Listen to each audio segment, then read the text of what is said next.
Greetings, Adzenturers, g'day, and welcome in. How's everyone doing today? Welcome, guys. Today, it is finally time to read a bunch of fanfics. I don't know if we're gonna get through all of them today. We'll see how we go. There is quite a few of them though, so you know what? We'll see. If we don't get through all of them today, then maybe we will do another fanfic reading in the future. But how's it going, guys? Hope everyone's had a good start to their weekend. Welcome in, guys. Welcome. Alright, no glasses for reading time? I guess I just won't read anything then. And Miminchi, thank you for the gifted fishy. Thank you so much for that. If you got sniped, please remember to thank Miminchi and take your fishies on walks every single day, but just not when I'm streaming. Alright. But before we start off the fanfic reading, we do have, well, one second, let me adjust my microphone.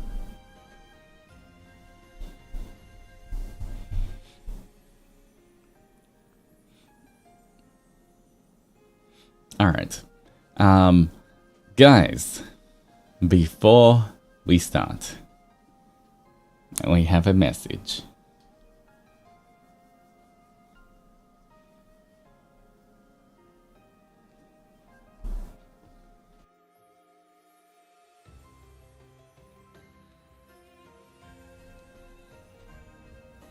Hey guys, did you miss me? Guys, did you know there's only 2 days left? There's only 2 days left for the birthday goods invoice, then it's gonna be gone forever. Did you guys know that? We missed you and miss you too, guys. But just remember that if you haven't seen, or if you're planning to buy it, please make sure that you purchase it either today or tomorrow. Don't wait till the last day, guys, okay? I've warned you a lot of times, so please don't wait till the last day to get everything. But if you want to get the Altus Zendoji first ever birthday goods invoice, if you want to get the closed panel, the keychain, the bracelet, the voice packs, everything, then please make sure that you get it before the last day, okay? Because it's only a few days left and then it's gone forever.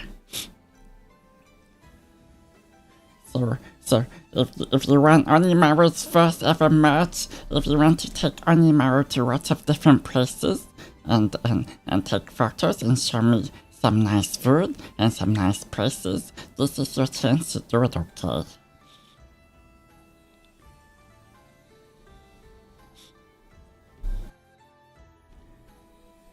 But I just wanted to say thank you everybody who has bought it so far. I appreciate the investments. But just remember, only 2 days left. Make sure you get it before it's gone. Especially if you live outside of Japan, please make sure you buy it before the 24th. Make sure you buy it on the 23rd, okay? Don't wait till the last day, otherwise you might miss out, okay, guys? Bought it last night? Thank you. I appreciate it. Thank you for buying the merch. And just remember, for the cloak stand, the keychain, there's going to be a fun project doing that in the future. And if you want to have matchy bracelets with Altus, then there's also going to be a fun handcam stream project for that as well. But just remember, guys, because this is the last time I can do the ad, okay? Because tomorrow tomorrow there's no stream. Tomorrow there's only a membership. There's a membership stream tomorrow, but there's no normal stream, so I won't be able to advertise to everyone tomorrow. So this is my last membership. Not my membership. Now I'm getting confused. This is my last time I can do the birthday and for one whole year, guys. So make sure, please listen, please listen, and if you guys want to get the goods and voice, don't miss out, okay? Because in 9 years' time, when we get 10 doji, you guys will be the OG. You guys will be the original ones who were here from the very beginning. But thank you for listening to all of my ads. I believe Altus has a little bit more to say and show you guys about the merch. But I appreciate you guys listening to all of my ads for the past couple of weeks. Thank you guys.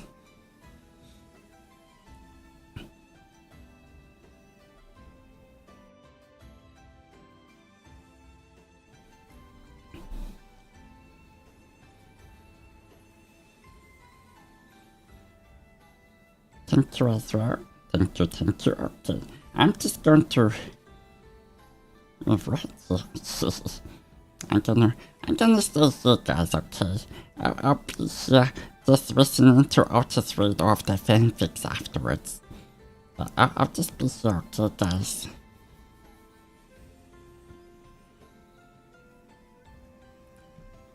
Okay. But once again, thank you for listening to all of my ads, and make sure to buy before the last day, okay? Bye-bye, guys. I'll still be here, bye-bye.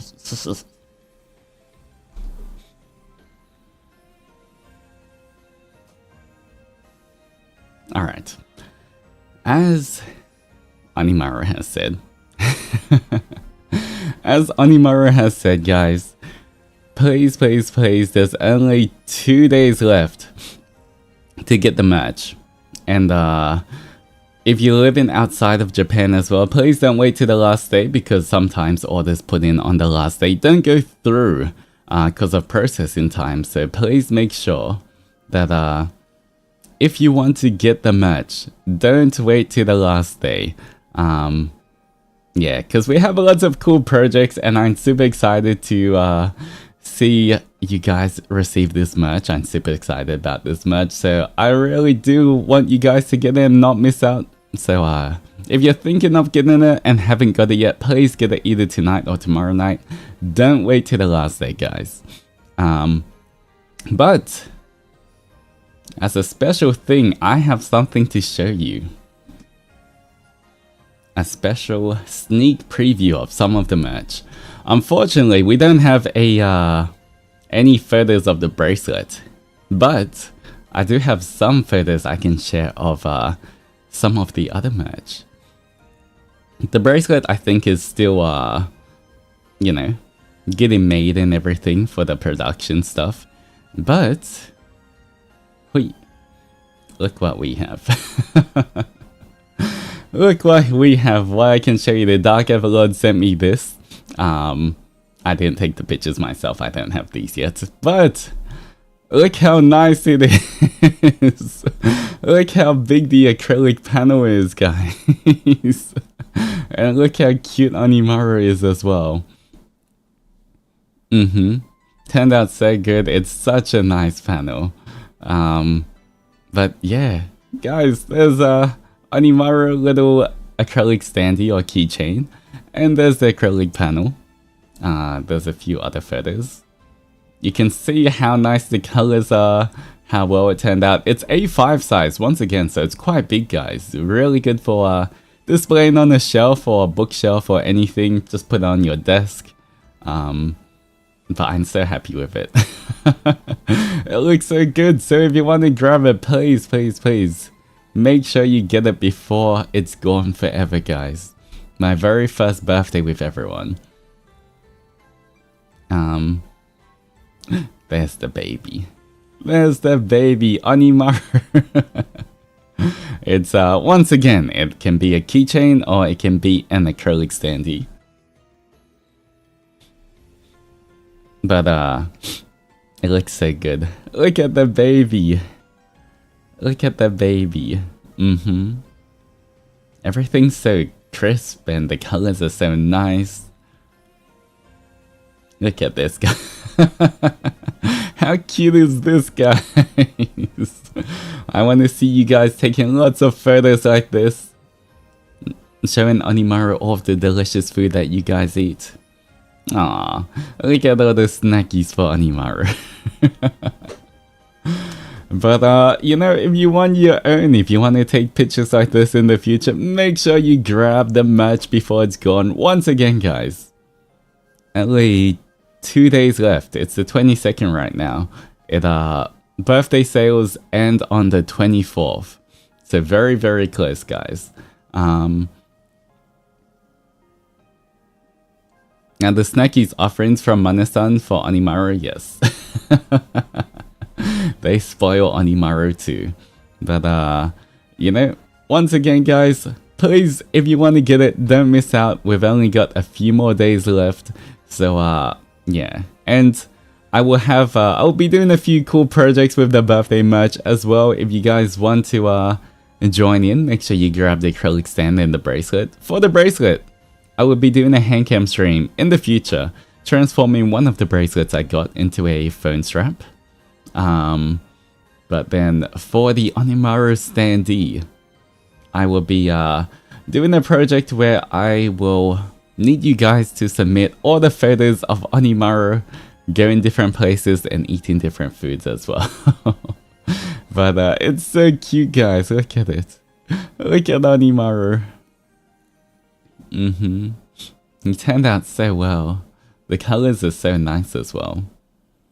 I feel like sometimes when you see like when you see art and then you see it printed, sometimes the colors don't turn out as well. They feel a bit washed, but in this case the colors turned out so nice. They're so vibrant. If you look at the birthday merch, if you look at the birthday art of the like cherry blossoms, the red on Onimaru's cheeks, everything just turned out so nice.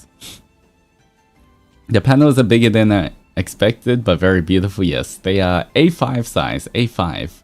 So it's actually quite big, really. It's very nice to put on your shelf or anything, guys. And you can see in the center of the birthday art, you can see the bracelet as well. You can see the bracelet. Once again, if you want to match with me, if you want a matching pair bracelet with me, then make sure to get it before it runs out.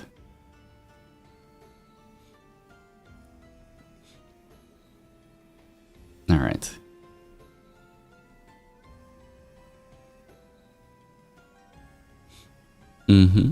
Already bought? I appreciate it. I appreciate it. But yes.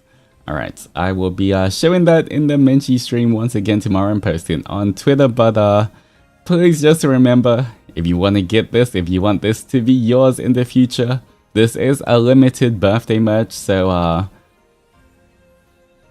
if you don't get it now, it'll be gone forever, guys.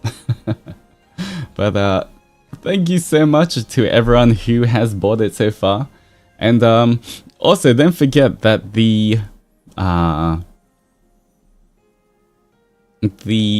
birthday gifting period, if you guys want to send me a gift, which I will open in a handcam stream in the future, then that is open for, I think it's open for a little bit longer. But yeah, I know that the Dark Overlords have said that, you know, they've received they've already received some of the gifts already, so I can't wait. But once again, if you want to send anything, make sure to send it before the cutoff date as well. But yeah, should be a lot of fun. Thank you everyone who have sent something in already. I can't wait to open them and look at them and read all the messages and see what presents you guys got me. Should be a lot of fun. Alright. Other than that, because there is a lot of fanfics to read, I guess we will jump into that so that this doesn't become a 1,000 hour stream. Alright, we will be starting with the ones written for my birthday first, and after that we will get into the other ones. We'll see how long it takes. I'm not sure if we can get through all of them, but I guess we will see. I do have some honey tea with me, so that because there's gonna be a lot of reading, but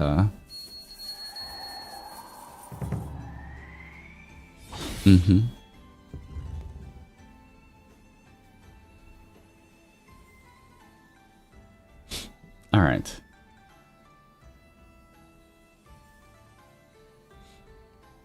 Let me get this set up. It'll be right here. Alright, I did save everything and put it into Clip Studio Paint. I just find it easier to zoom in and out and make sure I don't have to crop anything here. But the first one is is a bunch of fanfics. It's a whole fic thread from Diaz as well. So we will be starting with that one for the birthday.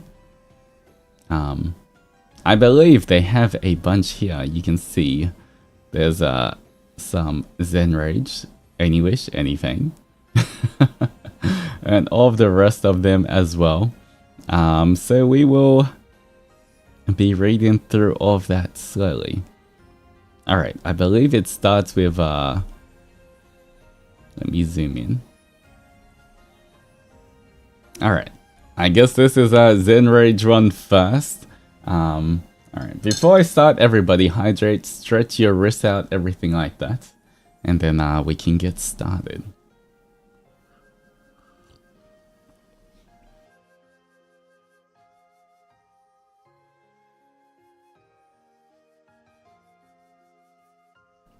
Alright.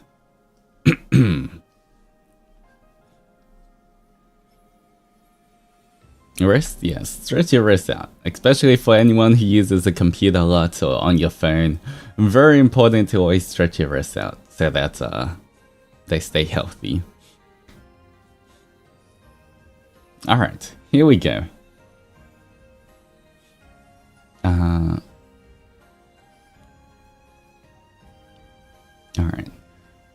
On the deck of the ship that sliced through the endless cosmos, there was serene quiet. Nayuta sat at the captain's bridge, gazing into the boundless star system. His slender body was taut like a string, and he could feel the intense gaze of sapphire eyes on him from behind, which made him uneasy. "Stop staring at me to distract me," Nayuta finally exclaimed, glancing over his shoulder at Altus. But there was no real anger or aggression in his tone. Altus, with his customary small smile, chuckled softly in his deep voice and approached the deck, detaching himself from the doorframe. His long strides quickly closed the distance between them, and his broad palm rested on Nayuta's shoulder, squeezing it firmly. "Oh, I'm not staring at you to distract you." Altus leaned in closer, sending shivers down Nayuta's spine. You can't blame a man for looking at the beauty before him. Nayuta's lips pressed together at Altus's open flirting, but the corner of his mouth still lifted in a slight, barely noticeable smile. "You're lucky it's your birthday today," he rolled his eyes. "Otherwise, you'd be ejected into open space right now." "Yes, I'm really lucky." Altus's hand slid higher, to the curve on Nayuta's neck, his fingers surprisingly gentle for such a strong man, as they traced along Nayuta's collarbone. And he didn't mean his birthday.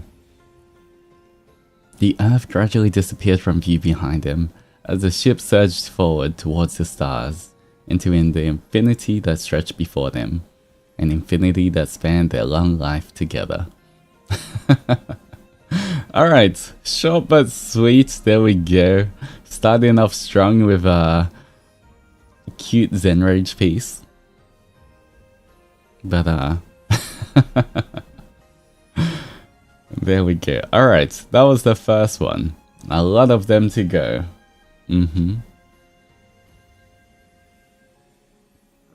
Gotta admit, I'm not used to hearing Nayuta. Yeah, it's kind of weird for me to say Nayuta. I'm kind of like, Nayuta, who's that? You mean Nayu? It is, definitely a bit weird. It's kind of like even just Melum. When I say Melum, I'm like, it sounds a bit weird as well to me. If I don't call him Mlem, then it's like, sounds a bit too formal. Same as Nayuta. Nayuta sounds too formal to call him that. But, alright, there we go. Next one, I think, is an Oniwish one. What about Gale? I can call Gale Gale. I feel like it's kind of like Mlem, Nayu, Cass, Lucy. Yeah, it's those four, I think. Those four, it feels weird, kind of weird to call them by their full name. Like saying Lucian. Zenny as well, I guess. Those five. Those five are kind of weird to say their full name.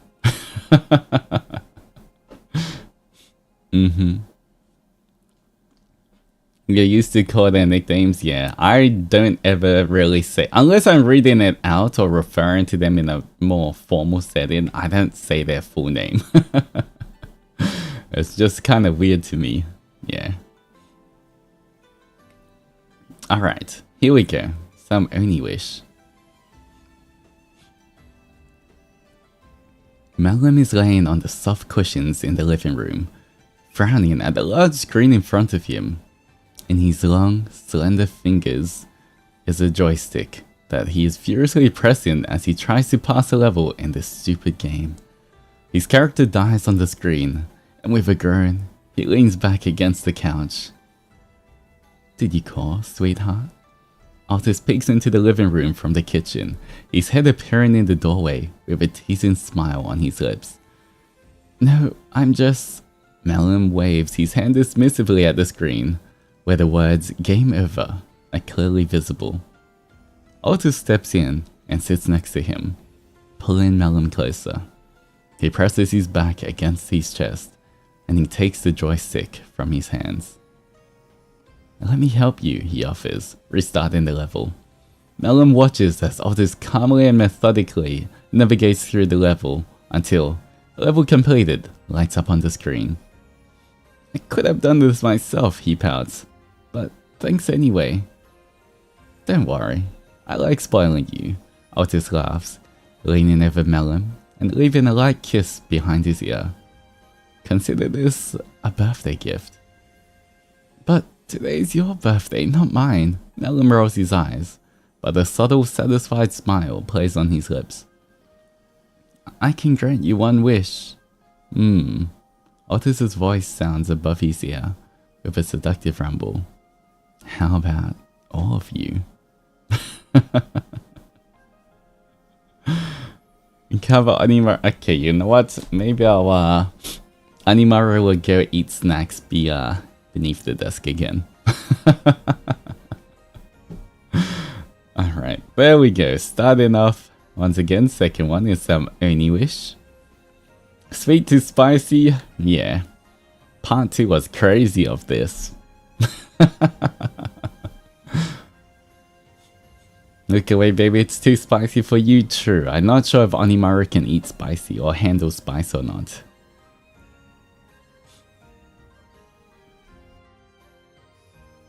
Alright, next one is going to be some Onifang.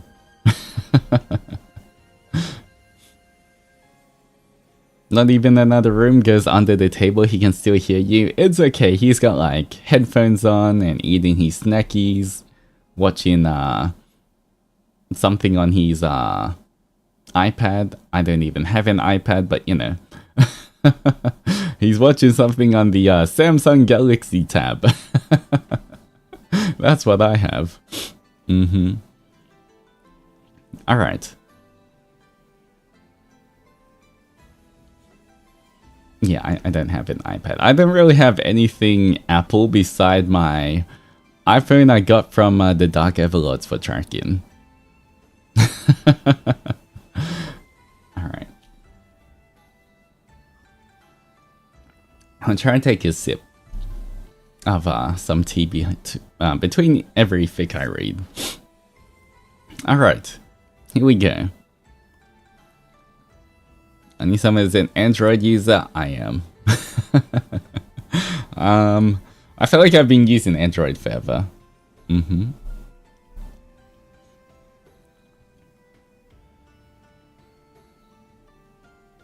Alright, here we go. Altus, my boy, Rise's voice echoes through the onsen as he slowly steps out under the night sky. Steam rises from the hot spring, and through it, a silhouette with a single horn emerges. Rise is wearing only a cloth tied around his waist and holding a cake in his hands. He confidently steps forward but slips on the wet stones. Dynaboy flies forward along with the cake, and a deep, sincere gasp of terror escapes his lips. No, the cake! However, he freezes when he feels unfamiliar hands wrap around his waist, and hears a deep guttural laugh behind his ears. Riser, be careful. Altus holds the cake and him in his hands, a smile playing on his lips. We wouldn't want my birthday cake to fall, right? Oh, I caught him, and the cake too. Cake. Look, I got the cake, guys. Alright.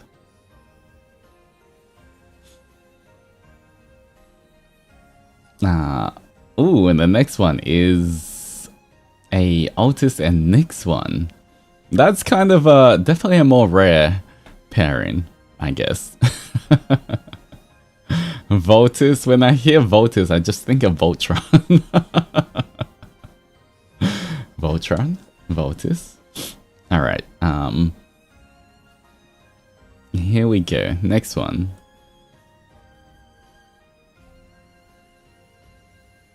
Alright. Altus looks at the small electronic device in his hands with surprise. Nyx stands in front of him, smiling sincerely and shifting impatiently from one foot to the other.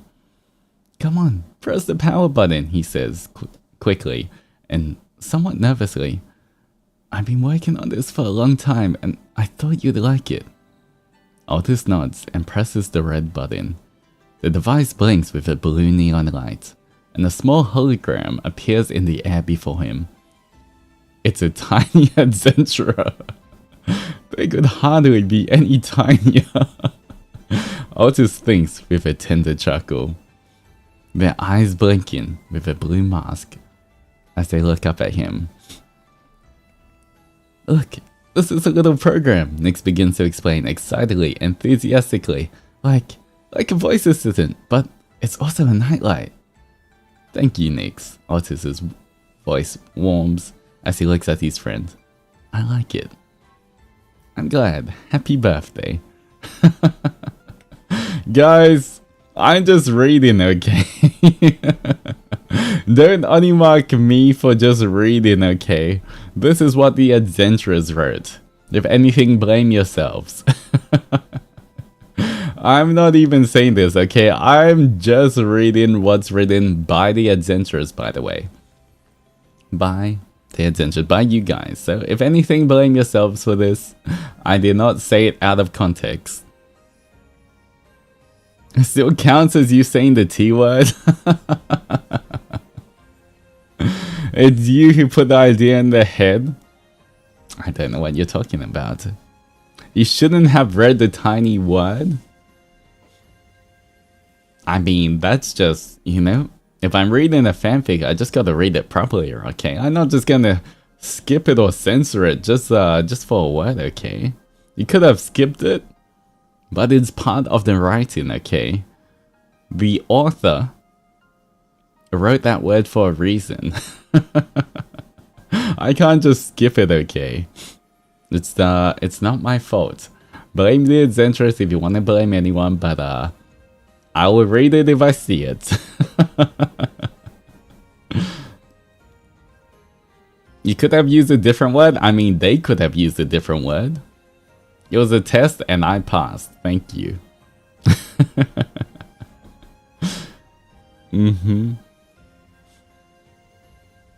Alright.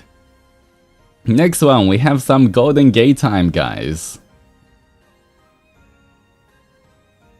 Alright, here we go. Golden gay time. It was a test from DS to you, sir. Well, once again, if I see tiny, I'm reading tiny, okay? It's not my fault. If they didn't want me to read it, then they would have put a different word. Alright, here we go. Golden gay time. On the pirate ship, as usual, it was loud and chaotic. But this time, Gale was even louder as he worked his way across the creaking wooden planks. Come on, faster, he urged the pipsqueaks, decorating the ship with garlands and balloons. Pip, watching the entire commotion from her perch, was the only one seeming to keep her calm as she preened her feathers. A blue feather fell down, and Pip swooped after it, catching the feather in her beak. She spread her wings and landed on the outstretched arm of a person ascending the gangway. Altus, a bit surprised, watched as the feather landed in his palm, while Gale's parrot soared back into the air, then clutched a balloon right above her captain's ear. Ouch! Gale, still oblivious to Altus' boarding, was trying to fix the wrongly placed letters.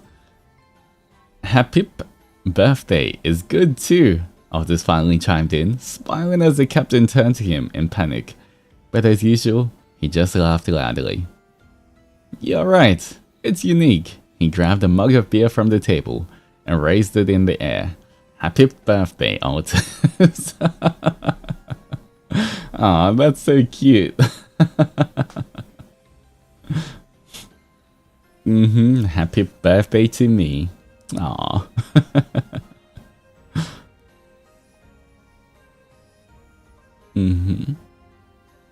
Alright. Let's see what the next one is. And if you want to get my happy birthday merch, remember, only 2 days left. Next one is... Ooh. Me and Cass. Me and my mother? Mother dearest?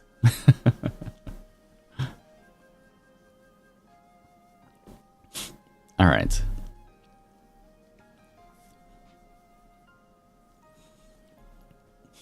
Here we go. Next one is... Sunlight filtered through the leaves, illuminating a small clearing in the midst of the forest.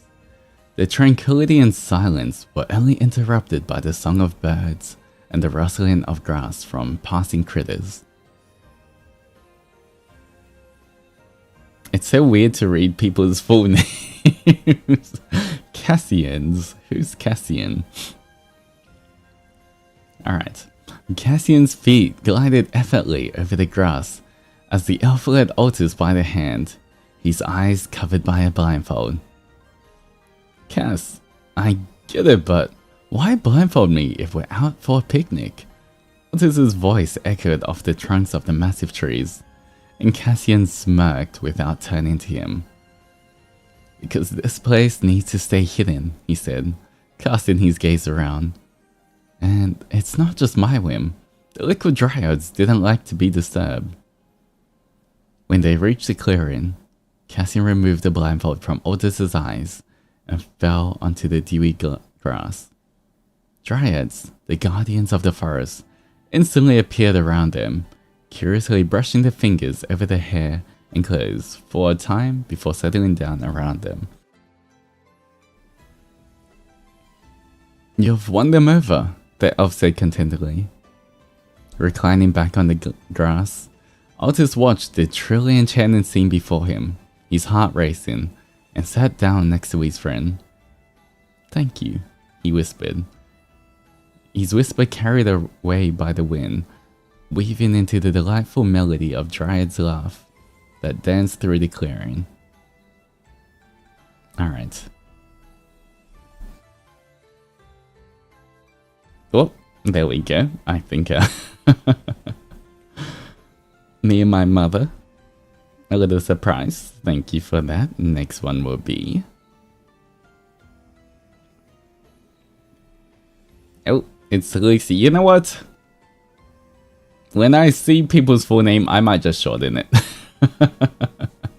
I might shorten it just because it's too weird to keep reading their full names, guys.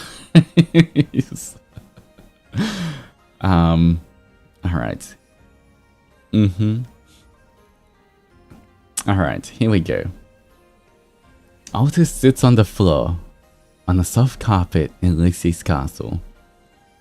The master of the castle, a wandering vampire, sits before him, holding Luna, his guitar in his hands.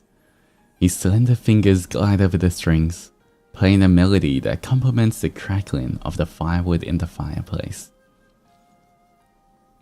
I often think that every person has their own melody, Lucy says quietly, breaking the cozy silence. Some are bright and cheerful, others are enchanting. Altus doesn't interrupt his friend, listening attentively to his words.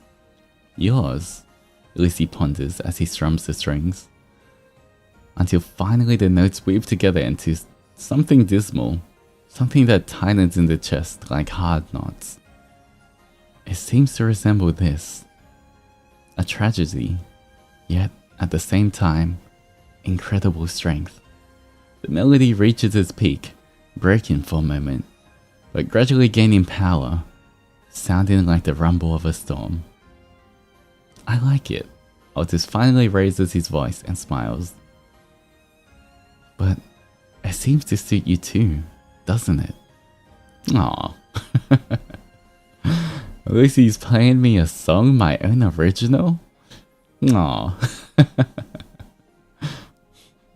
There we go. It's kind of cool. I didn't often see a lot of, beside normally Zen Rage and Oni Wish, sometimes Oni Feng, most of the other interactions I don't really see too much. So it's kind of cool seeing how I interact with the other boys in writing as well.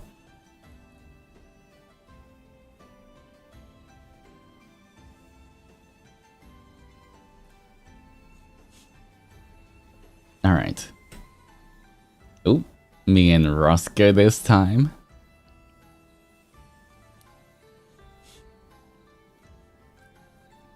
Alright,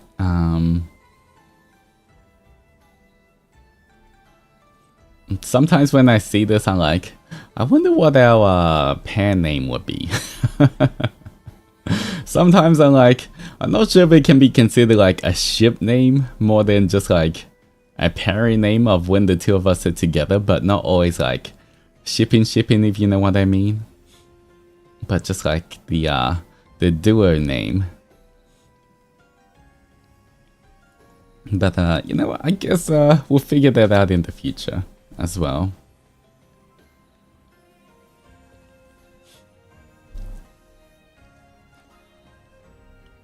Alright.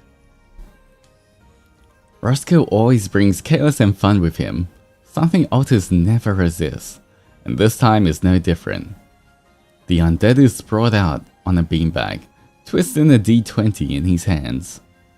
There's never too much law. Roscoe's voice rings out as he slaps the coffee table, where their notes for the next one-shot lay. They've been working on the script together for some time now. Sure, we'll write that in, but knowing how, guys. Altus counters with a quiet chuckle, as an under his stylist monster starts to take shape. They won't even try. Roscoe finishes for him with a resigned tone, tossing the dice into the air and skillfully catching it back.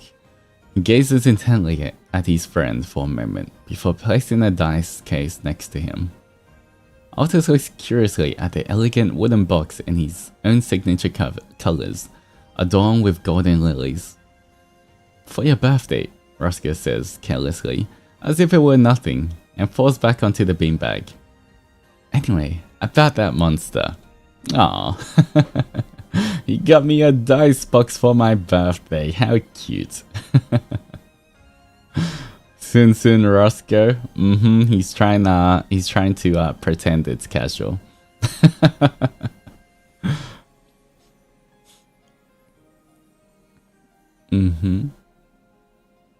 Alright, next one. Ooh, we've Zanny.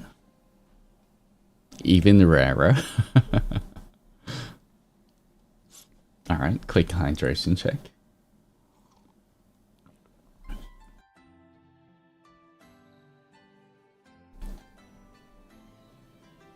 Alright. Red wine, a symbol of passion and power. My dear Altus. Or white, pure and immaculate. Xander's whisper sounds soft and caressing in his ear. His hand glides over Altus's strong shoulders as he snaps his fingers with a free hand, materializing 2 glasses of wine before them. However, I can offer whiskey, just as tangy as it's deep. A glass of amber liquid with 2 ice cubes appear in his hand. The incubus swirls the glass in his hand and takes a small sip. Altus quietly laughs and takes the glass from Xander's hand. It's also weird to say Xander.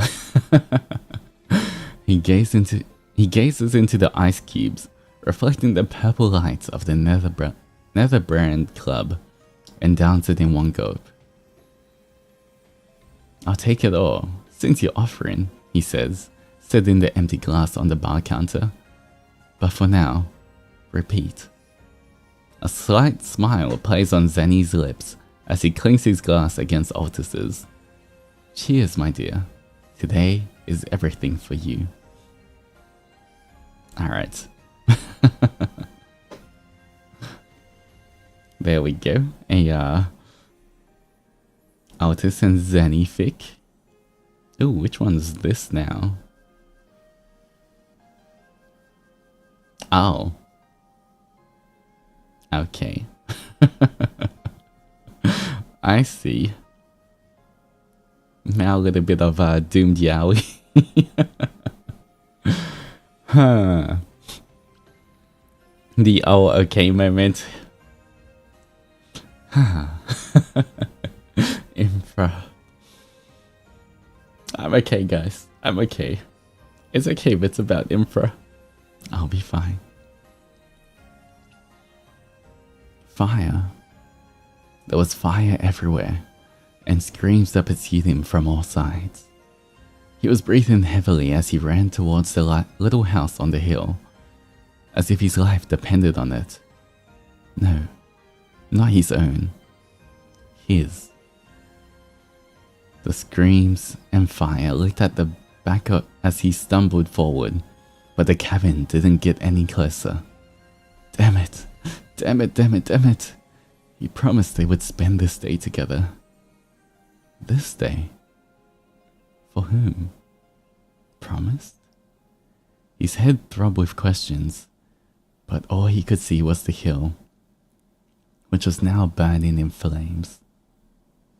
Altus woke up suddenly, sweat trickling down his forehead, and his chest felt so compressed that it was painful. He looked at his palm, clenched into a fist, and leaned back against the pillow, closing his eyes. Infra. Infra, no! No, not the memories. Infra. Page. Doom Yaoi. Of course.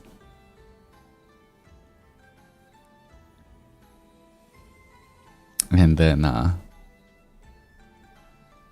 the last one.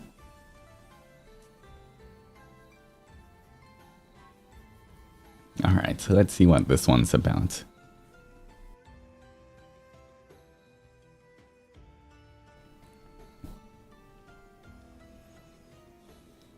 Okay. Altus had always slept lightly. Over the 1,000 years, he had become attuned to any sound around him. He often woke from the patter of raindrops against the window, or the rustling of rare animals that wandered onto the island. However, in the last few months, he had loosened up a bit, and had fallen asleep to the distant sound of the city of Bazensei. In fact, the noise had become familiar. So much so that the unexpected silence of that night set him on edge. The once lively and vibrant city was silent and shrouded in darkness. Kiri habitually slipped under his hand, rubbing her tail against his wrist, and Altus's fingers grasped the hilt of his sword as he jerked to his feet. Something whispered to him that the city was in danger. His adventurers were in danger. His blue eyes gleamed like thunder as he nimbly leapt from the balcony, landed onto the grass completely soundlessly. He made his way through the trees and bushes, refusing to admit to himself that he was anxious. However, as he approached the city, he saw warm light spilling from the windows of the tea house. Altus tightened his grip on Kiri and slipped inside, and completely froze. On the central table in the tea house stood a cake with lit candles, and Adzenturers sat quietly at the other tables, their gazes and warm smiles directed at him. Kiri slipped from his hand, transforming back into a Nekomata shape, and hopped onto his shoulder. Happy birthday, Daimao-sama. Aww, look at that guy.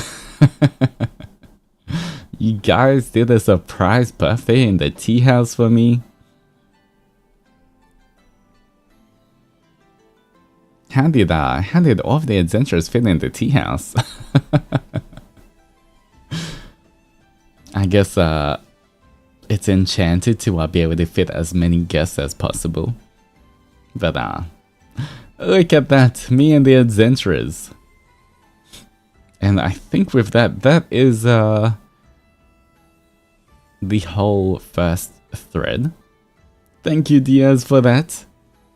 We didn't mind crowding in, that's true. You guys can fill in the space, okay?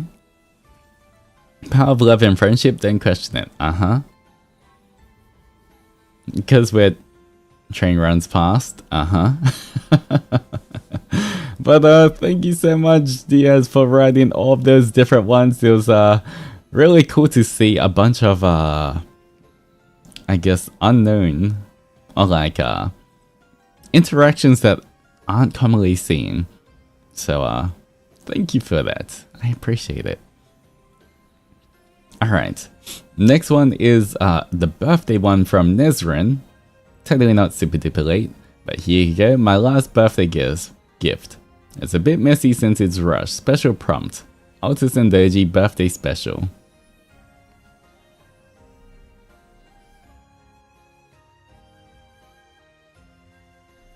I did quickly want to say that for Nezrin as well, I know that they wrote another fanfic they submitted for the Pendoji hashtag. But for that one particularly, unfortunately, I won't be reading that on stream. I actually read that offline, the other Pendoji one. But just because the topic is a little heavy for the second fanfic, I might not be able to. I don't think I can read that one on stream, unfortunately. But I did read it beforehand, and I really did like it. It was very well written and emotional, so thank you for that. And welcome in Roscoe and the Roscoes. How's it going, guys? Welcome in, welcome in. I hope everyone had a great stream with Roscoe. Welcome in, Rascals.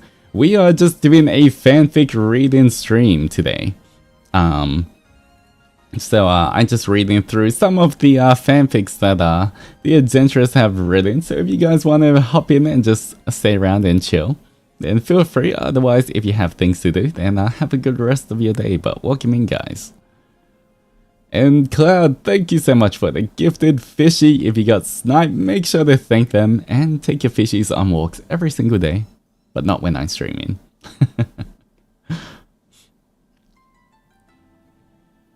Alright. So this one, the birthday one from Nezrin. Alright, here we go. Alright, I will take a sip of tea before I start. I'm actually drinking I think it's genmaicha and honey. I kind of you know, recently I've been drinking a lot of like different green teas with honey, and I kind of like it. So yeah, I've been kind of drinking like a lot of green teas in the past few days. Alright, here we go.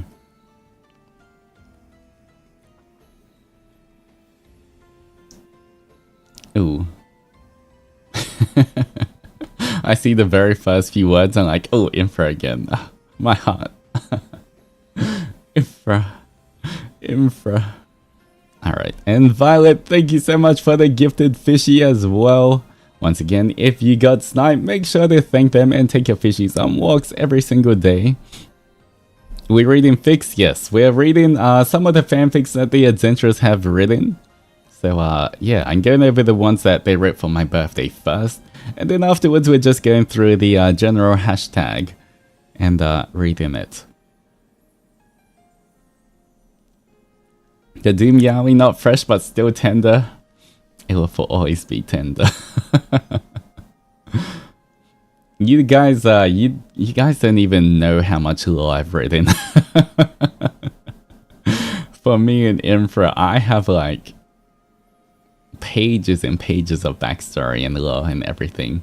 But that would be for another time.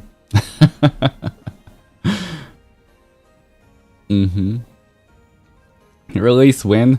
I do want to because I don't want to just say it all and just spoil it all. I am trying to think of how I can most effectively tell the story in different mediums as well. So you know, that will come in the future, but I've written so much of the backstory and the lore and everything. And Pez, thank you so much for joining the power of love and friendship. Make sure to grab a pet fish on your way in. But I appreciate it. And thank you so much, Hollycraft, for the 5 gifted fishies as well. That's so generous of you. I really do appreciate that. Once again, if you got a gifted fishy from Pez, please remember to thank them. And take your fishies on walks every single day. But just not when I'm streaming. But I appreciate it. Thank you, thank you, thank you for that. I hope you guys enjoy the emotes. Very cute. We do have some Adzenturer ones, and potentially in the future we'll be getting some more as well, guys. So yeah. The Adzenturer ones were drawn by me, by the way. Although I think in the future, some of if we do get more Adzenturer emotes, I might get someone else to draw them. We might commission a different artist to draw them. But I'm glad that at least some of them were done by me. Alright. Here we go. Altus Zendoji. After losing Infra, celebrating his own birthday was never his concern or personal interest. In fact, it is just a reminder that he's still living for thousands of years. Maybe even more. All the years he had lived, memories have faded, yet some of it remains. His birthday was one of the faded memories.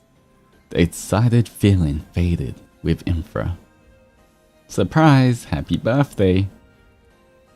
However, when he walked into the restaurant, thinking it was just a simple get-together with the rest of the guys, he couldn't help but feel speechless when the lights turned on, confetti being popped into the air, the sights of balloons decorating the tables and chairs, followed by the large amount of food filling the long tables. He was speechless and didn't know how to properly process what was in front of him. "When did you guys..." he muttered. Arata, who's in his human form, smiled, walking up to him. "Just a little something for our precious Onisama," he said, moving his hand. Onimaru walked up to them, holding a birthday hat.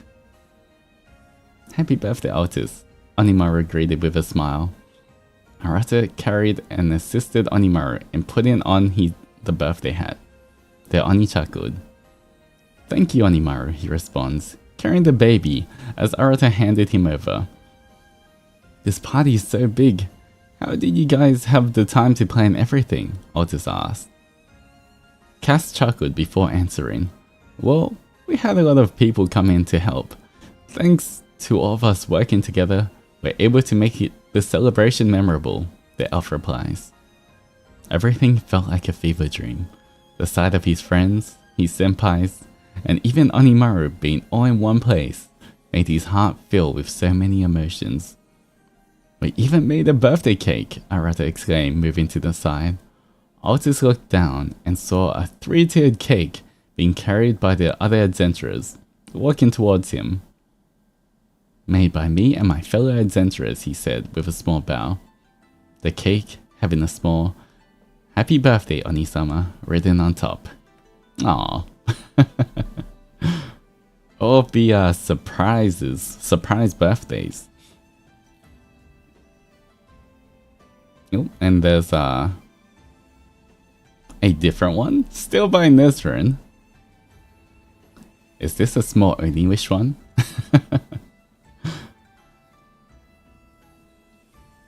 It's been years, many years.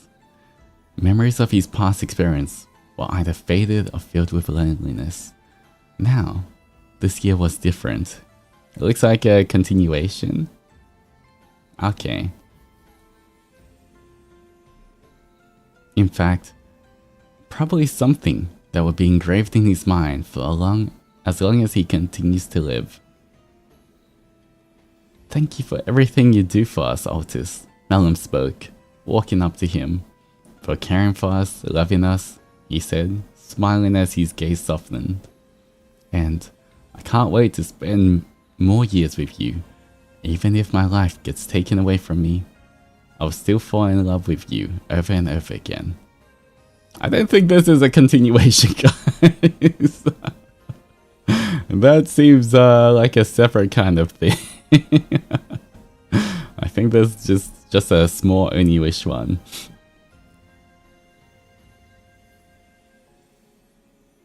Alright.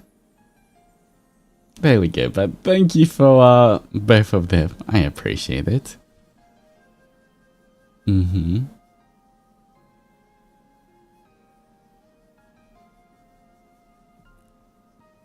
Alright. Next one, we have Ellen. And Altus Zendoji short fic, a sequel to Again. Alright, I did check this out, and I think we will, just to understand the backstory, we'll read Again first. We'll read the Again, and then we'll read the birthday one.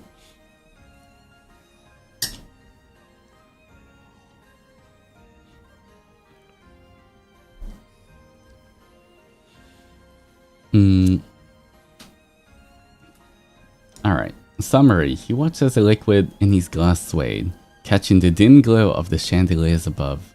His fingers traced absent patterns against its smooth surface. A futile attempt at distraction. The murmur of laughter and conversation surrounded him, yet he remained still. An island in a sea of celebration. Just a few tables away stood the happy couple, surrounded by well wishes and eager smiles.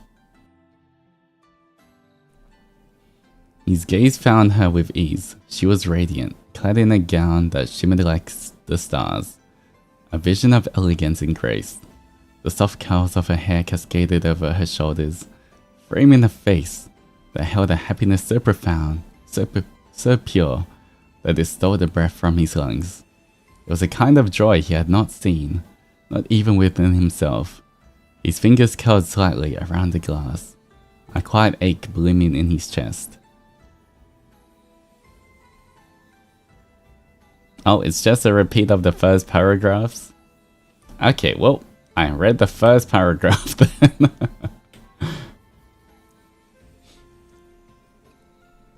His quiet lament was broken by the presence beside him, familiar without need or for acknowledgement.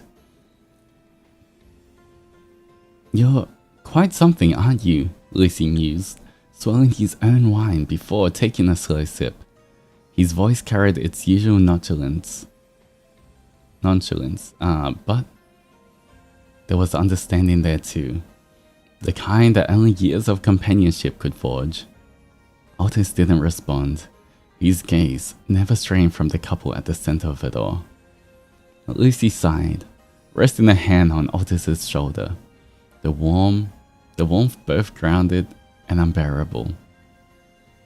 "It's not like I don't understand you," he continued, his voice lower now, softer. Finally, Altus turned his head, meeting Lucy's knowing gaze. The unspoken words between them lingered, heavy, yet unnecessary. Lucy exhaled and straightened, brushing invisible dust off his suit before giving a small wave. "Off you go," he said, a smirk playing at his lips. "Seems like you do for your turn in the happy torture chamber." And with that, he walked away, leaving Altus alone once more. Altus let out a slow breath, feeling something dark and deep-rooted threaten to surface. But he pushed it down, as he always did. He'd long since learned that some things were never meant to be his. Instead, he swallowed a lump in his throat, turned his gaze forward, and painted a familiar smile onto his lips. Sure enough, standing at the edge of the crowd was Riser, his friend, the groom. Gesturing for him to come closer, his call was insistent, expectant. With measured movements, Altus placed the wine glass down, slipping a hand into his pocket as he stood. His steps were unhurried, but deliberate, his smile effortlessly convincing. He wove through the sea of familiar faces, exchanging polite greetings, laughter slipping easily from his lips, as though his heart was not weighed down by grief. And then, finally, he reached them. Before he could speak, Riser pulled him into a firm embrace, the warmth of it both welcome and suffocating. "Why were you sitting so far?" Riser's voice carried a trace of disappointment, but Altus merely shrugged, his expression unreadable. His gaze flickered to her, the beautiful bride. "Congratulations," Altus murmured, his voice steady despite the storm within him. He reached out, shaking both their hands, his touch fleeting yet firm. His eyes lingered on her just a moment longer. "You look breathtaking." Her cheeks flushed, and she smiled brightly, visibly happy. He turned to Riser, forcing a grin. "And you, my friend, look dashing." Riser beamed at the compliment, his arms draping over Altus, shoulders in a half hug. Altus's shoulder in a half hug. "Thank you for coming, really. It wouldn't be the same without you." Altus merely nodded, his smile unwavering, even as something inside him fractured just a little more.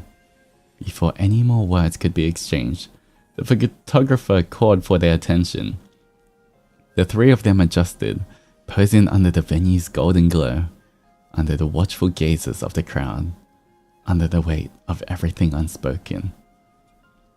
As the camera's shutter clicked, freezing the moment in time, Altus knew with painful certainty that no one, not a single soul, would ever know the sorrow he buried deep beneath his practiced smile. The camera flashed once more, capturing the happiest day in the life of the love of Altus's life.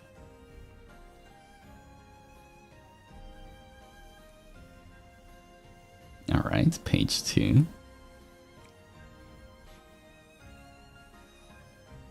People of the human world had always revered immortality as something to strive for, something to sacrifice everything for, just to escape the clutches of time. But for Altus, living endlessly was a curse he had long grown to resent. Immortality was not a gift that stories romanticize. It was a cruel sentence, an existence riddled with lust and loneliness. Immortality meant being left behind by those he cherished. Immortality meant watching the one he loved slip away, start anew, with no promise they would ever return to his side. Barefoot, he walked across the grass of the mountains, wet with dew, the vast night stretching endlessly above him. Star flickered like distant souls, offering a silent vigil to the ache buried deep within him. The damp earth beneath his feet was a quiet reassurance, a reminder that despite the hollowness settling in his chest, he was still able to feel. The wind howled through the valley, rustling through the trees, stirring ghosts of the past as he tried so hard to bury memories. Unbidden and relentless, clawed their ways to the surface. Long car rides to nowhere in the dead of night, the road stretching endlessly before them, one hand on the steering wheel, the other listening, singing along to every song as if they could freeze time with their voices alone. Camping trips beneath the star-drenched skies, with meals were prepared with such tenderness that Altus could still taste the warmth, the care, the love. Even in the presence of others, his memories were rewritten, blurred until all that remained was the sound of laughter, the kind that filled the space between his ribs, the kind that haunted him now. And the nights, so many nights, where exhaustion would steal the other way, leaving him to rest in Altus's bed. His breathing slow, his face peaceful, a sight Altus could only watch, never touch. That night, he had studied him, memorizing every curve, every pattern, every tiny detail that made him who he was, knowing deep down that no matter how much he held onto these fleeting moments, in this lifetime, he was never his to keep. It was 4 lifetimes now. Altus had watched Ryza fall in love 4 times. Twice with him, the others with someone else. Even with the memories burned into his mind, there remained his burden alone to bear. Ryza never remembered, never carried the weight of their past lives. Altus could only hold on to the fragile hope that in the next life, fate would be kinder, that Ryza would return to him, arms open, heart willing, a love rekindled rather than forgotten. But with each passing lifetime, Altus's heart withered, fragmenting bit by bit. He watched helplessly as Ryza slipped through his fingers over and over again, reduced to waiting, always waiting, for him to be reborn, for their paths to cross once more. He searched the world endlessly, seeking the familiar light in his eyes, praying that this time, this life, Ryza's love would be the thread that stitched his tattered heart back together. As dawn crept over the horizon, the first golden rays bled into the sky, chasing away the night. The wind whispered through the grass, cool and soothing against Altus's skin, but no breeze could reach the hollow ache within him. Ryza had always reminded him of the sun, bright, warm, larger than life itself.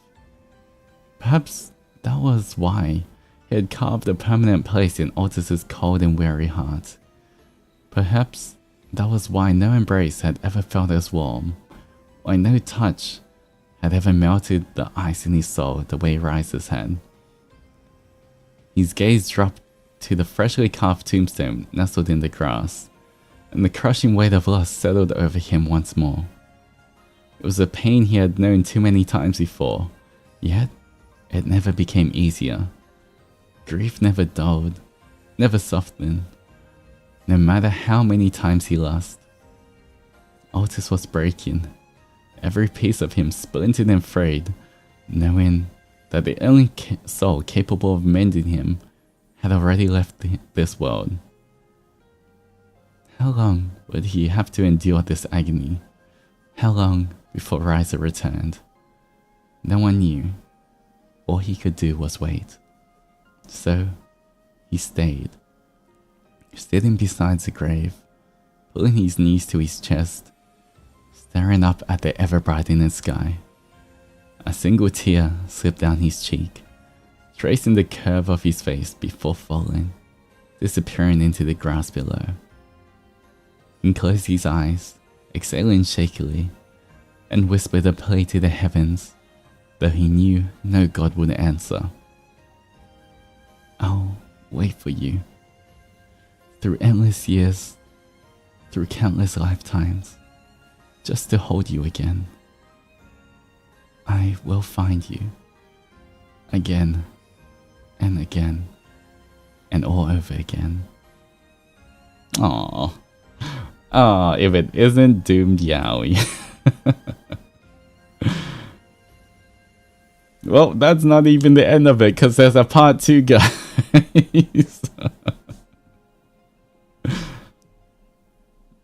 Alright, get more tissues. I don't know if what part 2 holds, but there may be more tears. Alright. Part 2 is of Cakes and the Letters. And this is so well written, by the way.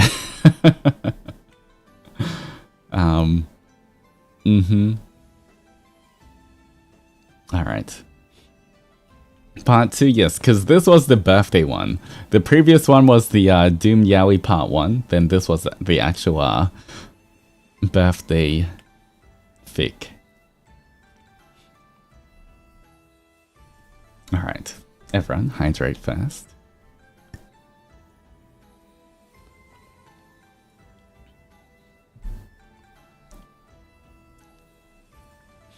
Alright.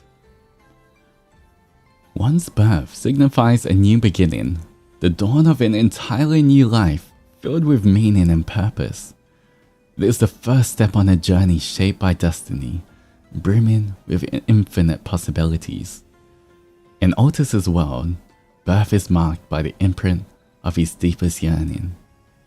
This mark serves as a silent testament to an unfulfilled longing, an unspoken desire that lingers just beyond reach.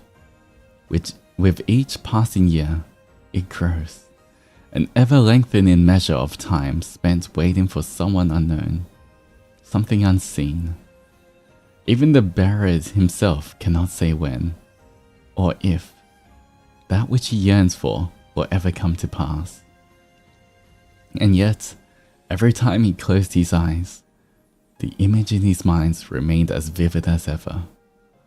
Time had passed, significantly so, yet the memories of his last birthday with him lingered, vast and unshaken, refusing to fade.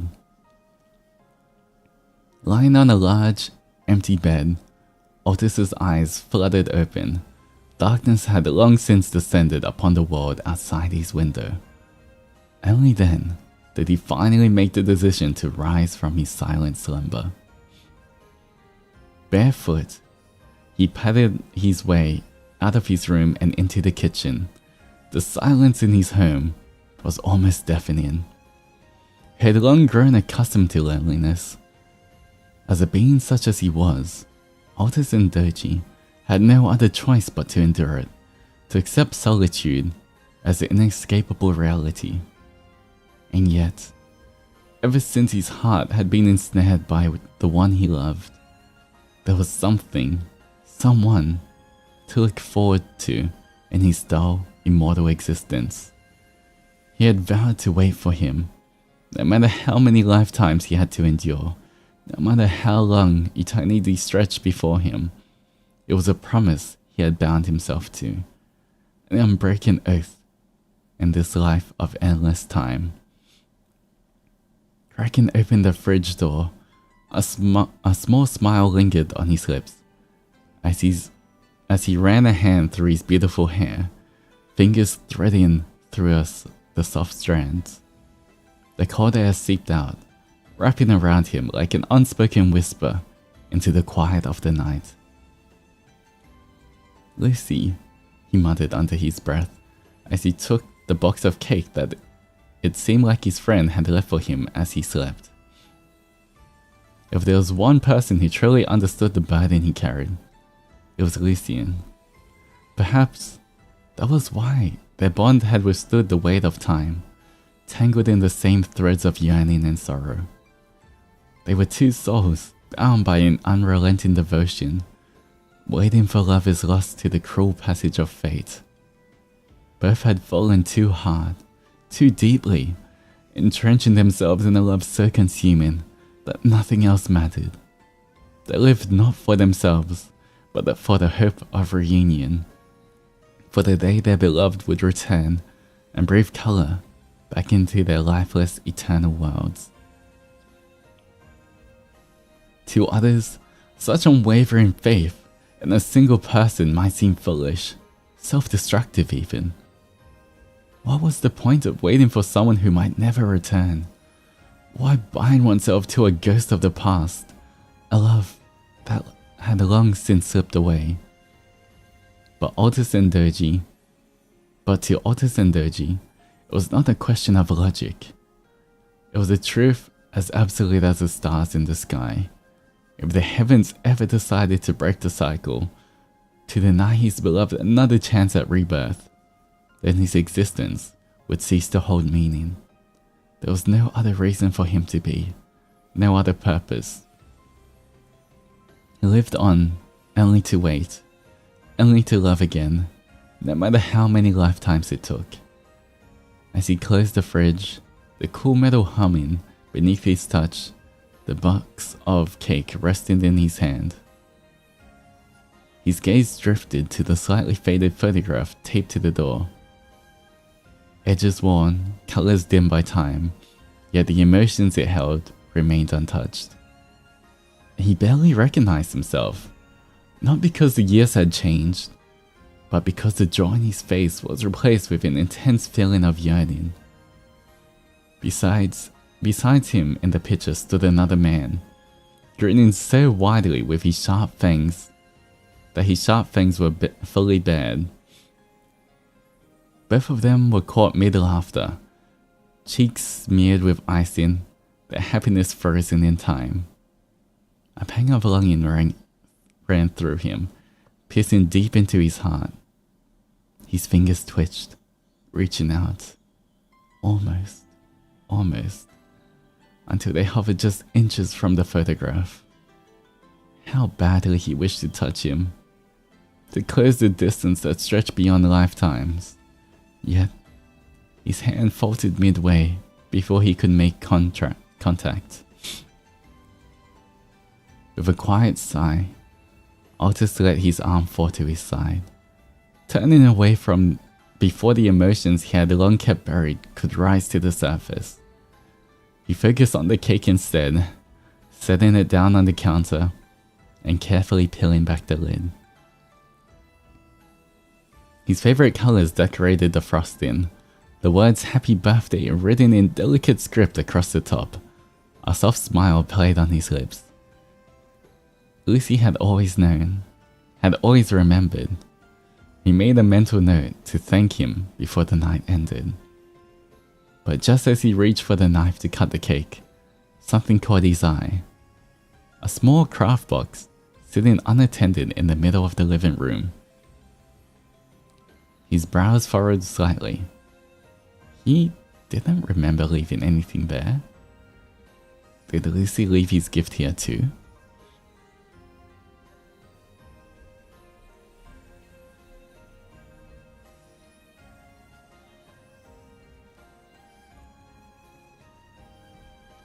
Altus furrowed his brows in confusion. Why would Lucy leave this here, in the middle of the living room, instead of placing it neatly on the table like he always did? The placement felt deliberate, like an afterthought, or perhaps something too heavy to be left with the rest.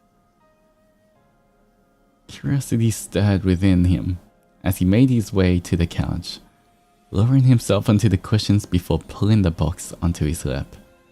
Just as he was about to lift the lid, his eyes caught a small note scribbled on top in Lucy's unmistakable handwriting. It seems to be something that he didn't get to gift you. Happy birthday, Altus. Lucy. Altus stilled, his breath caught in his throat. The weight of the words settled deep within him, heavy with an understanding only he and Lucy could share. One born from the same kind of eternity, the same endless cycle for waiting, longing, hoping. His fingers hovered over the lid, hesitating for a brief moment before he finally lifted it open. Inside, carefully arranged yet overflowing with time itself, were various trinkets collected across years and lifetimes, small remnants of moments when Riza had remembered him. Photographs, some aged, some newer, all of them capturing glimpses of their past lives together. Gifts, tokens of love exchanged in different eras, each carrying an untold story. Even faded movie tickets, as if each one held a memory of nights spent side by side in fleeting happiness. But beneath it all, stacked neatly at the very bottom, were nearly 100 folded letters. Altus swallowed thickly, his fingers trembling as he reached for them. Altus's fingers trembled as he traced the ink years on the back of the folded letters, each one marked a lifetime. An existence shared with Riza, moments preserved in words, but as he sifted through them, his breath hitched. Some of the years didn't belong to their time together. Some belonged to the years he had forgotten. Years when Riza's mind had been wiped clean of him. Years when Riza had been reborn. Too young to remember. Too young to know who Altus was. A sharp exhale left his lips as he clutched one of the letters between his fingers. Did he write them all ahead of time? He whispered to no one, his voice barely audible over the silence that surrounded him. As if answering his question, the next letter he picked up was marked 2025. A choked breath lodged itself in his throat. Tears, unshed yet heavy in his gaze, burned at the edges of his vision. His hand tightened around the letter, his grip firm, as if grounding himself against the emotions threatening to break through the wall he had spent so long reinforcing. Slowly, carefully, he unfolded the paper. There wasn't much written on it, just a few lines, and yet, those words struck him deeper than anything ever could. I have a gut feeling that in 2025, I might not be with you. It may be a time where I do not remember you, You're nothing more than a stranger in my world. Or perhaps I have yet to be reborn. Still waiting for my time to find you again. But even so, even if my mind forgets, my soul will never. This heart of mine will always yearn for you, whether I know it or not. So have a happy birthday, Altus. Wait for me. I will always find my way back to you, in any universe, in any timeline, in any form. My love for you is written in the stars. It will never fade. Altus exhaled. A breathless chuckle slipping past his lips. Though his eyes shimmered with unshed tears, warmth spread through his chest, tangled with longing. But not with the ache of sorrow, no. This was something different. Hope. Even across lifetimes, even through lost memories and endless waiting, Rise's love for him endured. His fingers traced the delicate strokes of ink, as if by touching the words, he could somehow reach across time itself, could somehow bridge the gap between him. He leaned back onto the couch, and held his letter to his chest. You silly fool, he chuckled, a tear falling from one eye. You know I'll wait, for as long as it takes.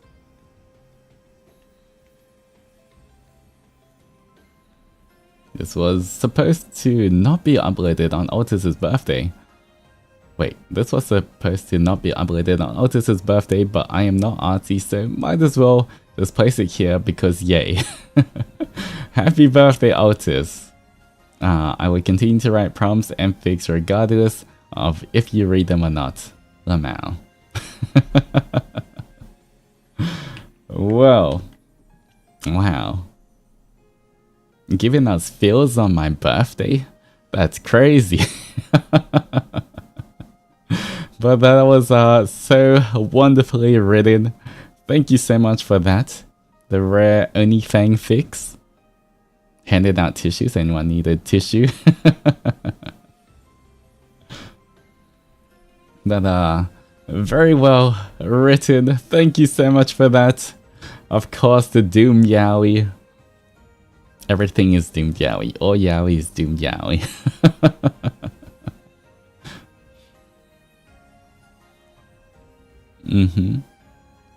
Alright. I wonder if any of them won't be doomed. It was kind of interesting seeing seeing different ships and dynamics and stuff, so I enjoyed that. Thank you. The cast of living as long as I do. Alright, who's the next one? The next one is by Aaron Light. Tale as old as time. I collab with Anne. Check her art out below. Alright, we have this art drawn by Anne. You want to leave? Altus faltered, his gaze flashing with confusion and hurt. Tale as old as time, shining light on bittersweet truths as two lovers fight against the odds. It's raining, guys. You guys really love angst, huh? There might be a lot of that. Alright, let's see. Let's see if all of these are just gonna give us a bunch of feels, guys. Alright, hydrate before the start of everything.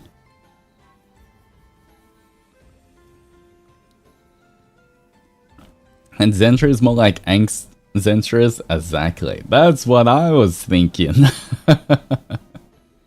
Wow, I know I tease you guys sometimes, but oh, you guys like seeing me suffer, don't you?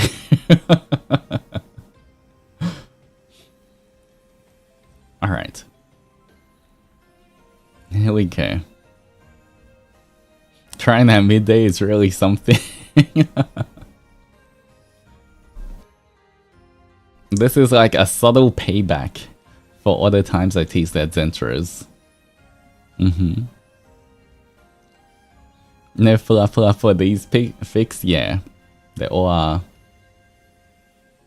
so far, kind of angst, but you know what? I'm sure there'll be something happy, right? And at least one of the fics will have something happy. Or it all just be me suffering. Alright, let's see.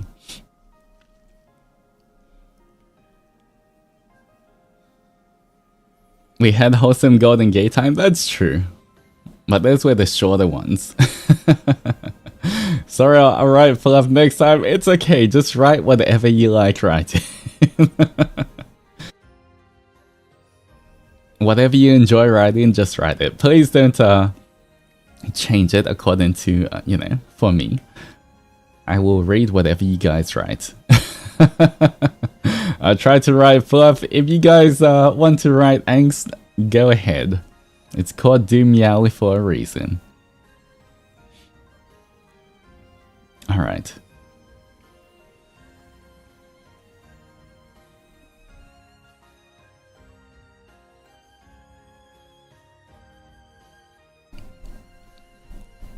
Tale as old as time. When you had volunteered to go to the Oni's dwelling, you were unprepared for what was to come. Instead of a cruel beast you expected, you found someone who was beyond your wildest imaginations. A bit playful, just enough to be charming, considerate, if you chose to look carefully, gentle, beyond comparison. Just a little change. Truly, how are you to know that the fearsome Oni that could even summon lightning would change your perspective by roaring for your comfort? The subtle change that came with the sharing meals with him. The slightest flutterings when you found small gifts in your room. The inevitable warmth as his house became more comfortable, more welcoming, more catered to your preferences. Ever just the same. The change was relative.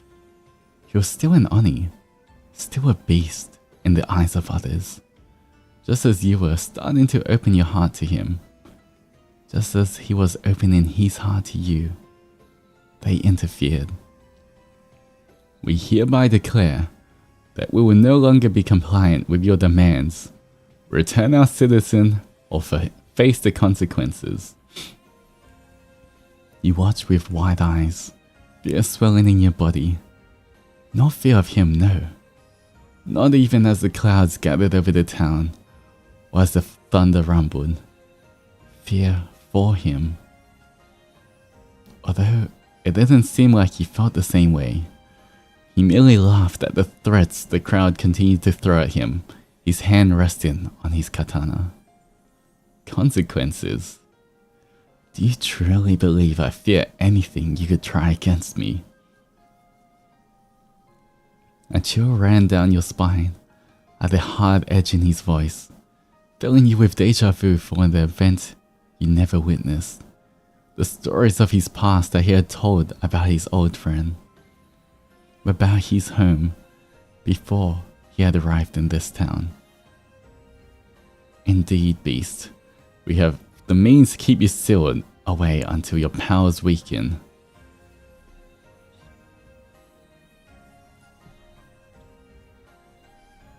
He laughed again.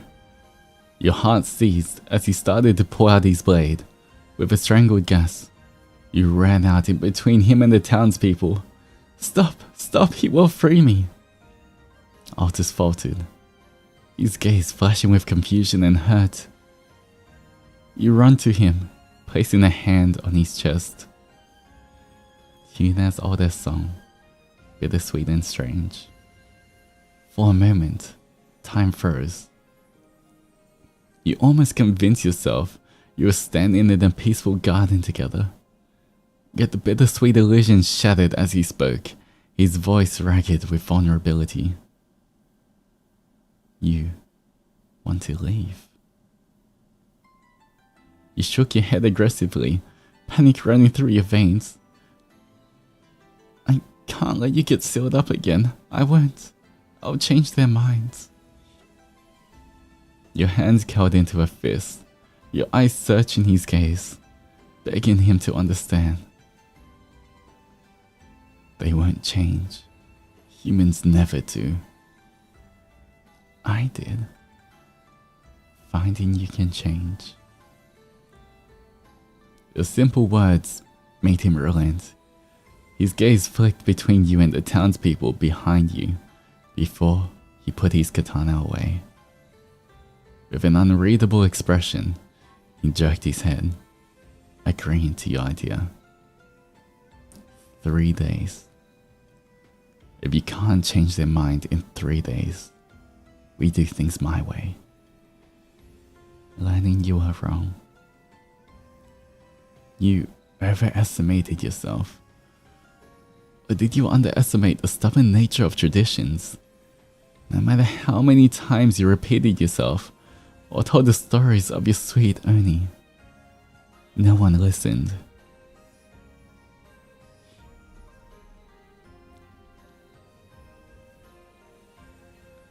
We were too late to save you. What do you mean? Your friends shook their head with a sad smile. You stumbled after them as they give your hand a tug, leading you to the river. He's already bewitched you. He didn't do anything but show me kindness. Is this truly what things have come to? You notice the look your friends give you, a look of grief and pity. Suddenly, it all becomes clear. Die as a lunatic, or deny your beloved. To you, the choice was obvious. Your shoulders slump as you accept your fate, letting your friend lead you to the surging currents. Dully, you notice that the townspeople have gathered there. Despite your predicament, you can't help but glance in the direction of Altus's dwelling. Release them, or face the consequences. Surprise sparked through your mind as a familiar voice broke through the crowd. Thunder rumbled as Altus appeared beside you, his gaze flashing with anger. It's a demon! Fire! No! You jerk your hand away from your friend with a strangled scream. The whistle of flying arrows filled your ears as you ran towards him. Closing your eyes, you attempt to shield him, bracing yourself for a pain that never comes. Instead, you feel a strong arm encircle your waist, holding you to his chest as he swung his katana. The arrows fell to the ground, cleanly cut in half. You wrap your arms around him, burying your face in his chest as he holds you. His lips brushed against your ear, his voice dropping to a low whisper only you could hear. Are you hurt? Saddened as the sun rising in the east. No. He let out the faintest sigh of relief. You pull away to look up his eyes, at him with wide eyes. Don't kill them. His expression twists for a moment. Altus frowns, clearly swayed by your pleading look. He shakes his head slowly, but puts his katana away without arguing. He turned his gaze to glare at the cowering townspeople. Today, you live, despite your foolishness, because of their mercy. Lightning flashed, as if emphasizing his words. With one final glare, he scooped you up in his arms, carrying you away from the town. He smirks as you squeak of surprise, looking down at you with a gaze full of affection. Never leave my side again. Your own gaze softens as his arms hold you even closer. Behind him, you can see the storm clouds still swirling over the village. However, You didn't care, knowing you were protected by your very own son. Okay. He let out a sigh of relief. Instead of stopping at his house, he walks past it, earning another look of surprise. He leans down, kissing your forehead reassuringly. Understanding his intentions, you let your eyes close. Feeling exhausted from the recent events, his voice softens, filling your ears before you fall asleep. I will always protect you. Beauty and the Beast. Alright, there we go. I guess not as much, I mean, kind of angst, but at the same time, happy ending.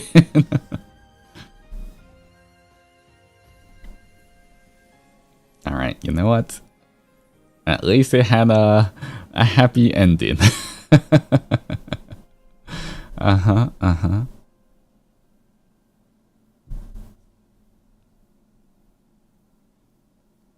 I spent 20 minutes crashing out when Aaron pitched the prompt to me.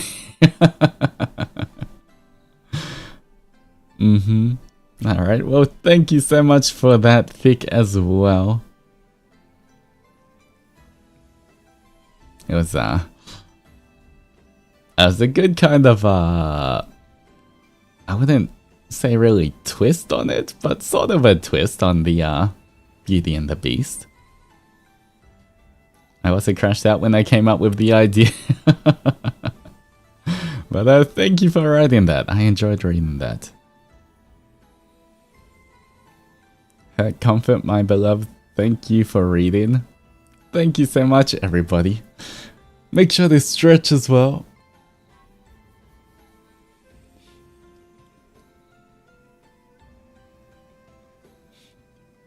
Alright, how many more are gonna have a happy ending? We will see. But you know what? At least one of them did.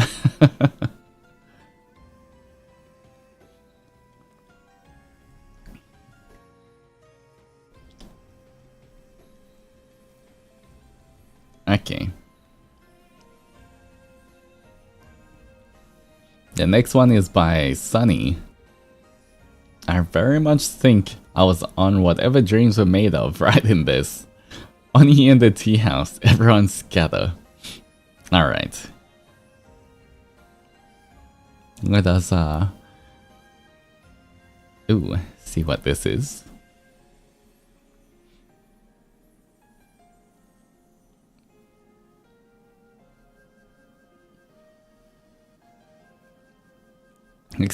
Expect more content from us in the future. Hope you like the fic and the art that came along with it. It was I did enjoy it a lot, and you know what? It does make it even better when I do see art. The art kind of looks like the it would be the cover for the book. If it was ever like a little physical book, then it would have your art as a cover. But thank you so much for the art as well.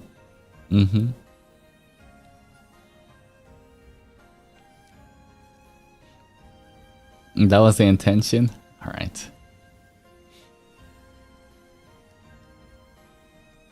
Alright. Let's see. Oni in the tea house, everyone scatter.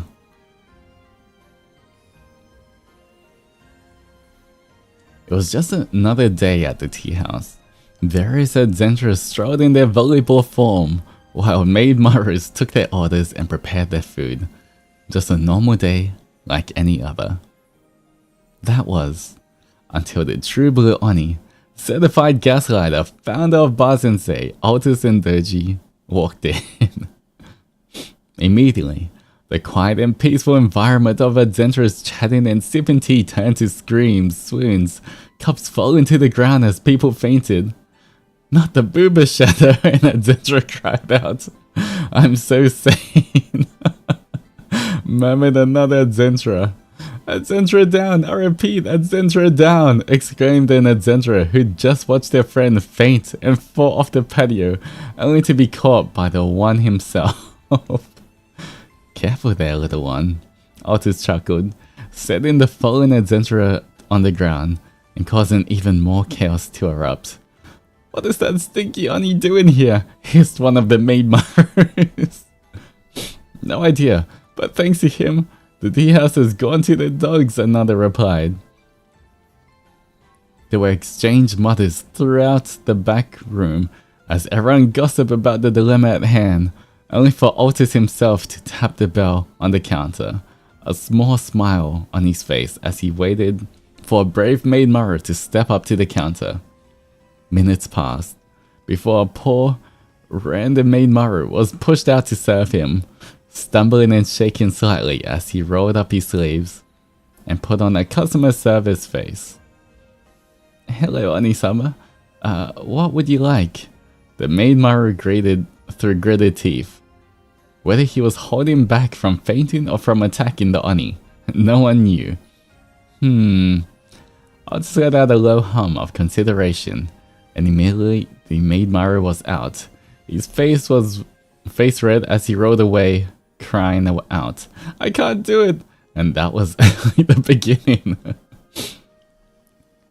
Maid Maru after maid Maru was pushed to serve him, only to give up eventually, either because all he did was hum and stare at the menu at a frustratingly slow pace, because they'd fallen too hard for the way the booba shadow cast over them. Finally, one singular maid Maru stepped up to the counter, sleeves rolled up and a gaze of steel as they said, "What can we get you?" Again, Altus hums softly, seemingly deep in thought. But this maid Maru was different. She was brave, she was experienced, she was ready. Could I recommend set B? Omurice with ketchup, fries, tomato slices, and marshmallows for dessert, she chirped. Or perhaps the matcha set with an assortment of matcha snacks, complete with matcha tea? Altus laughed softly, shaking his head in amusement at the maid Maru's determinations. "I'll take the matcha set," he decided, and a loud sigh of relief was heard from the break room as the maid Maru disappeared to the kitchens, and Altus found a seat by the window. After a short while, the Oni was served and he smiled as he dug in. Pain once he was done and heading out the door to kiss boys or something.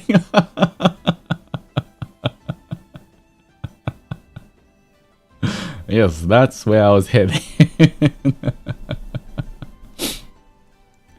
The lone maid Maru sighed in relief and turned to the break room, which was filled with fallen maid Marus. "Oh, he's finally gone. Now get up, it's time to get back to work," she exclaimed. And groans of protest were heard, though everyone ended up getting back on their feet after 5 minutes or so. After that surprise visit, the tea house was able to get back to its normal environment, but maid Marus would always be on guard in case Altus decided to come back and toy with them again, which he definitely would in the future.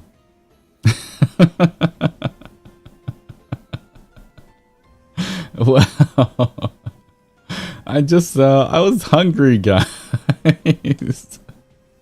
I was not expecting the chaos. My bad. Look, I just need to be well fed and nourished before I go off and kiss boys, okay? You can't expect me to go kiss boys when I'm hungry and having to think of food, right?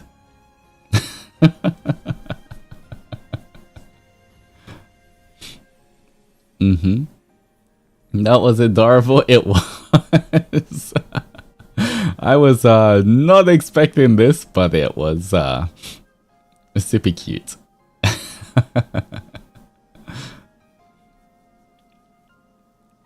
It's actually at work while watching this, so this is late. Sumima, sorry to the Zennies, but thank you for reading it. Oni-sama, I'm sorry it was so long. No problem. Thank you so much, Ellen. I appreciate it. And all of the hard work everyone has put into writing all of these fanfics, I really do appreciate it. Thank you, thank you. So, Come on, I'm sure there's more than one maid marker that would take my order, right?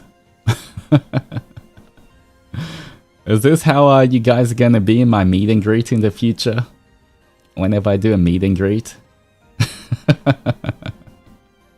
They all get fed up? Okay, fine. I see how it is. You're all fed up. Several of us tried but failed.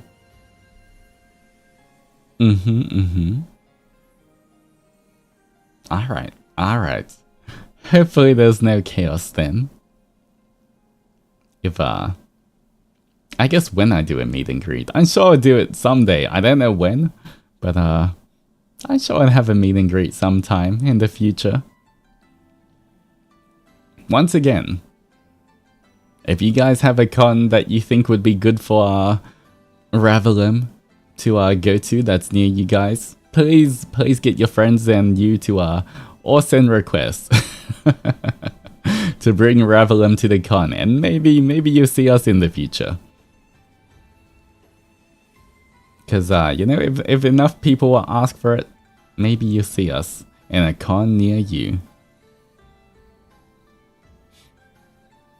Alright. Thank you, Sunny, for that.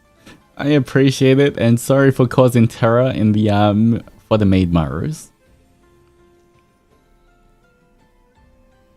Alright, what is this one? So here goes nothing from V. To love a star faded to fall. A Zenrage fanfiction. Tags, angst for real. Of course we got more angst. It was supposed to be fluffy, but yeah. Okay. Everyone get ready for the angst. Everyone hydrate before this.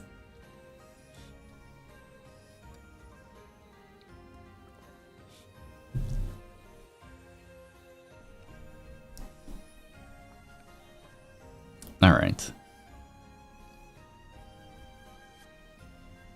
Ooh. To love a star faded to fall. Altus and Zendoji had always been obsessed with an open-world sci-fi game where the exploration met tragedy in the form of beautifully crafted characters. Among the countless NPCs scattered across the galaxies, his fascination always circled back to one figure, Nayuta Umbridge. A wanderer, a rogue alien pilot with a sharp tongue and sharper claws, with amethyst eyes that glowed like dying stars, an enigma wrapped in digitized solitude. Nayu was just an NPC, a beautifully crafted one, but an NPC nonetheless. His story was tragic, betrayed by his closest allies and left to rot in the void. Another casualty of pre-written fate. Altus had always hated that part of the game. But that was just a game, until it wasn't. And Park Yun-hee, welcome to the power of friendship, love and friendship. Thank you so much for joining us. Make sure to grab a pet fish on the way in, but welcome in. The nights before it happened, Altus had been grinding through a new questline, his eyelids heavy, his fingers moving on to autopilot, the distant hum of a virtual spaceship. Nayu's rare, amused scoff at something Altus's character had said. It was all part of his routine. Then, the sky above his apartment split open. A meteor shower, unlike anything he had ever seen. Light poured in through his window, his entire room swallowed by a luminescent void. And when he woke up, he wasn't home anymore. He stood in a world draped in black metal and eerie purple light. The hum of machinery vibrated through the air, foreign yet deeply familiar. The scent of something metallic lingered on his tongue. His breath hitched as he stumbled through a dimly lit corridor, the metallic scent of ozone clogging his nostrils. The walls pulsed, sleek and black like obsidian, reflecting an eerie glow. The air was heavier here, tinged with static, as if reality itself was glitching. A sudden whip of movement, a sharp black gooey looking tendril shot forward, stopping just beneath his jaw, its pointed tip grazing his skin.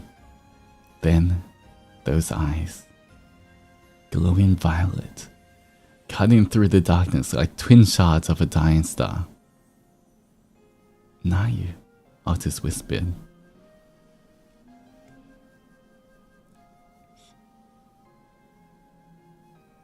"Speak."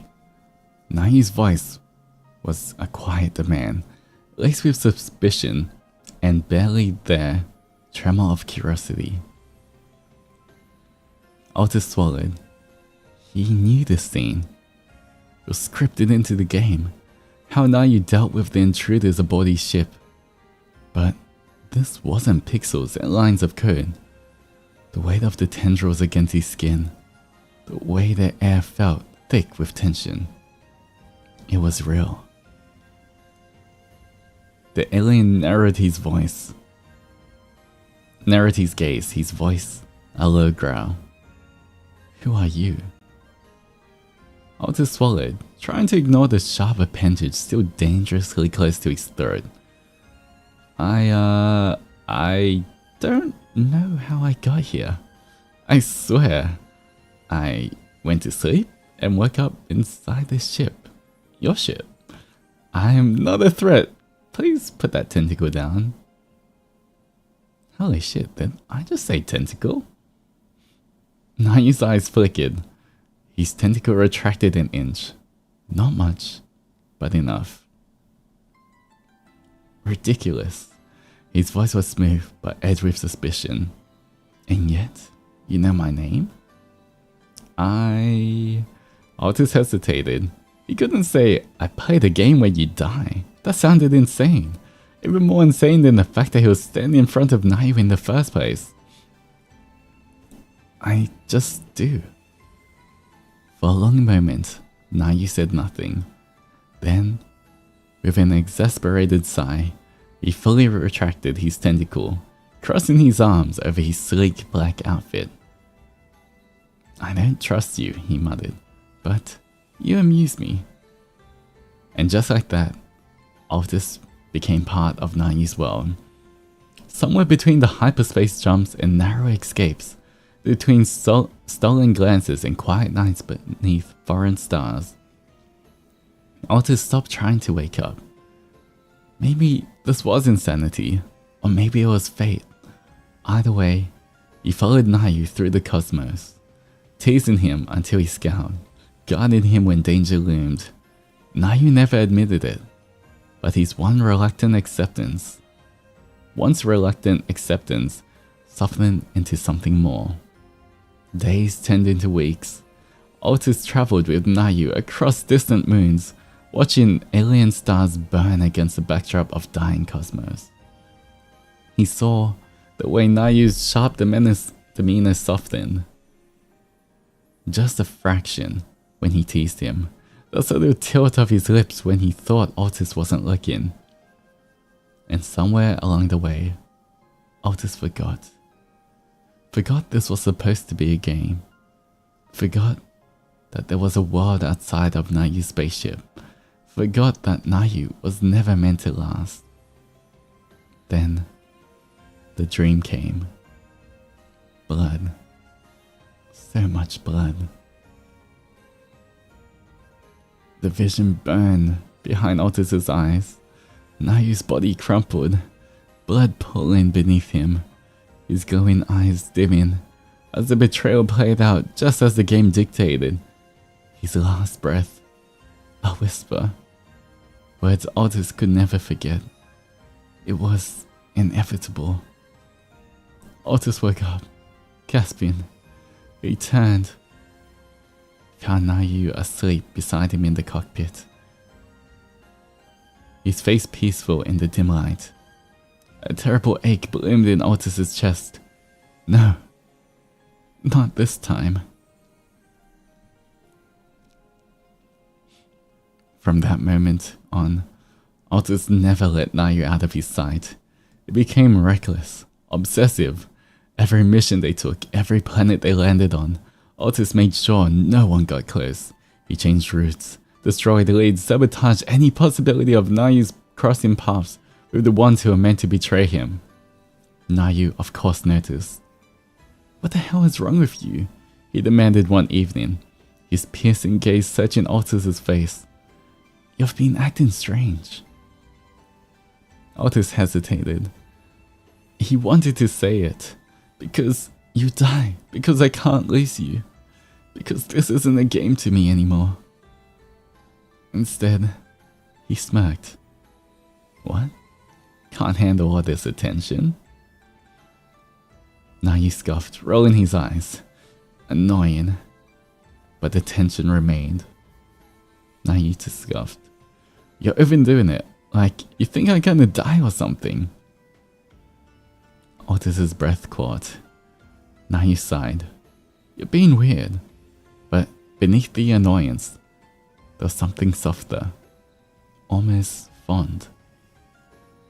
Altus wanted to believe he had changed the script, that his interference had rewritten the code of this world. But fate was not so kind. The day came anyway. And no matter what Altus did, the moment unfolded as it was always meant to. Only Nayu changed the ending. Pain lanced through Altus' skull, his body moving on its own, his fingers tightened around the hilt of the plasma blade. And when he came back to himself, his hands were soaked in blood. Altus stood frozen, his plasma blade still clutched in his trembling hands. His breath came in ragged gasps, his vision swimming, reality blurring between the horror and disbelief. Nayu lay before him, his sleek outfit stained with deep, shimmering violet. His own blood, the edges of his mouth curled faintly, the same unreadable, knowing smirk on his lips. Altus dropped the weapon. It clattered uselessly against the metal floor. Nayu! His voice cracked. His knees buckled. No. No, no, no. He reached out, pressing his hands desperately against the wound, as if he could glitch reality back into something kinder. But the blood kept flowing, slipping through his fingers, like the stars outside the ship. Altus. The alien's voice was soft, uncharacteristically so, almost gentle. Altus's head snapped up, his chest heaving. Why? Why did you do that? I tried so hard to change it. Nayu let out a weak chuckle. You really are a fool. His violet eyes, dim but still sharp, fixed onto Altus with something unreadable.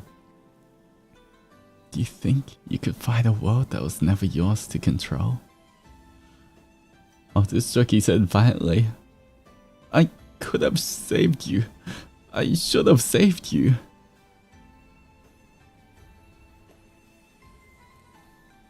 Nayu coughed, his body trembling, but even as his breath grew weaker, his expression remained the same, calm, as if he had always known the moment would come. I knew from the beginning. His fingers, now cold, barely twitched before Altus grasped them, squeezing as if he could will life back into them. What? Altus whispered. Nayu let out a shallow breath. I knew I was going to die. I've always known. This world, it's written in its code. But you... He exhaled, long and slow, violet eyes burning even as they dulled. You weren't supposed to care. Altus clenched his jaw. Of course I can. His breath hitched. His throat burned. I love you, you idiot. I didn't care if you were an NPC. I didn't care if this was just a game. I didn't care about any of it. His grip on Nayu's cold hand tightened. I just wanted you to live. For the first time, Nayu's expression wavered. His smirk faltered. You. His breath was faint now, almost lost. You shouldn't have left me. Altus's vision blurred.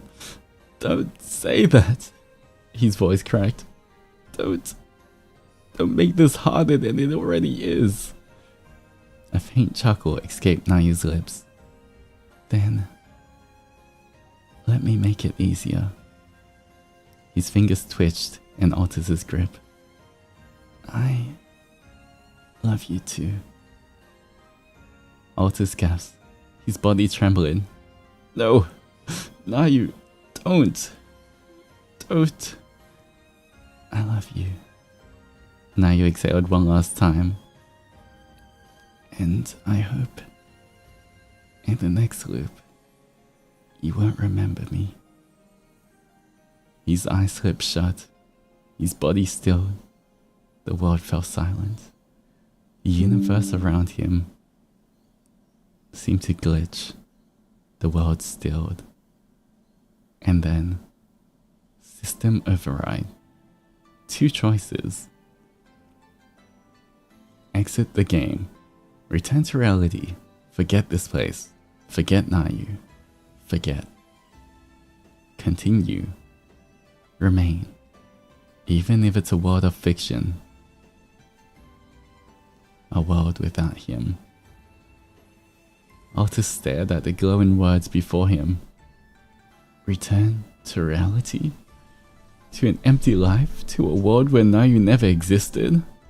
Or stay in this hollow, broken reality where the only thing that he ever felt real, that ever had felt real, just slipped through his fingers. He laughed. It was a hollow, shattered sound. Altus already knew his answer. Nayu was gone, and Altus had already died twice. Once, in a world he no longer belonged to. Twice, in the arms of a fallen star. His fingers trembled as he pressed continue.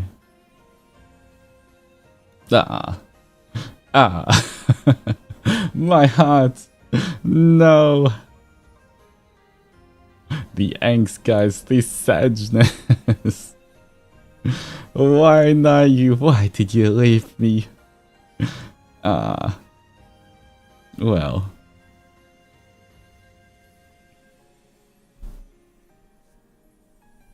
That was, once again, thank you so much for the fic.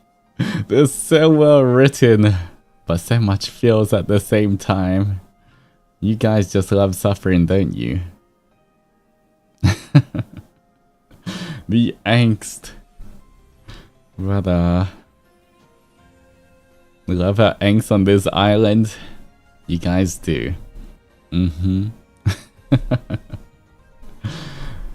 But they're all so well written. It's thank you so much for writing that.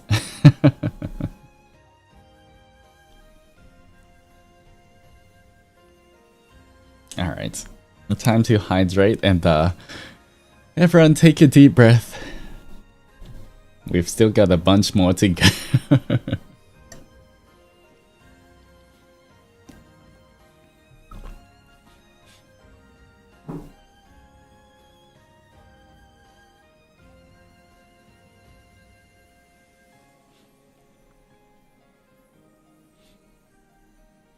But I am, you know, as angsty and doom yaoi as all of these have been, I have been enjoying them a lot.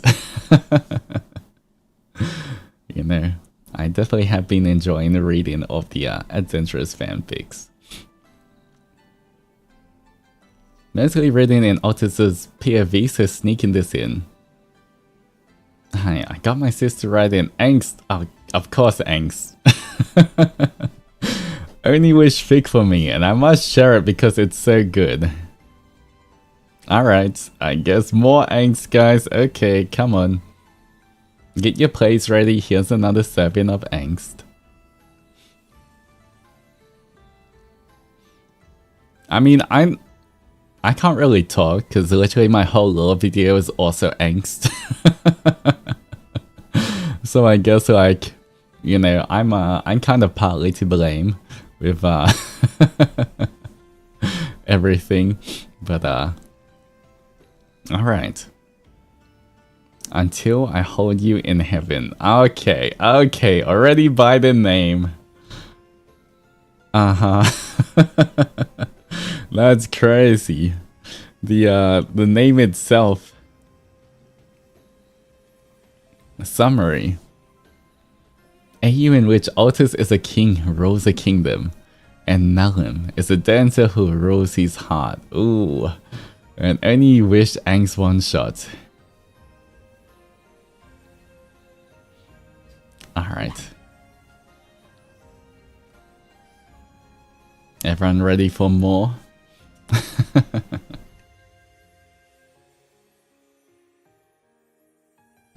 Alright.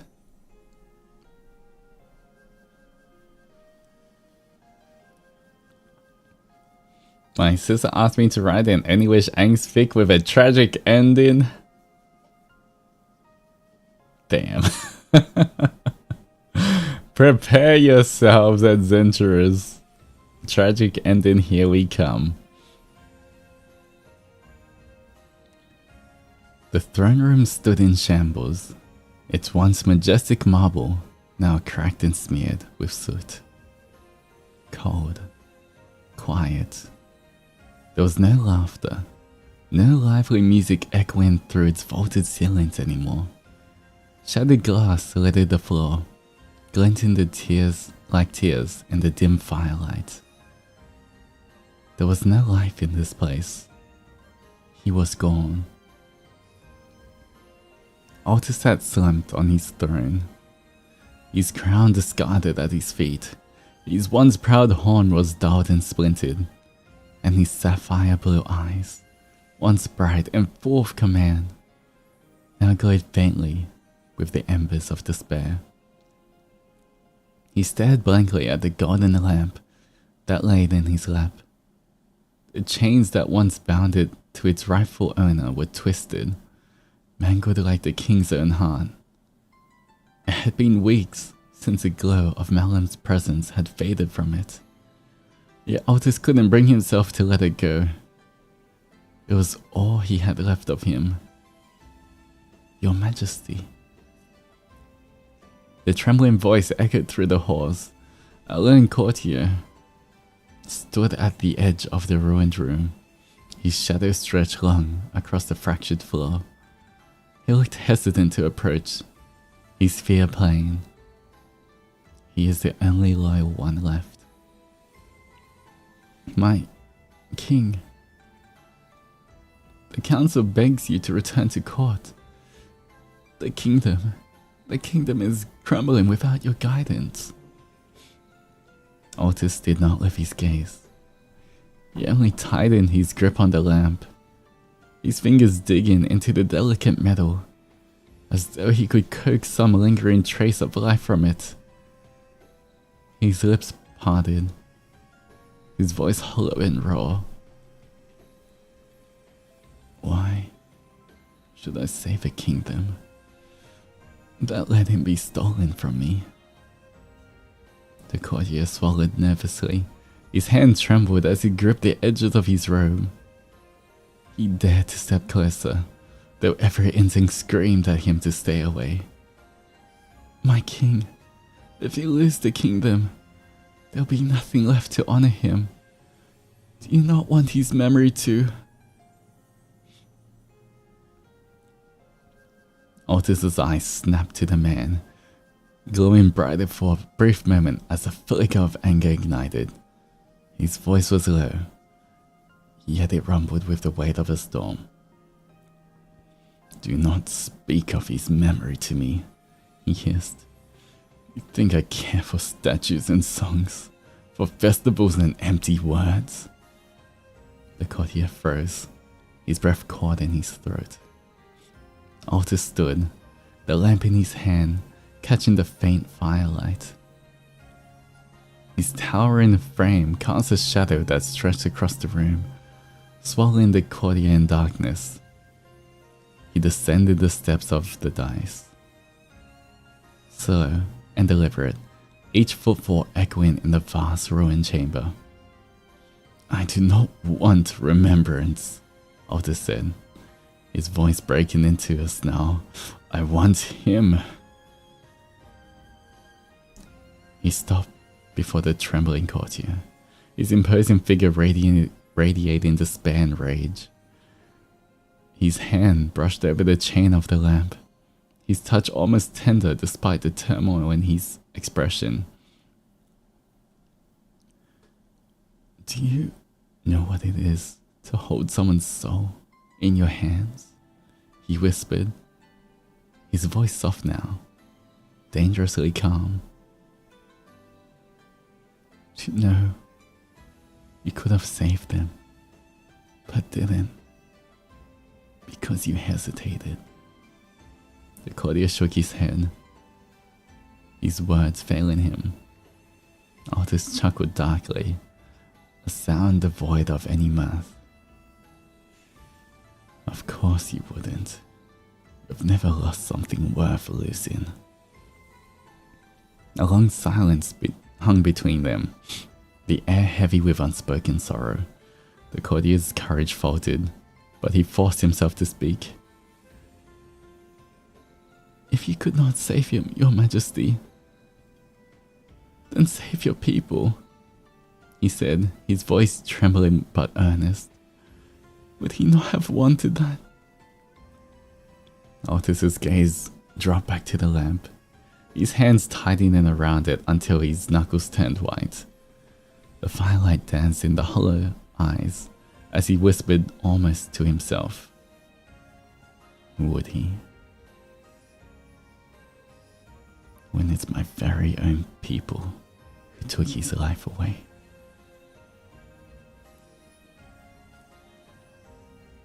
It had been a night of celebration, a feast to honor a victorious campaign. The hall had been alive with music, laughter, and the clinking of goblets. Among the performers were a troupe of dancers, but none shone brighter than Malum. Malum's every movement was hypnotic, his grace otherworldly, his eyes glinting like distant stars. Locked with Altus's across the crowded hall, and in that moment, the world seemed to pause. It was love at first sight. When the performance ended, Altus found himself on his feet, descending the dais. Without thought, the room seemed to part for him. The applause of his court muted in his ears. Malum stood at the center of the hall, his chest rising and falling with exertion. His gaze steady and unflinching, as Altus approved. "Your name," Altus said, his voice softer than any of his courtiers had ever heard. Malum tilted his head, a faint, teasing smile playing on his lips. "Is that a command, my king, or a request?" The court fell silent. No one spoke to the Demon King in such a manner. Yet, Altus chuckled. "A question," he replied, his lips curving into the barest smile. "One I would like answered." Malum bowed with a flourish, his voice Elotian and smooth as silk. "Malum, Your Majesty, a humble servant of the arts."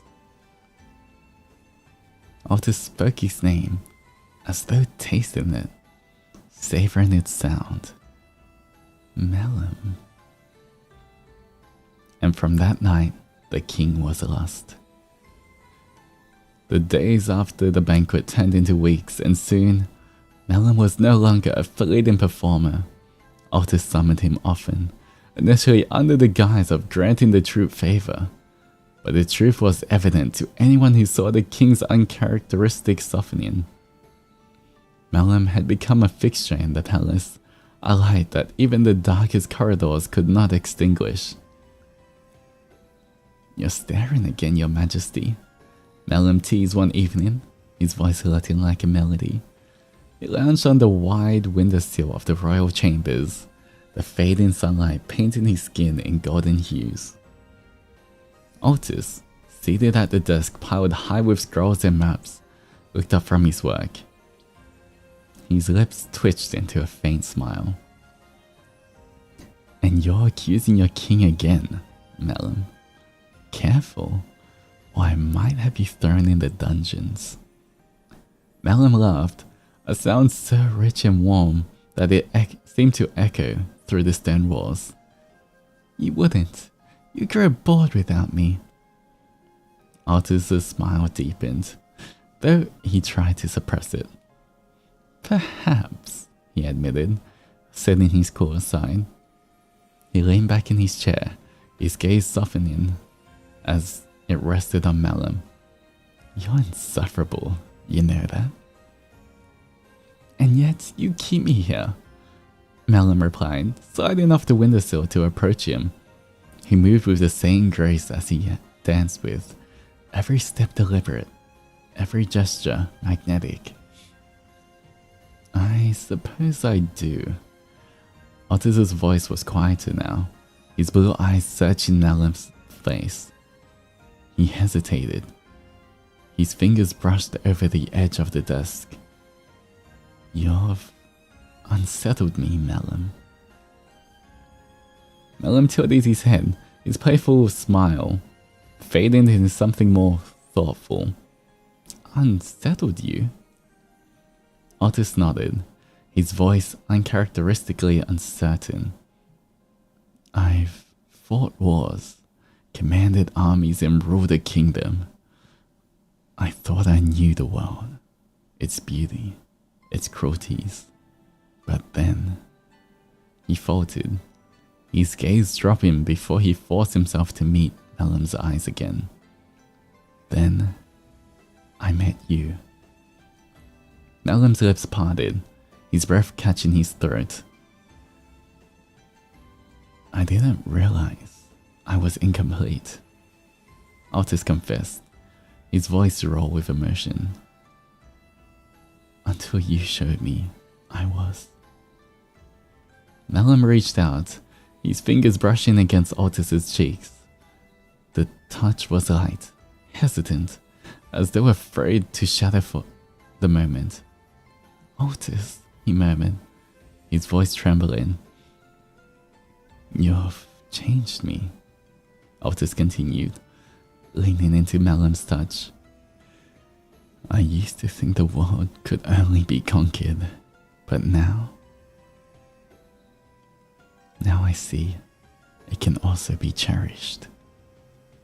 Melon's eyes shimmered, his playful facade breaking under the weight of Altus' words. "And I used to think no one could truly see me," he whispered. "Not for what I am, but you," he trailed off, his thumb gently brushing against Altus' jawline. "I see you," Altus said, his voice steady now, a quiet certainty in his tone.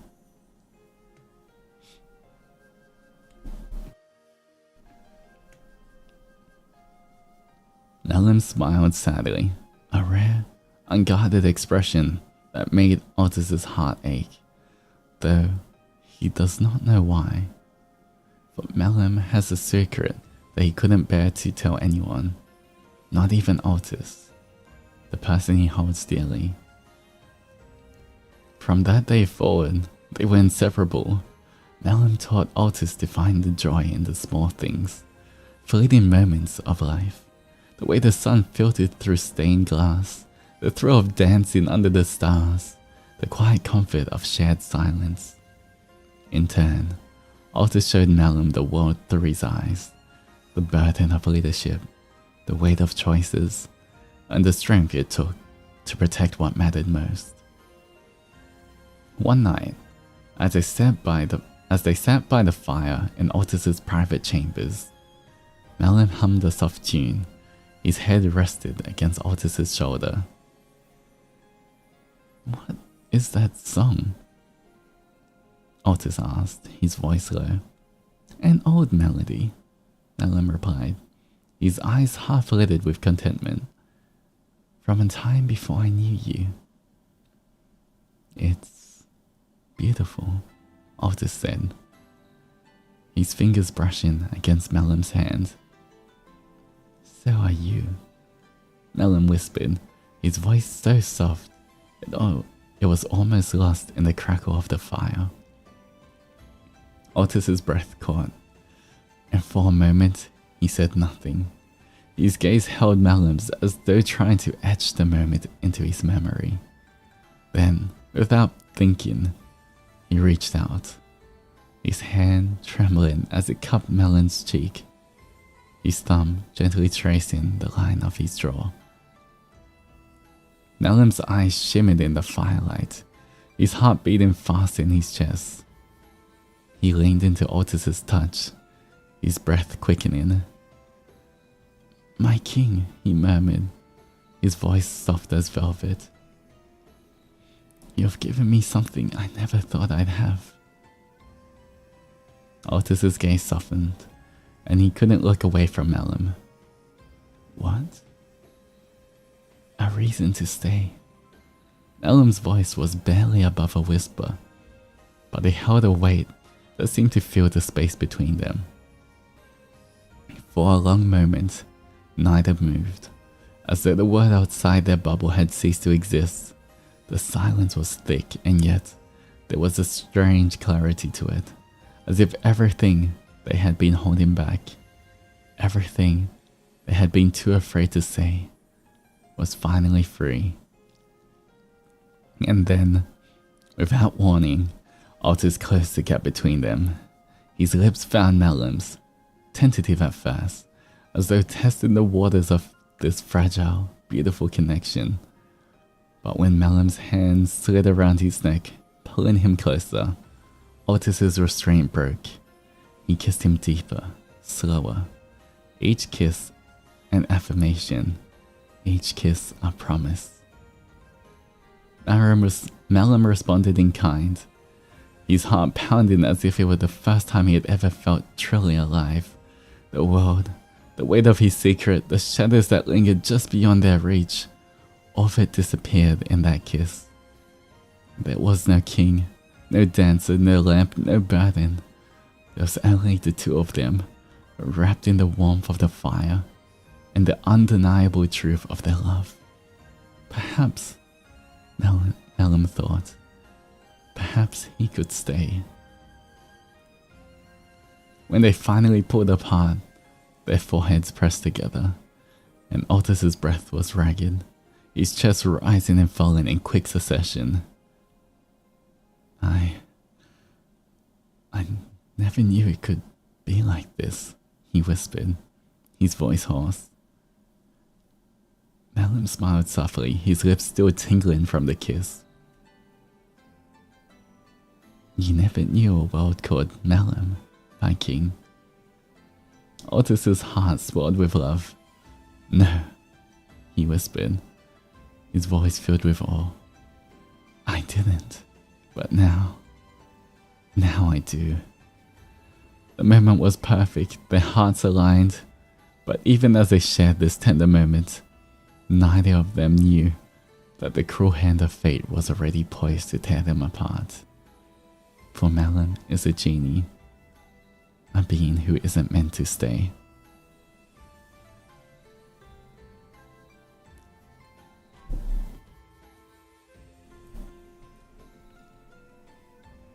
The court had long whispered about Altus's strange behavior, his distracted gaze, His softened heart, his newfound tenderness. A king who once commanded his kingdom with iron will and a cold heart had become a shadow of himself, caught in the thrall of a mysterious dancer. The courtiers, who had served him faithfully for years, watched with growing concern as Altus's resolve began to crumble. And then, they discovered the secret. It was one of the chambermaids, a young woman who had started working in the palace. She had been tidying the royal chambers when she saw the golden lamp, hidden away under a silk cloth. She had noticed its strange markings and heard Melon speaking softly to it. His words too soft for anyone else to catch it. It wasn't long before the servants began to gossip, their whispers winding their way through the palace halls. The courtiers, those who felt the weight of Altus's softened rule, saw the signs too. Melon's strange beauty, his ability to charm not just Altus but everyone around him, his seeming immortality. It wasn't long before they connected the dots. Melon wasn't just a dancer. He wasn't just a man. He was a genie. And with that discovery, the courtiers knew what had to be done. The king had been led astray, manipulated by the very being he had come to love. They could not, would not, let Altus fall under Melon's spell any longer. Even though there was never spell casted, even though it was true love. One night, as the palace slept under a blanket of silence, the courtiers made their move. They crept into the royal chambers where Altus and Melon lay together, the fire in the hearth casting flickering shadows against the wall. Melon was curled against Altus, his head resting on the king's chest as they both slept soundly. The courtiers, their face grim with determination, approached the bed. One of them, an older man who had served as an advisor to Altus for many years, stepped forward. His voice was a harsh whisper. "Do it now." The youngest of the group, a man who had once been a trusted soldier, pulled out a small vial filled with clear liquid. He knelt beside Melon, preparing to pour it into the lamp. The lamp. It had taken weeks of planning, but they had finally found it. The court's most trusted servants had been bribed, their loyalty now bought by promises of power and favors. And now, it was in their hands. The small vial was no ordinary potion. It was a curse so powerful that it would erase Melon from existence entirely. The courtiers knew the price of this curse. Melon would cease to be, his very essence stripped away until nothing of him remained. No memory, no soul, no trace that he had ever existed. The lamp would become nothing but an empty vessel, a silent reminder of a love that had never been allowed to flourish. As the soldier moved to pour the liquid into the lamp, a voice shattered the stillness. "No." Altus's voice was low and trembling, filled with an aching clarity that only Melon's absence could bring. He had woken just in time, his hands reaching out to stop the courtiers, his eyes, wild with realization, locked onto the vial in the soldier's hands.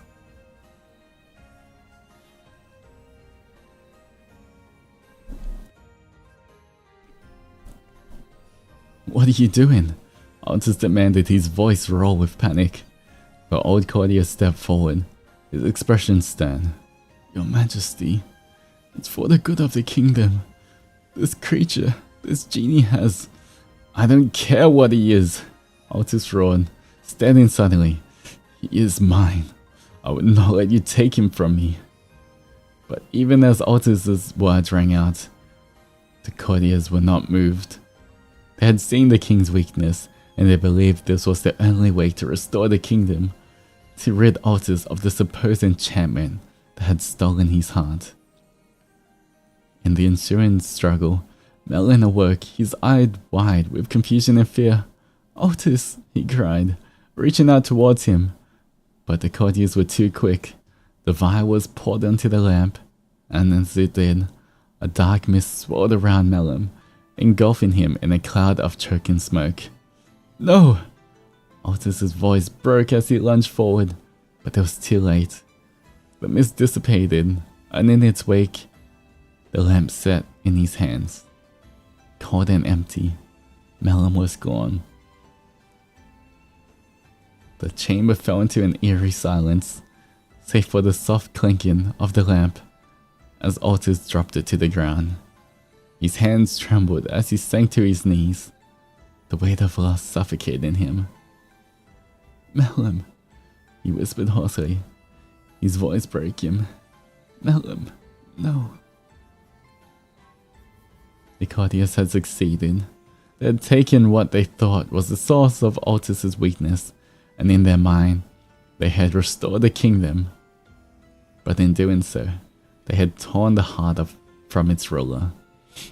Altus's gaze was distant, his eyes empty. "You said that I'm the reason you would stay," he whispered, his voice barely audible. "But His words faltered as he realized the depth of his despair. He had never known a world without Melon, and now he had no world left at all. The courtiers remained silent, their faces set in grim determination, as if witnessing the king's suffering was a necessary sacrifice for the greater good. But none of them understood. None of them could ever comprehend the depth of Altus's despair. In the days that followed, the once vibrant kingdom began to wither. The streets, once filled with bustling life, grew quiet. The markets, once thriving with trade, now stood abandoned. The nobles, once loyal to their king, whispered of a ruler who had lost his way, who no longer cared for the needs of his people. Altus wandered the palace halls like a ghost, his mind consumed by the memory of Melon. He no longer held court. His decisions were made in a daze, as if he was simply going through the motions. His advisors begged him to return to the throne, to restore order to the kingdom. But Altus could not hear them. His heart had been torn apart, and nothing remained to fill the void. His once clear blue eyes, now dull by grief, stared out over the balcony, where the world seemed distant and unrecognizable. The kingdom, once strong and united, was crumbling beneath his weight, and he could do nothing to stop it. But the courtiers, those who orchestrated the tragedy, had not anticipated just how far Altus would fall. They had seen only the king's outward despair, but not the fury that simmered beneath. The loss of Melon had shattered him, but had also ignited something darker within him. A thirst for revenge, for retribution against those who had taken his love from him. It was in this fragile, unstable state that the coup began to take root. In the halls of the palace, whispers grew louder. The nobles, those who had once looked to Altus for guidance, began to see opportunity. The king was weak. The kingdom was ripe for the taking. And so, they made their move. The night was dark and oppressive, the air thick with tension as the band of traitors slipped through the palace walls. Led by the very courtiers who had betrayed him, they crept through the shadows, ready to overthrow the broken king they no longer deemed fit to rule.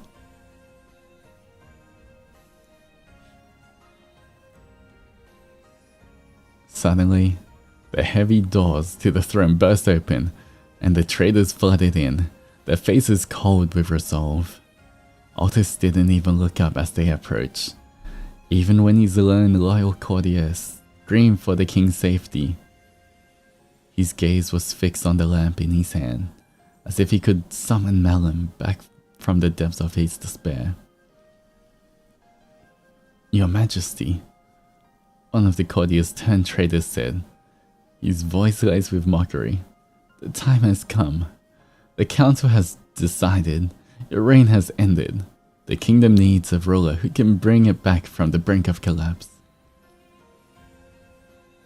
Altus's heart tightened, but his voice remained the same. "The kingdom is already gone," he said, his voice a hollow echo. "What is left to rule?" The traitor closed in, their weapons drawn, but Altus didn't flinch. He had nothing left to fight for. His soul had been shattered, and now even his kingdom was slipping from his grasp. "You've already taken everything from me," Altus whispered, his voice breaking. "And yet, you still seek to tear it all apart." The courtiers hesitated, the flicker of doubt passing through their eyes, but they pressed forward, knowing their only choice was to finish what they had started. And in that moment, as the weight of his grief and cold reality of betrayal pressed in on him, Altus realized something. His love for Malum, the joy that they shared, had been the only thing worth living for. And now, with everything else lost, he had nothing left to live for.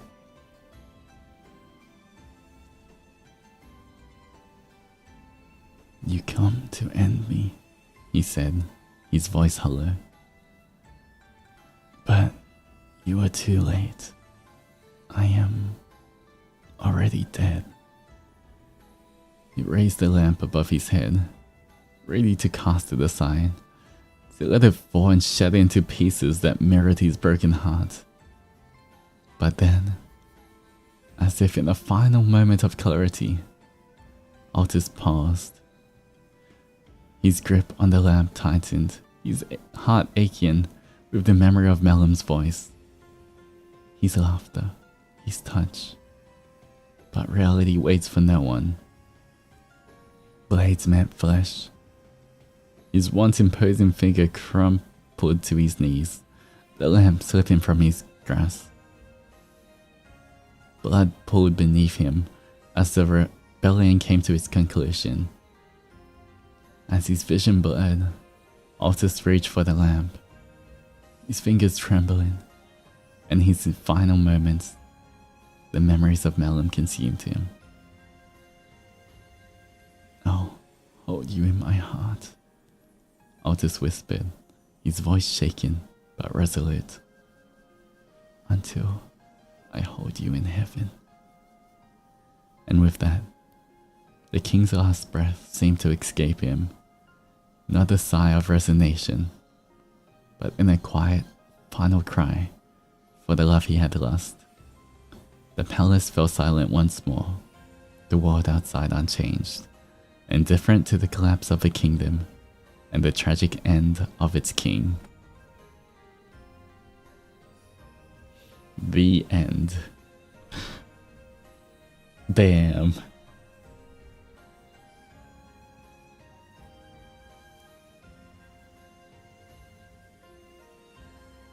The angst in that one's a different level.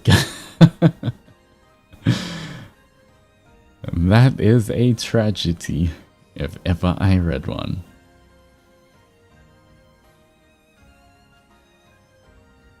Aang's final boss.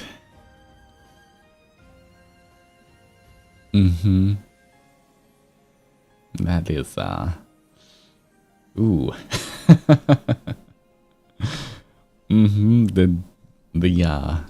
The doomed Yowie. The ultra doomed Yowie.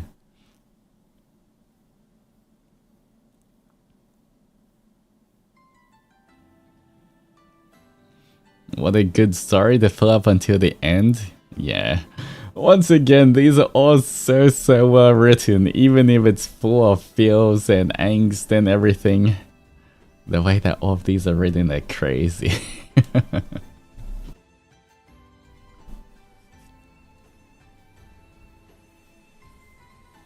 This is so good indeed.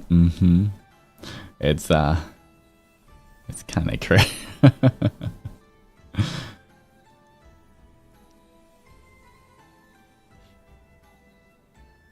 Does anyone have tissue in mind of finished? Wait, there's a second chapter? There is?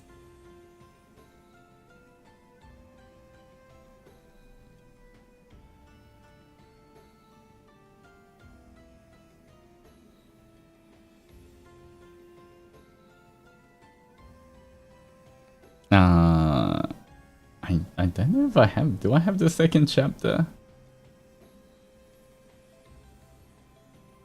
It is in the fic link itself. Let me quickly see if I can find the second chapter.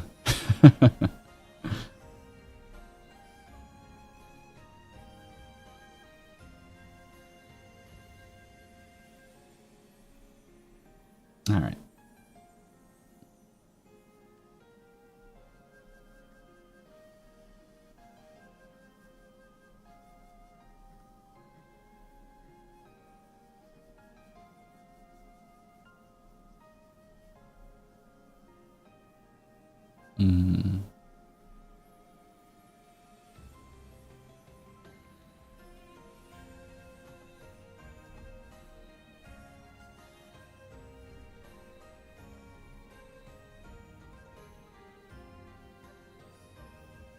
Wait,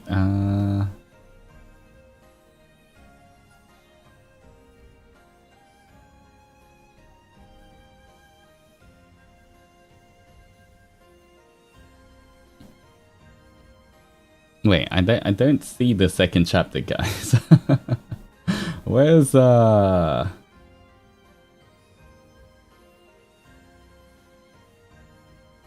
Oh.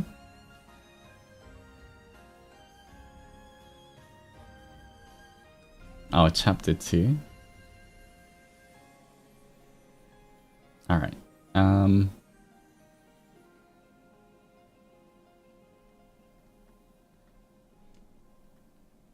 Okay, I think I might. We'll see if I can read the second chapter. I think the Dark Overlords will quickly check it first, so maybe I'll read. Oh, it's good to go.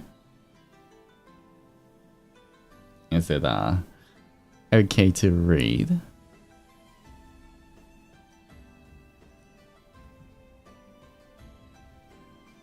All right. You know what? It has been approved by the Dark Overlord, so let me just grab that.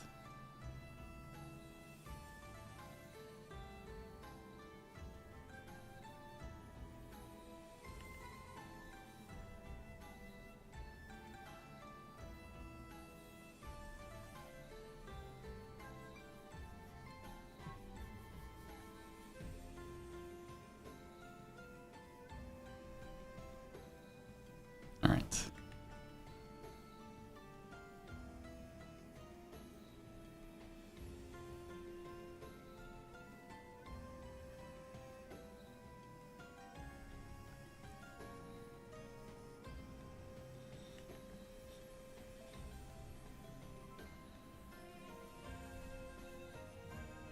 Alright, here we go, here we go. Alright. Until I Hold You in Heaven, Chapter 2, After Story. I'll hold your heart. Oh, Leo Raid, welcome in, Leo, how's it going? Welcome in, Leo. And Leo mates, welcome, welcome. We are doing some fanfic reading. I'm reading some fanfics written by the Adzenturers, and just be prepared for some angst though, guys. If you guys want to stick around and listen, feel free to. Otherwise, you know, I hope you have a good rest of your day. But if you want some doom yaoi, some angst, some a bunch of feels, then feel free to stick around and listen. But yeah, welcome in. Thank you so much for the raid, Leo. I appreciate it. And Pez, thank you so much for the 5 gifted fishies. If you got a gifted fishy, make sure to thank them and take your fishies on walks every single day, except for when I'm streaming. Let's go Doom Yaoi. There's definitely a lot of Doom Yaoi going on. But alright, here we go, chapter 2. Are you guys ready for more feels? Is this gonna be even more tragic, or is it going to be something nice? Summary, I've missed you. Alright, get ready for the feels, guys. Altus stood alone in the ethereal expanse of heaven. The golden light surrounded him, warm yet unfamiliar. The serene beauty of the afterlife felt distant, almost unreal, as if it were a dream he didn't deserve. He had failed. The memory of his death was sharp and unyielding, shadows rising in the throne room, still piercing flesh, the faces of the ones he trusted contorted with betrayal. But the sting of the coup wasn't what weighed on him most. It was the lives lost in his reign, the innocents caught in the crossfire of his decisions, and the realization that he had left his kingdom in ruin.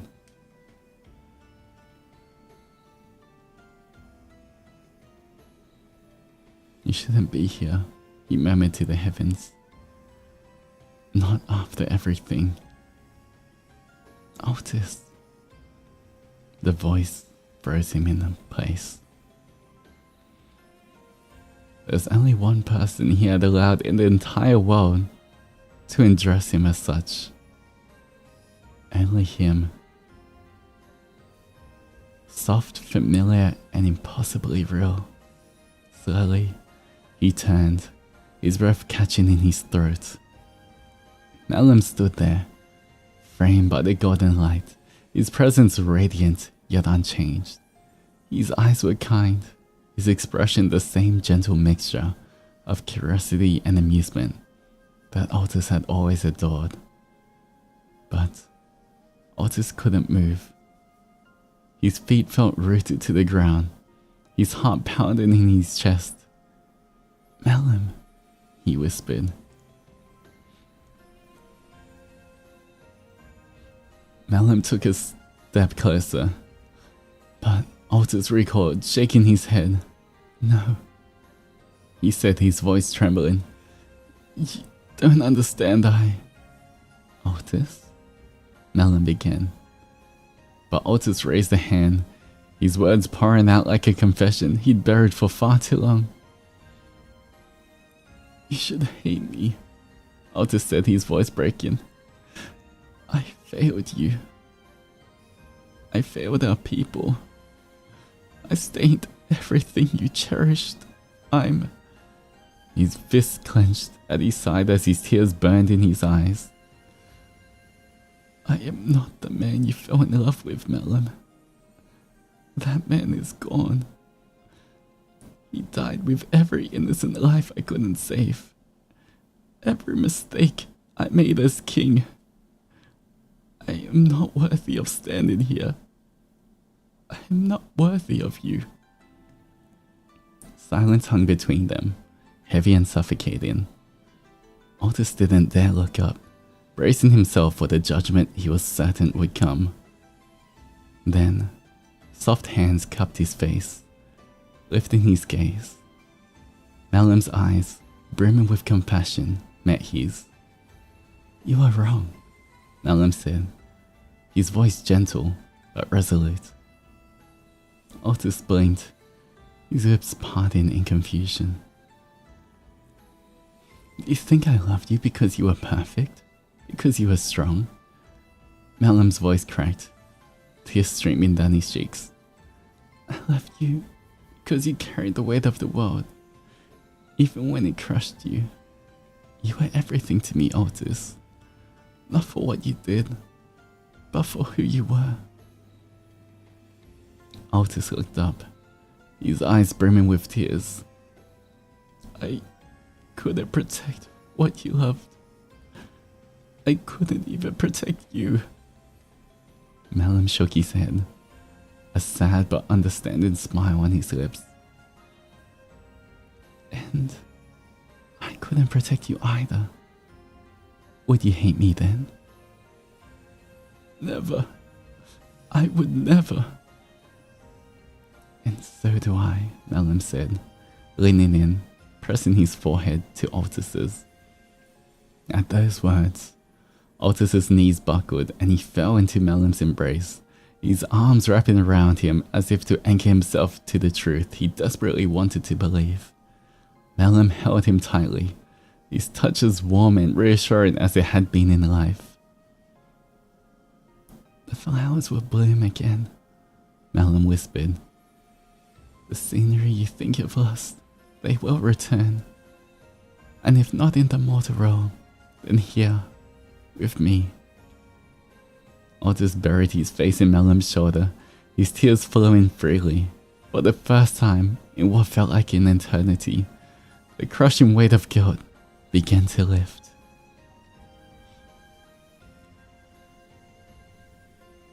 I missed you, he choked out. I was so afraid you'd hate me, Altus confessed, clinging to him. How could I? Malum whispered. You're still the man I fell in love with. The man who loved these people, these flowers, these skies, and me. You've carried my heart through the darkest of storms, Altus. Let me carry yours now. They stayed like that, entwined in a love that transcended life and death, as heaven's garden blossomed anew around them. Malum pulled back slightly, brushing away Altus's tears. I promised you, didn't I? Malum said, a soft smile tugging at his lips. That I'd wait for you, no matter how long it took. And now, my love, we have forever. Altus closed his eyes, breathing in the warmth of Malum's presence, and for the first time in what felt like eons, he let himself believe. I'll hold you in my heart, Malum whispered, pressing a kiss to Altus's brow, just as you've always held mine. Aww. Aww. How sweet. Okay, we kind of got a happy ending. Something to offset all of the angst. Alright, well. I'm crying while eating my lunch. What is this perfect writing? Yeah, at least we kind of got out of the angst. It's so bittersweet. It is. The feels, guys. Every time I read one story, I'm like, the feels, it was so good. And the next one's just hit you with the feels once again. But thank you so much for writing this, and thank you so much for writing the chapter 2. Chapter 2, the real savior, for real. Saving us, pulling us out of the darkness, giving us something sweet.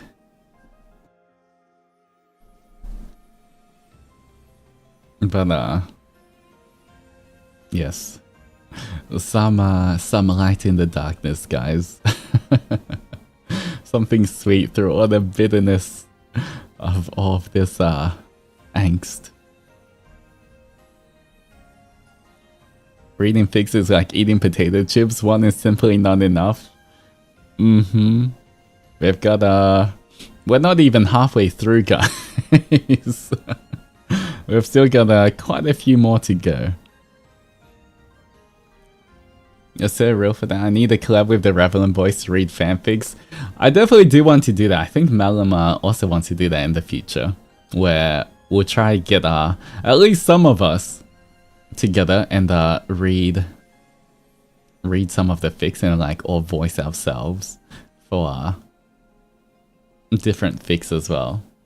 That would be super fun. But knowing you guys, you're gonna write all of the angst. Although I guess it depends. I guess maybe it's just angst because it's the Adzenturers.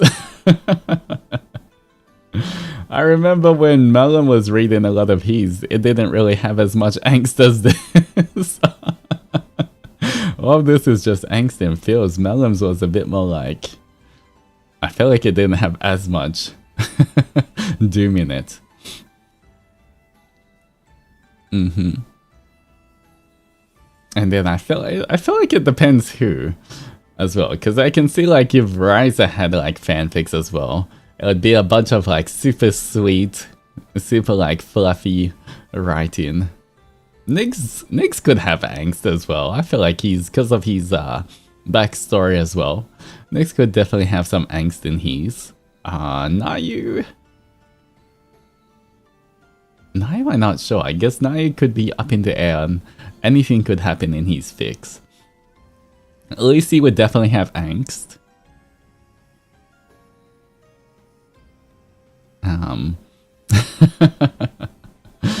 Yeah, I guess there's a bunch of different ones. I guess the Adzenturers just like to write angst a little bit more.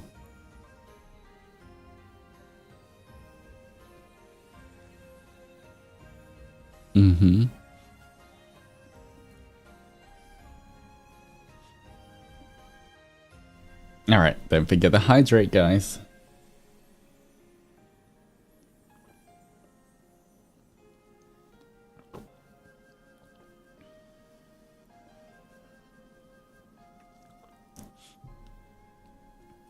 Alright, next one we have Mono.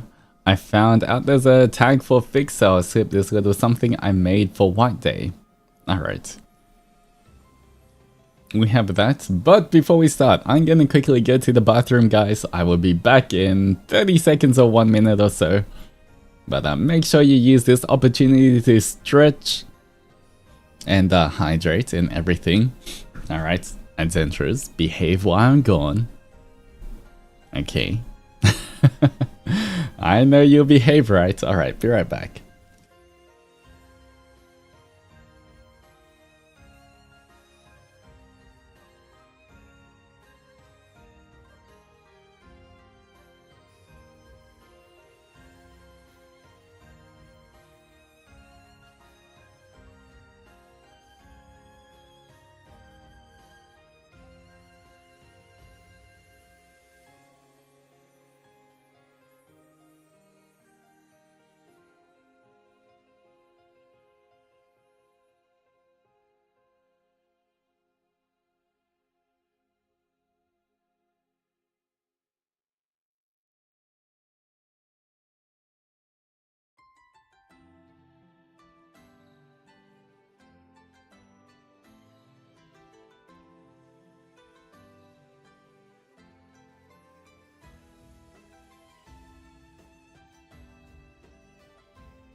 Alright, I'm back, everybody. Say hi back.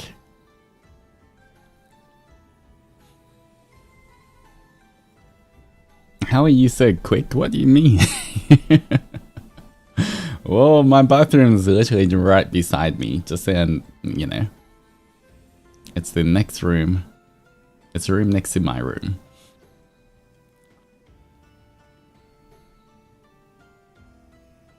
Alright. Here we go, guys. Who's ready for, You know what? This is for White Day. I feel like hopefully it shouldn't be... Maybe there's something that's kind of... No angst?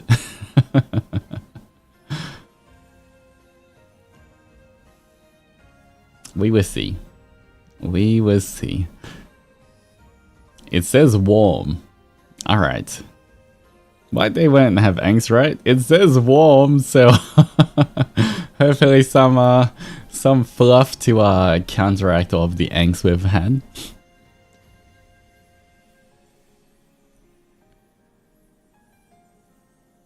Alright. Here we go. Altus carries a bowl of risen dough and places it on the kitchen counter, lightly flouring a baking mat after. You poke your head in the kitchen, curiosity getting the best of you, despite how many times Altus has shooed you away with the reason that he wanted to prepare some baked goods for you on White Day, made by himself. Onimaru did a good job of whisking you away, using the excuse that he needed assistance in finding a strange creature eating away on his carefully taking care of potted plants.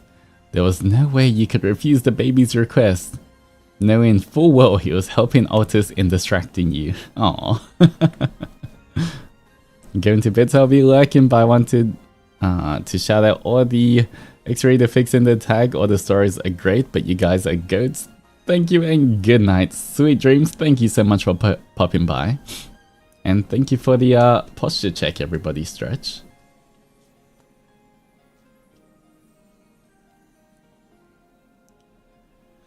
Would you like to try to knead the dough? You happily come forward, go into the sink to wash your hands first before drying them off, making sure they're dry and clean. Altus instructs you to release out the air bubbles by punching the dough, deflating it down. You transferred it to the mat, but he could tell you were inexperienced in kneading with the awkward motions you use. Altus stands behind you, his large frame hovering over you as he slides his arms over yours, feeling his body warmth close to yours. Like this, little one, he says, so close to the right side of your ear. A shiver runs down your spine as you can sense how close he is. You watch as his strong hands knead the dough, some of the veins slowly protruding. Someone is distracted. You hear a teasing voice break you out of your thoughts. You didn't realize you had stopped moving a while ago. He creeps up to your face in embarrassment, hoping the universe could just punt you into space right now. Oh, well, did you hear that? I think Onimaru needs me again. Let me just... You tried finding an excuse to escape, but you are now faced with one problem. As you turn around, you are now faced with a towering blue Oni with a smug smile plastered all over his face. His arms not showing signs of releasing you just yet. Your heart races with the proximity, and somewhere inside of you, you are grateful you let your curiosity win. You're not escaping yet. I'm sure Onimaru is doing just fine right now, he whispered teasingly. Not if I do this. You blindly grab a small amount of flour and playfully throw it against the side of his face, catching him off guard. You laughed, watching his stunned expression. You're gonna get it for that. Your face falls and you realize you should have escaped when you had the chance. In the attempt to still slip off, you run off, but not far enough before the Oni scoops you with one arm, making you squeal in surprise. He sets you on the cleaner side of the kitchen counter, smudging some flour on the side of your face. I got you, little one. He smiles softly, admiring you with his hand still on your waist. As you always do, a quiet silence is shared between you two, just feeling content in the moment. Onimaru then waddles in, holding a bouquet of flowers, proudly showing it to the both of you, with a handwritten card saying, from Altus and Onimaru. Aww. The both of you look at each other and laugh. Your heart has never felt so full of love. Onimaru the goat! Look at the baby. Can always count on the baby. Alright, there we go. Something nice and fluffy and cute. No angst in this one. And it's got Onimaru for bonus points.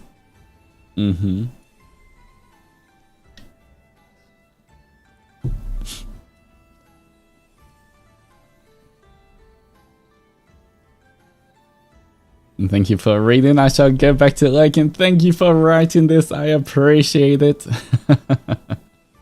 You say no angst, Yippee, but I'm sure there's more angst coming up, guys. You think there's no more angst coming up? I'm sure there's more. Emotions are roller coaster today. They are. But you know what? It's always good having like angst and fluffiness and everything else. But this one was super cute. Alright, next one is from Mizuki. Hello. My first time writing something this long.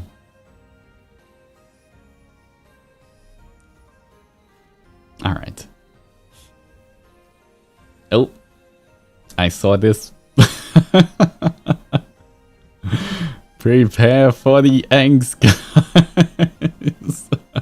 I don't know what this is about, but I see angst. I can smell angst. Not the zoom. More doomed yaoi. Alright, back to the doom yaoi, guys. Okay. Altus, first person POV. Alright. Buckle seatbelt, yes, everyone. Buckle your seatbelts and make sure you're strapped in onto the roller coaster. Here we go.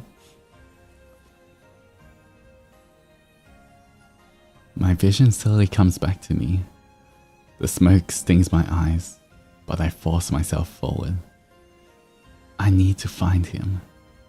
Maybe the smoke can cover us, hide us from the eyes of the humans. Just for a moment. Just long enough to talk. I sense movement behind me. My muscles tense.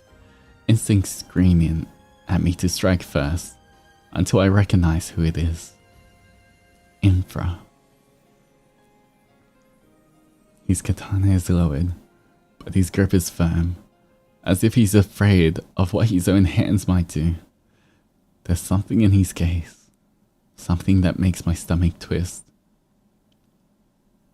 We need to end this, I say, my voice hoarse. We will. His tone is steady, but his hands tremble. I swallow, stepping closer. Your plan. It's not enough. They won't believe it. They need more. Emperor shakes his head. Already knowing where I'm going with this. We agreed. No.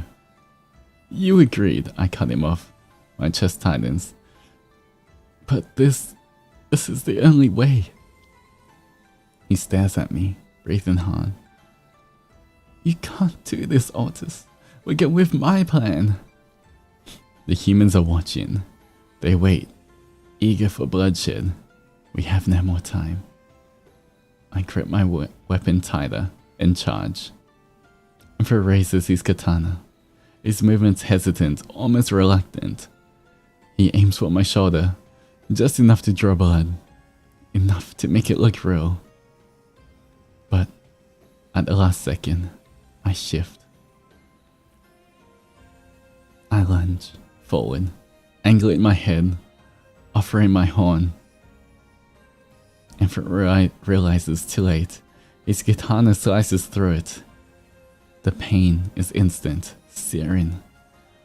My world tilts, my balance faltering as the weight of my own decisions crush down on me. Blood trickles down my face, warm against my skin. I bite back a scream, but my ragged breath betrays me. The humans cheer. I sway, catching my breath, expecting to see triumph in Inferent's eyes. But what I find instead, horror. He looks at his hands, the katana stained with my blood, and something in him shatters. No! I try to reach him. Infra? Then he moves. Too fast, too sudden. His katana, the same one that severed my horn, is now aimed at his own. Infra, don't! But he doesn't stop. The blade pierces through his own horn with a sickening crack. His body sways from the force of it, but he doesn't fall. Not yet. The humans freeze, their cheers caught in their throats, confusion turning into something uglier. And then, as if snapping from their daze, they attack. They descend on him like vultures. Blades, torches, fists. Emperor doesn't fight back. Stop! My voice rips from my throat, but no one listens. I force my body to move, but my legs feel like lead. Emperor lifts his head, eyes looking onto mine. And then, he smiles. Soft, small, an apology. A farewell. The final strike lands. I scream. I jolt upright, chest heaving, my hands clawing at the sheets. My throat is raw, the ghost of my own scream still echoing in my ears. The room is dark, silent. No blood, no smoke, no battle. Just the pounding of my heartbeat. I force my breath to slow, rubbing my face, trying to shake off the lingering nightmare. But then, I catch my reflection. My hair has become messy from sleep. I see it. It taunts me.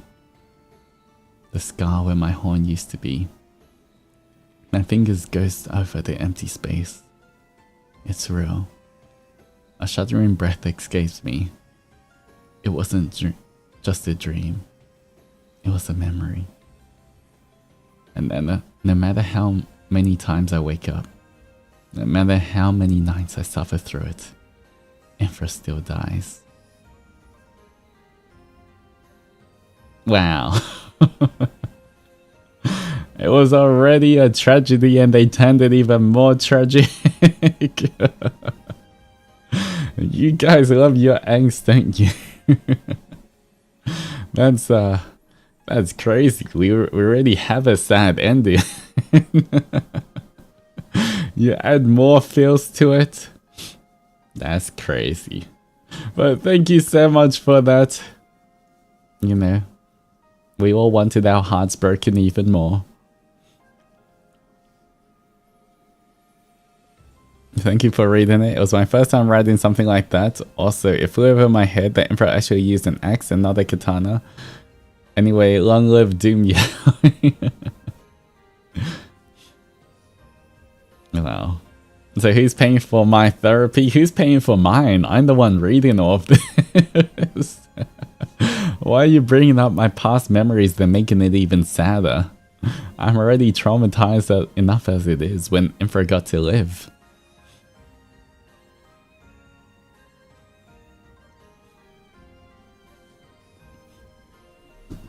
Long live Doom Yaoi, that's crazy.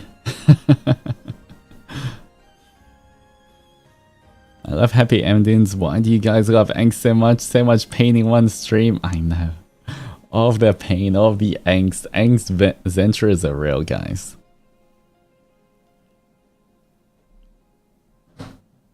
Boston say group therapy session when? Who hurt you guys? Alright, here we go. Next one is from Alia. Submitting this cute fluff. Okay, there we go. Cute fluff, guys. Cute fluff. It's okay, everybody. Here we go. Looks like some Zen Rage fluff. Huge thanks to my Ernie and Alien parents. Enjoy. Okay, okay. Imagine this is just trolling and gaslighting us and it's more angst. But, okay, here we go.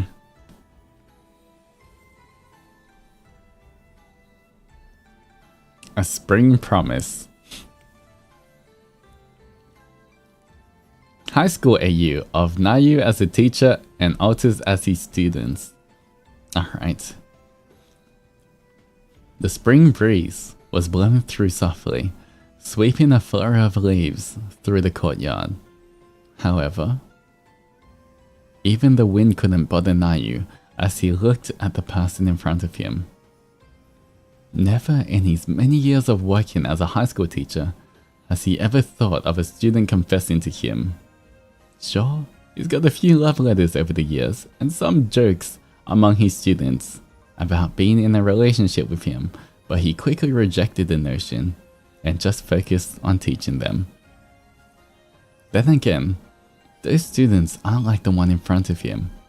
Altus Zendoji, a bright-eyed student that has caught his eye ever since he started teaching him. Confident, well-versed in both academic and sports, and to top it off, a handsome man. Altus is well on his way into entering one of the top universities. He has a bright future, so why? Altus, Nayu slowly started. Can you please repeat what you just said to me?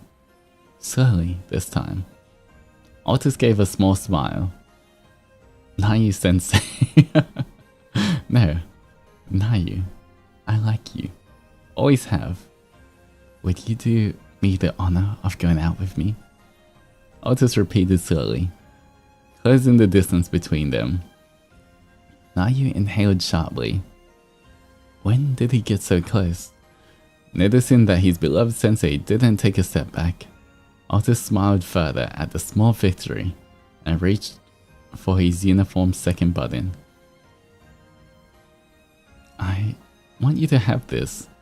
Handing the button to Nayu, he continued. It would mean a lot. It means you've accepted my proposal. Altus, you do realize our position. I'm your teacher and you're my student. It would be unethical of me. But I've already graduated, no? Besides, if you worry about my studies, I can make a promise to you as long as you agree to be mine, that is. Nayu was speechless. The goal this man had, mine? And what would I get if I accept? Looking down at the button, he waited for Altus's response. My unlimited supply of love. Altus replied confidently. Without waiting, he took Nayu's palm, placing the button and cupped both of Nayu's cheeks. Nayu blushed. You said you could touch me. Altus chuckled. But you're not giving back the button. I'll take this as acceptance. Nayu stayed silent, letting a few seconds pass, looking up to meet Altus's eyes. God, those eyes are really something, aren't they? But you have to maintain your grades through university and get a job. And in any less than that, I'm ending whatever this is. Of course, only the best for you. Slightly towering over Nayu, Altus embraced Nayu. Don't worry. I'll never let you escape me ever. Nayu just nodded while returning the embrace. This is gonna be a long rise.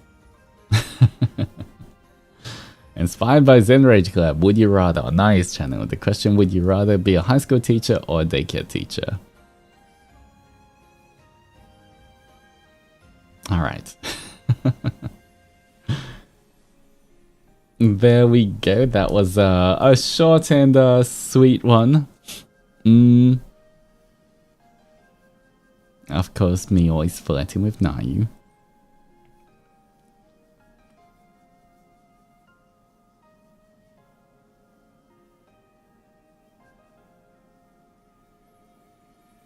Zendoji. I was like, at the start, I was like, ooh, student and teacher. This could go either ways. But, you know, at the end, at least I was graduated. Yeah, at least I graduated, so, you know what? I'd say it's safe, but, yeah. With the teacher-student stuff, I know it's a bit like, let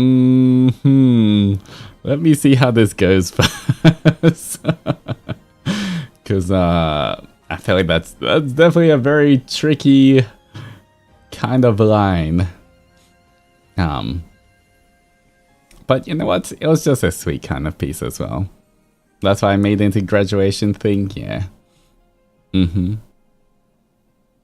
Alright, but thank you so much for writing that. We finally got something sweet after all the angst.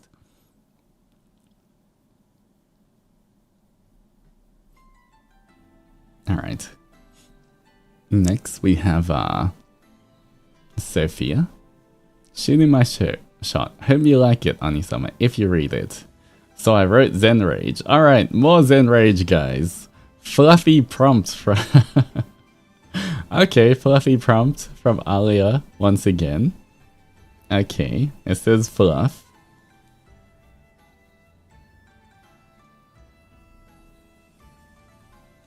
It says fluff, it does. Okay, Zen Rage fluff, guys. Altus returns home after a bad day at work and finds comfort in Nayu.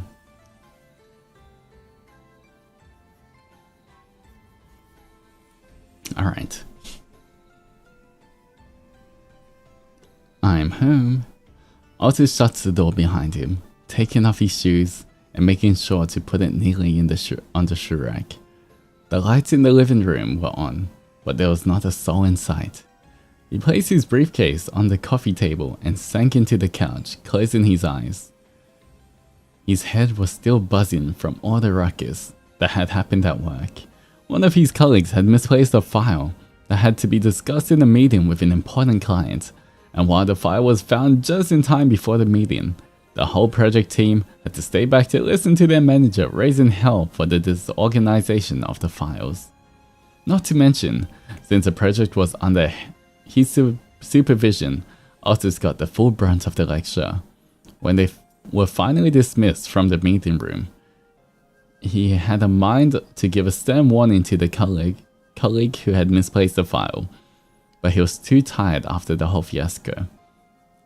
Besides, by how pale and shaky his colleague had looked, he deemed that she probably learned her lesson. She also dropped by his desk before leaving to apologize, to which he only told her to be more careful in the future. He was brought back to from his reminiscence of the day's happenings when he heard the sound of footsteps approaching. Familiar fingertips brushed through his hair, their nails scraping his scalp, making his skin tingle. Slowly, he blinked his eyes open to see a grinning face of his beloved partner. The hands in his hair cascaded to cup his face, and he nuzzled into the warmth, feeling his fatigue lighten at the comforting touch. "You look terrible." The purple eyes were filled with mirth as his hands squished his cheeks.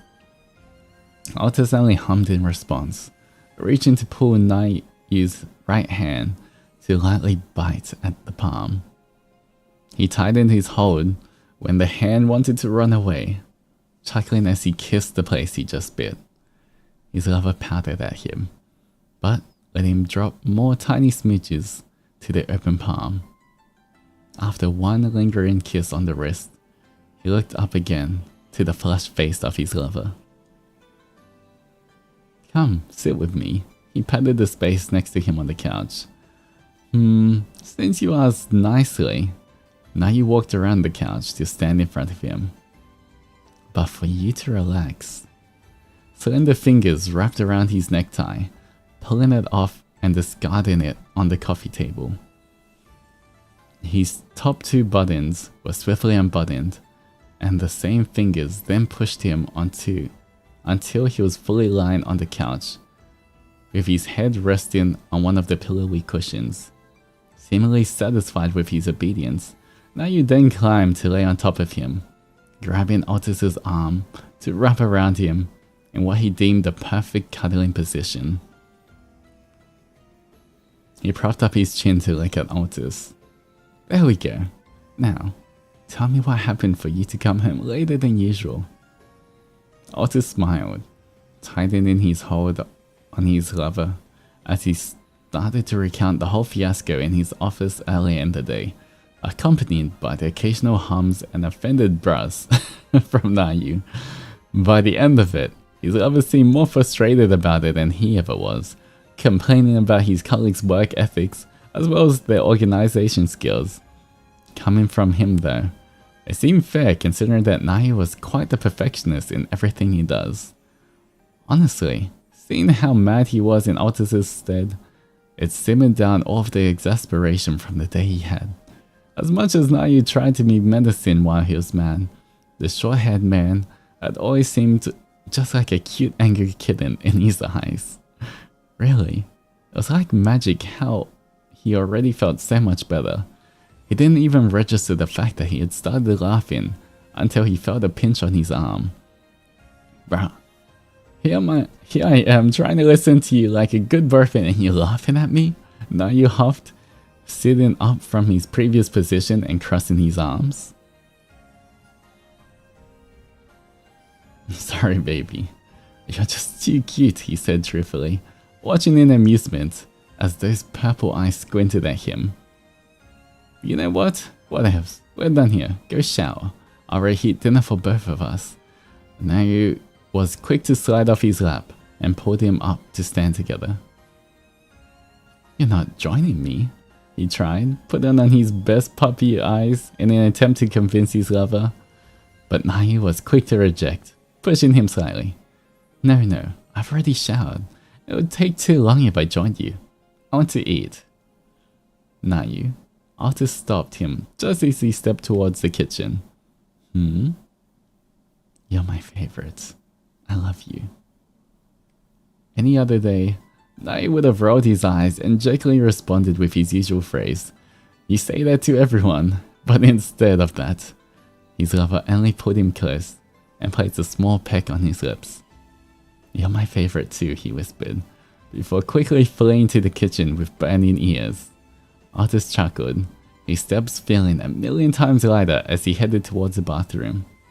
He could always trust Nayu to make him feel better, even on his worst days. Aww. That was cute. Okay, how sweet. Aww. Nayu actually being sweet to me for once.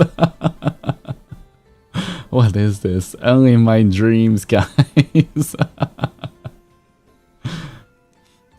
It's too sweet, I know. One day. Then for once, yes, I live a life of hardship, guys, but I will keep going.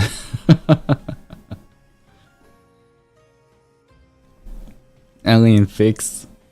It's okay, one day it will become a reality. But thank you so much for that. I appreciate it. Always good to have some nice sweet fluff. Alright, everybody, hydrate.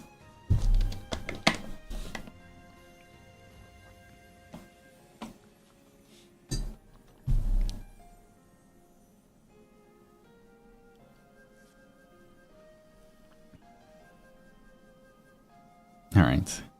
Next one is from V. Dancing in the Absence of You. Another Oniwish fanfiction. Having a streak right now, aren't I?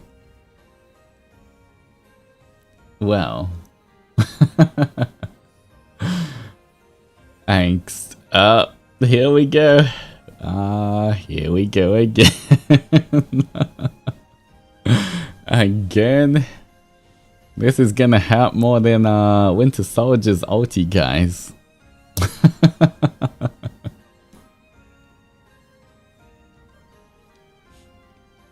Alright. Here we go. Why is it always Doom Yaoi with Mlem? I know. Why can't we just be happy? Alright, we had our fluff. Now here comes the angst again.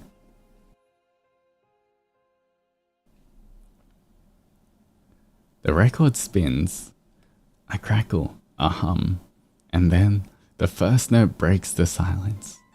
It lingers in the air, stretching itself thin, wrapping around the empty space like a desperate embrace.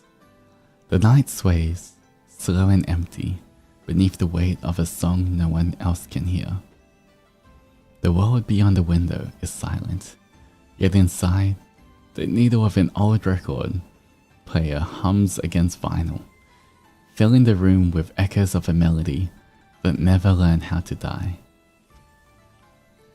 Altus stands in the center of it all, bare feet against wooden floor, long dark hair a curtain over his face, masking the wreckage beneath his skin, falling past his shoulders like morning veils.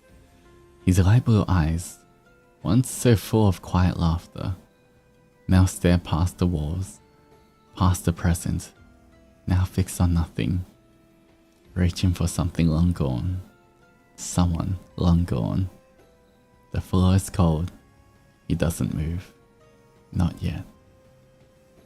The song plays on, threading itself through the seams of his ribs, pulling. There's no voice left in his throat, only the echo of a name he has said too many times, yet never enough. Melon. The syllables fall apart the moment they leave his lips. His voice is nothing against the weight of the room. Nothing against the truth pressing against his ribs like a sharp edge of a love that never learned how to leave.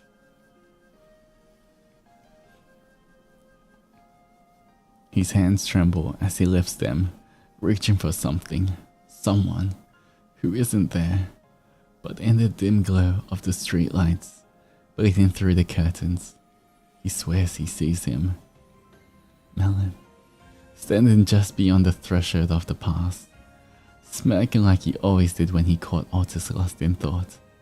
His hair, wild and unfamiliar, spiked at the edges, like the remnants of a dying star. His skin, pale under the moonlight, warm in Altus's memories. Melon, whole.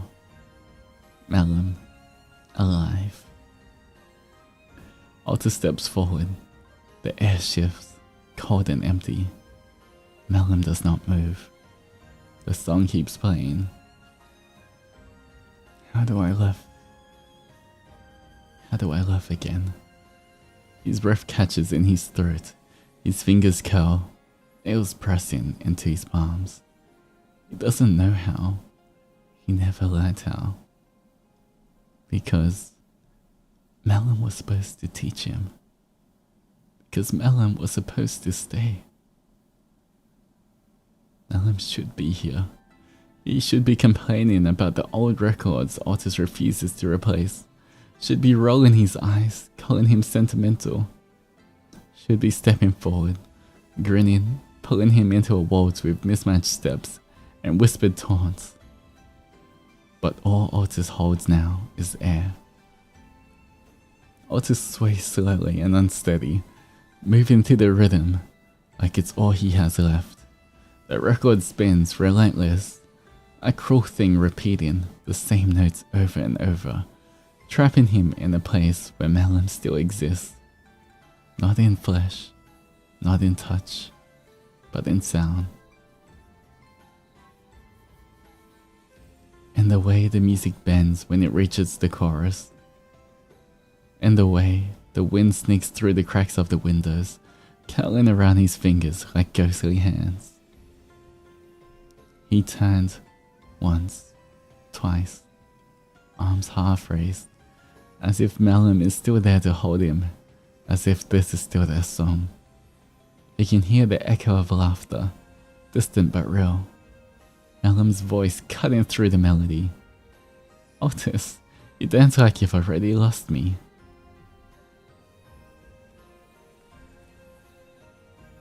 Haven't I?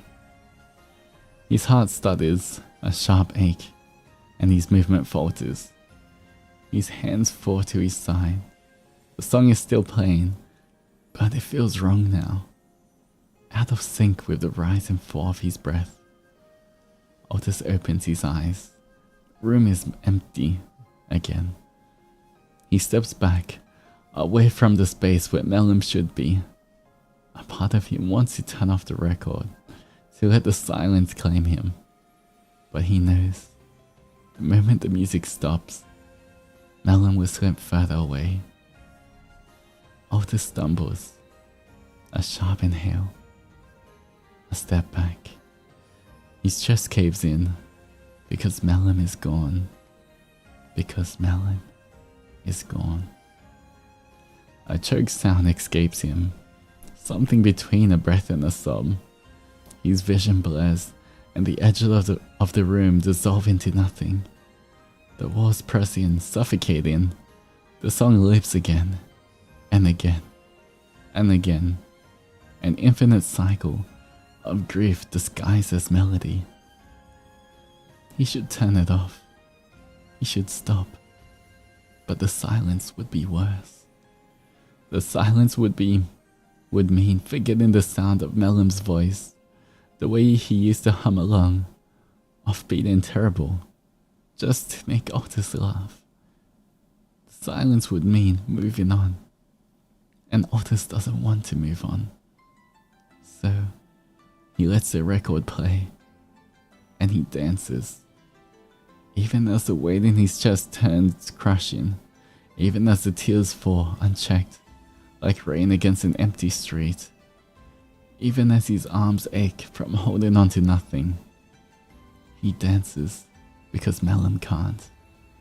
He dances because if he stops, Melum fades, and Altus would rather die than let him go.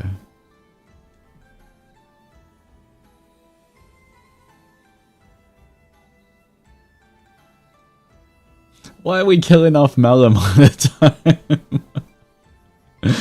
Poor Melum. Why is Melum always getting offed in everything?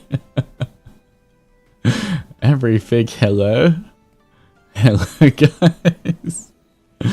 Why is Melum always gone? Because bro don't eat? Leave Oniwish alone. I know. Why is all of Oniwish so tragic? This was actually inspired from a song. I had fun writing this one. I'm sorry for the pain. Poor Mlem. I need to protect him, guys, so this doesn't come to pass. I must protect Mlem.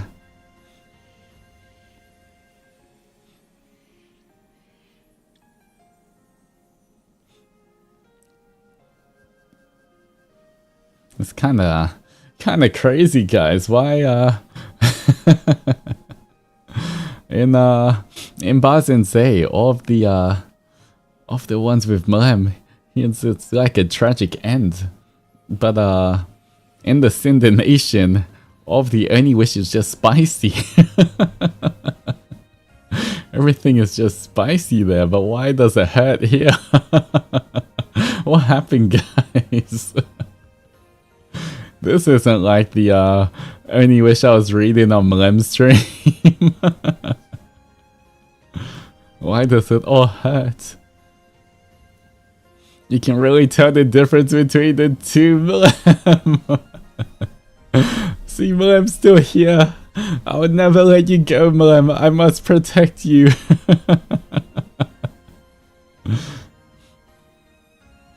There's it's all just angst. Just angst and hurt in poor Mlem. Can't believe the Adzenturers are always killing Mlem off. Well, at least to be fair, I joined you in heaven, so I almost cried about myself. No, Mlem, I will protect you. I will protect those tears.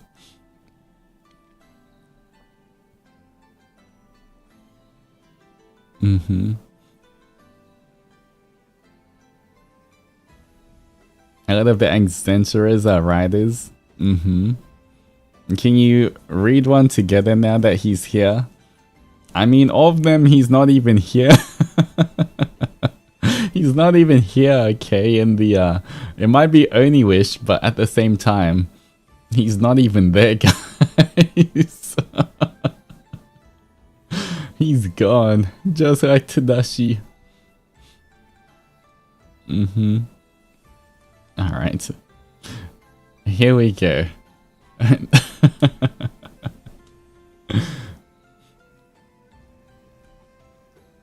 But it's okay. Surely in the future, me and Blem would do like a fanfic reading stream where, you know, we can read some more fun, spicier, fluffy kind of stuff without all of the angst, you know? Alright, for now. Nearly 3,000 words of... Bruh. In the words of Nayu, bruh. Bruh.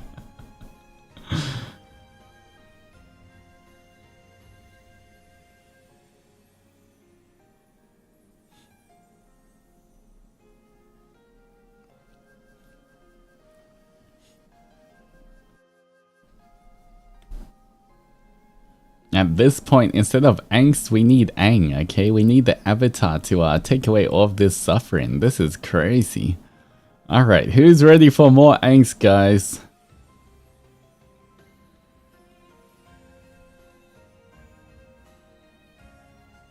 Here we go.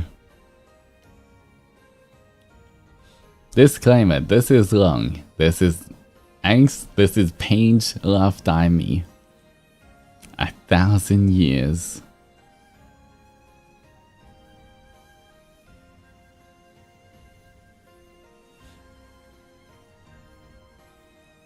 Alright. Alright. Quick hydration check before we start. Actually, I'm out of tea. Let me go grab a drink and then we'll start the angst. Okay, guys? Be right back. Be right back.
Alright. I'm back. Everyone ready for the angst, guys? Are you prepared? You guys ready?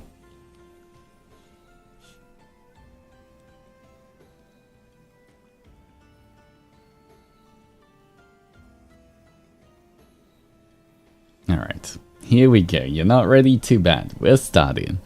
We are starting the angst. 1,000 years is a long time to wait. When Altus Zendoji is finally freed from his prison, the first thing he does is search for you. The world he once knew is gone, replaced by a place of steel and glass, too sharp, too bright, too cold, but none of it matters. He is not looking for familiar lands or lost empires. only you, and he finds you. It's a chance meeting, or perhaps fate. But when he sees you, his entire world stops. Your face is the same, your presence, the shape of your soul. He could never mistake it for anyone else. For a moment, his heart races with relief, with something dangerously close to joy. But then, you look at him like a stranger. Can I help you? The polite, distant way you speak guts him completely. His body locks up, his voice nearly fails him, but he somehow manages to say your name. Little one. The words leave him like a prayer, like something sacred, but you don't react the way you should. There's no recognition in your eyes, no familiarity in the way you frown slightly, uncomfortable under his unwavering stare. There's only confusion. I'm sorry, do I know you? His entire world shatters. No. No. This isn't how it's supposed to go. You were supposed to know him. You were supposed to see him and remember. Instead, you blink at him, waiting, expecting him to say something else. But he can't. He doesn't know how. The words won't come. His throat too tight, his chest aching too much. This isn't you. Not the way he needs you to be.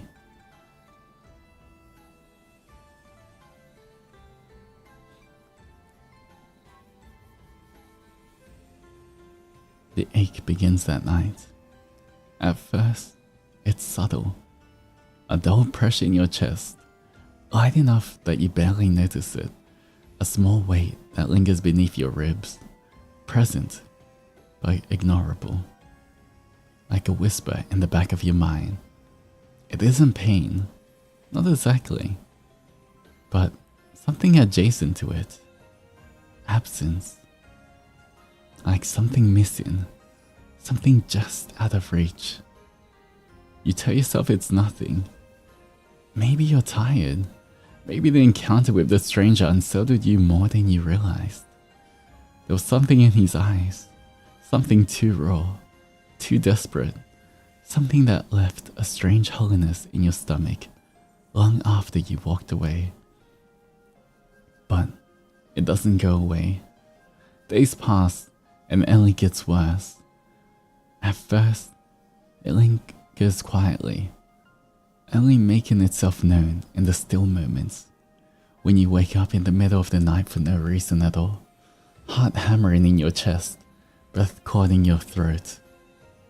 When you stare at your reflection in the mirror and feel something off, like you're looking at a version of yourself that isn't quite right. When you walk through crowded streets and feel like you should be looking for something, for someone, but you don't know who. Then it starts pressing down on you, heavier, sharper, suffocating.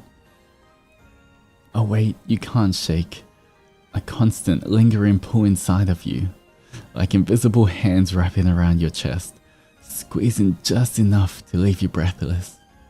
You don't understand why. There's no reason for it. No cause, no explanation. It is just there, sitting beneath your ribs, a constant reminder that something isn't as it should be. And then, the dreams begin. Fleeting images, too fast, too fragmented to grasp.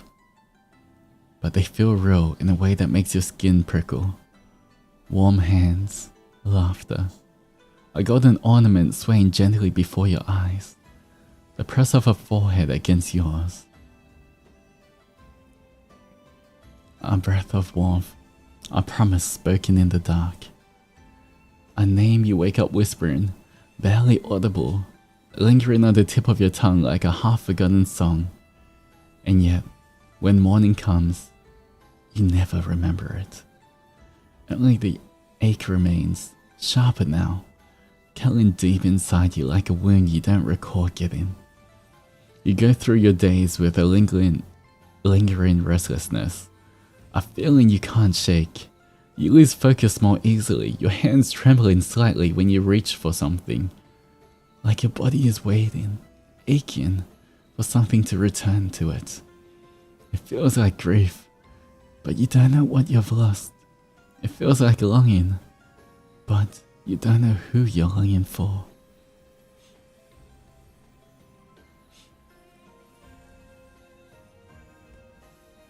Altus didn't need a phone number to find you. When you first met him, when he spoke your name with such raw emotion that it sent a shiver down your spine, something in you hesitated. Something deep inside you paused.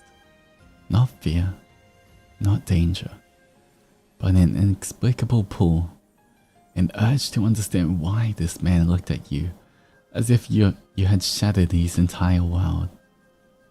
And so, even though your mind dismissed him as a stranger, your body betrayed you. You didn't push him away immediately. You talked, briefly, cautiously. Perhaps he had asked for your name, and you gave it, not thinking much of it at the time. Perhaps he asked something as simple as where you worked, where you studied, a passing detail. In his desperation, he committed to memory like it was the last trace of you he'd ever have. He wouldn't have needed much, not with his instincts, not with the way his soul could find yours in any lifetime. He would have searched, followed the remnants of your presence, an invisible thread that had bound you to him across the centuries. He wasn't stalking you, he was finding you, the same way he always did. Maybe it took him days. Maybe he spent restless nights wandering through the city, aching, searching, letting his feet carry him through unfamiliar streets, hoping for just one more glimpse of you. And then, he did. A chance sighting, the familiar scent of your presence in the air, the way you laughter carried in the wind, pulling him towards you like a magnet. He followed, keeping his distance, memorizing your routine, not to invade your life, but to know where you were, to hold on to something real, to remind himself that you were here, that you were alive, that he hadn't imagined you. And then, one evening, he worked up the nerve to approach. Maybe it was after one of your shifts, after a late class, or perhaps you stopped by a quiet corner store. He approached carefully, hesitantly, aware that if he frightened you, if he pushed too hard, you would slip through his fingers again. I'm sorry if this is strange, but I wanted to see you again. It wasn't a lie. Maybe you were hesitant, but something inside you, the part that still ached without knowing why, let him stay. Maybe it was out of curiosity, or maybe it was the way his presence felt familiar, even if you didn't understand how. Maybe, against your better judgment, you gave him your number that night. Or maybe, as you turned to walk away, he simply murmured your name once more.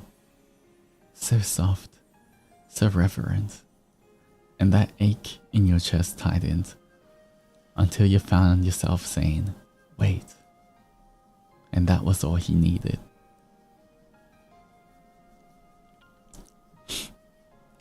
The cafe is quiet, tucked away in the heart of the city, a place where the world feels smaller, where time slows, where it's just the two of you sitting across from each other at an old wooden table. Altus hasn't touched his drink. He sits there, tense, unmoving, his blue eyes never leaving your face. The air between you is heavy, thick with something unspoken, something pressing. It makes your fingers twitch slightly against your lap, your chest tightening as that same inexplicable way it has been for days now. Why did you ask me to meet you? The words come out softer than you intended. You didn't mean for them to sound hesitant. Altus exhales slowly, his fingers pressing against the edge of the table. Because I had to know if you were real. A strange chill runs down your spine. What does that mean? He doesn't answer immediately. His grip on the wood tightens, his entire body tense, his chest rising and falling, too, unevenly for someone who appears so still. Please. The single word stops you cold. His voice is wrecked, raw in a way that makes something in your stomach twist painfully. He isn't just asking, he's begging. Just try. His hand shakes slightly as they flex against the table. Please, little one, just try to remember me. Something inside you lurches. The ache in your chest bursts open, sharp, crushing, pulling at something deep inside you that you don't understand. You gasp, pressing a hand to your sternum as a wave of overwhelming pressure spreads through you. Then, flashes. A voice whispered against your ear, a hand gripping yours, a promise spoken in the dark.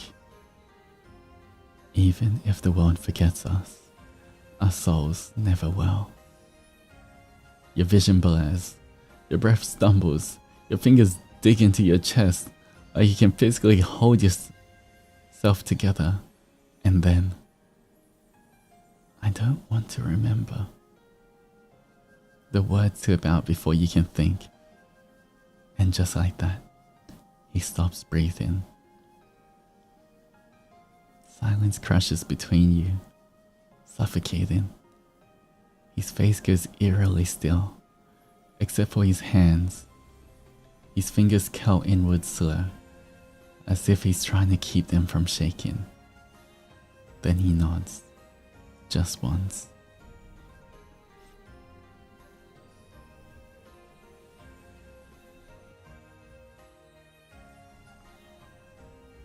There's no anger, no frustration, just defeat.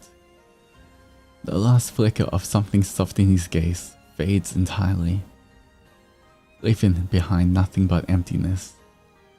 He stands, his movement slow, deliberate, like it takes effort just to move. He turns away. No anger, no desperation. Just quiet, crushing defeat.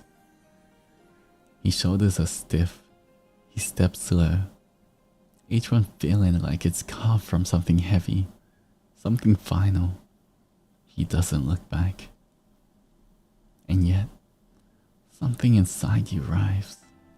The side of his back, the way he walks away from you, sends a deep, unfamiliar panic surging through your chest. A pressure so intense, so all-consuming, that it steals the air from your lungs. You don't understand why. You don't understand any of this. Why your heart is racing, why your throat feels tight. Why the moment his presence begins to slip away from you, a terrible, horrible grief rises in its place. It feels wrong. Like a mistake. Like a nightmare unfolding before your eyes. Like something terrible is about to happen. Again. Like you've done this before. Like you've lost him before. Like you've let him go before. And it destroyed you. Your finger twitch against your lip. A strange unbearable urgency crawls beneath your skin, as if some deeper part of you is screaming at you to stop him, to call for him, to not let him leave you behind again. And before you can stop yourself, before you even realize you're doing it, you whisper his name. Altus. A single word. A broken plea. And the moment it leaves your lips, the world stops. He freezes. Altus doesn't blink. No, Altus doesn't breathe. He doesn't blink. His entire body is frozen, locked in place. His fingers gripping the doorframe like it's the only thing tethering him to the world. Because you said his name. His name. The name you had forgotten. The name you had stripped from your soul, leaving him behind to bear the unbearable weight of eternity alone. And yet, you said it. Softly. Like an instinct. Like something had been buried deep inside you. Had fought its way free at last, at the last possible second, as if your soul had remembered before your mind could.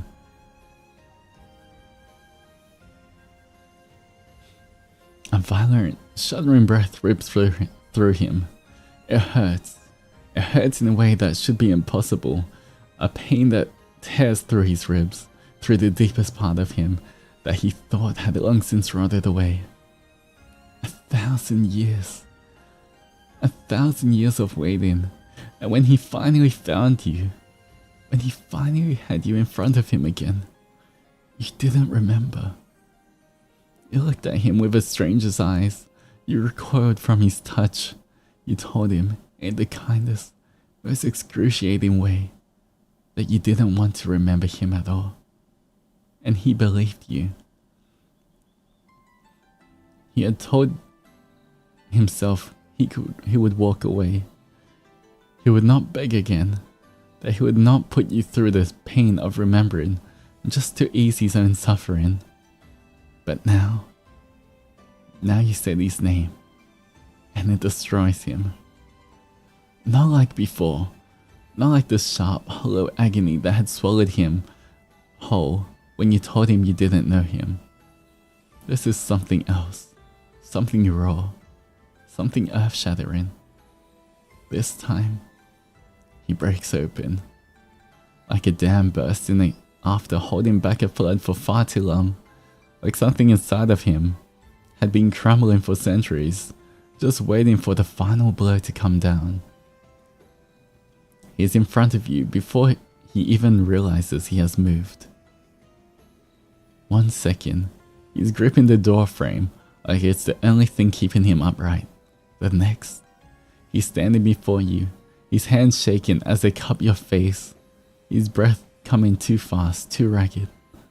His fingers trace the lines of your features, your jaw, your cheek, your lips, like he is trying to memorize you all over again, as if he is terrified that the moment he stops touching you, you would disappear.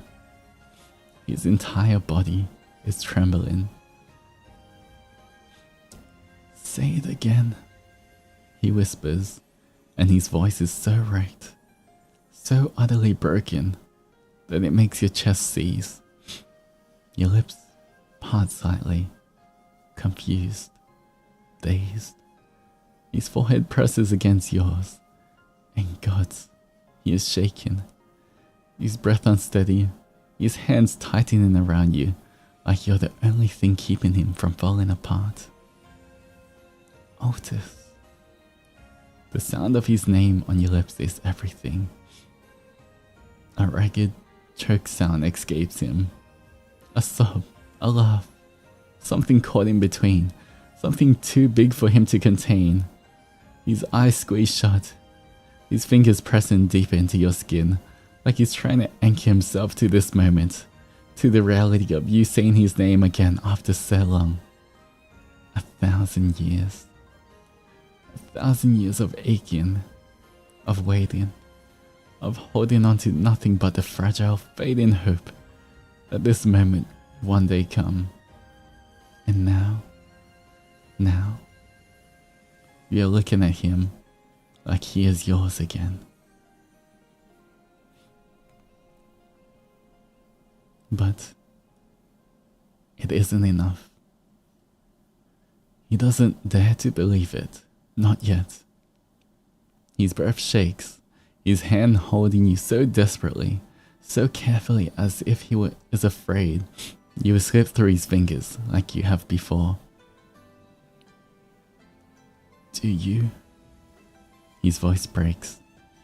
He hates himself for it. For the way it cracks like something inside of him is splintering apart. He swallows, his grip on you tightening. Do you remember me? Your brows furrow, frustration flickering across your face. I don't. Not completely, but... Your breath stumbles. Your hands come up to grasp his wrist, holding on to him like he is something real, like he is something familiar. I feel it. Your fingers curl into him, and your voice is unsteady. I feel you. And that is what finally undoes him. Altus lets out a sound that is almost inhuman. Something guttural. Something that sounds like relief and grief tangled together. That he's pulling you into his arms. He's crushing you against him. His grip tight. His face buried in your hair. His entire body trembling as he clings to you like a dying man grasping at his last breath of air.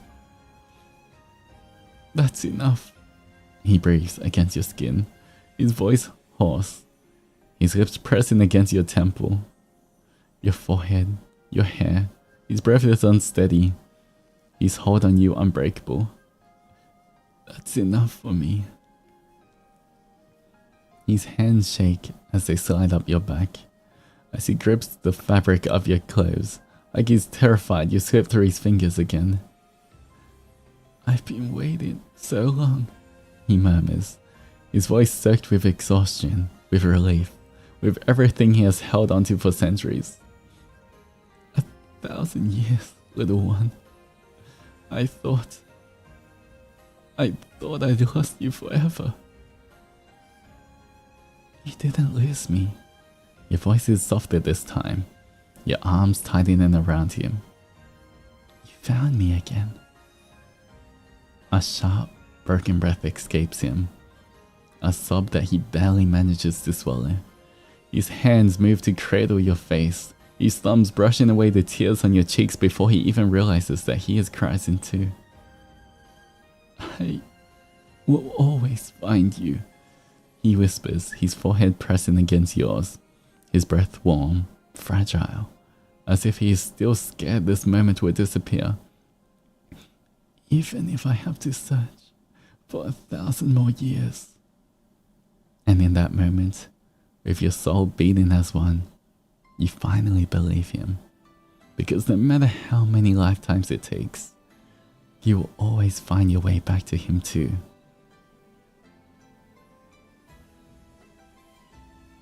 Alright. Kankai's notes. Honestly, I wanted to stop at the part that the reader says they didn't want to remember him, but I felt like I should be benevolent and give everyone a happy ending. Uwu. Hope you enjoyed. Please don't stone me. Who's killing and runs away. Ooh, that was a roller coaster, guys. Okay. That was the tension, the pain, the small parts of hope, then the pain again, then even smaller parts of hope. There's these are some crazy roller coasters going on in Ba Sensei, guys.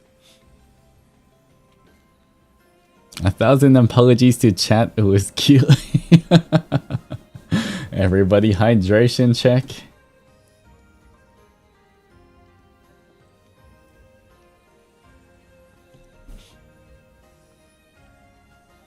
Alright.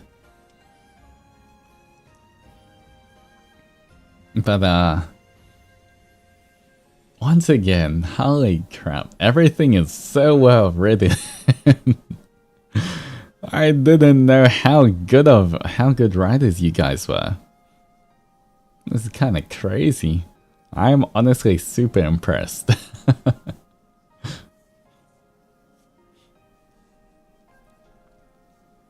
I didn't know I needed to bring tissues with me for this stream. Yeah, it's crazy. You know what?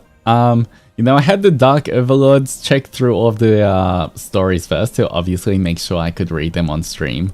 But I haven't read any of them myself. Any of the ones I'm reading now.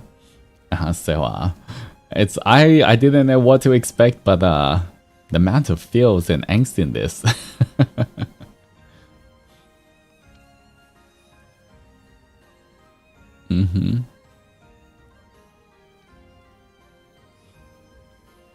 Alright. We have 1, 2, 3, 4, 5. Okay, 5 more to go, guys. 5 more, and then we're done. At least for today. You know, from time to time, I guess we can go through the Zendoji hashtag and do reading streams as well.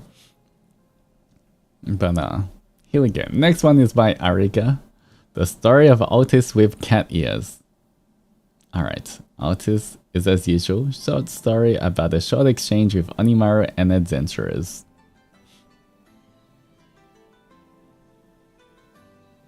Alright.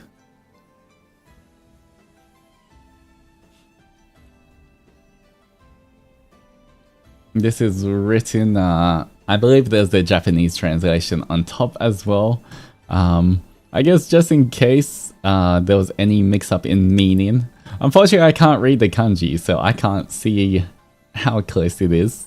But I guess anyone who can understand Japanese as well can also see this and then the translation.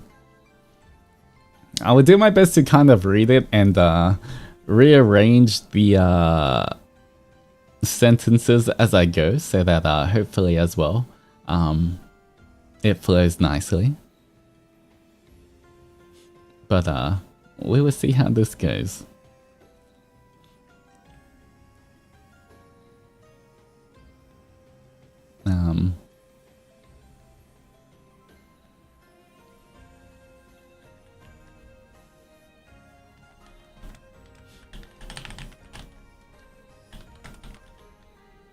All right.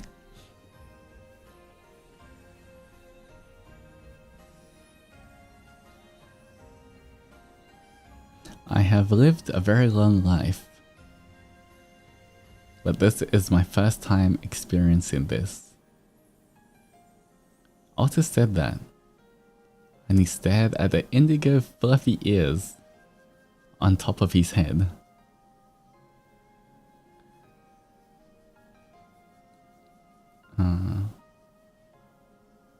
The sound of wind gently blowing outside,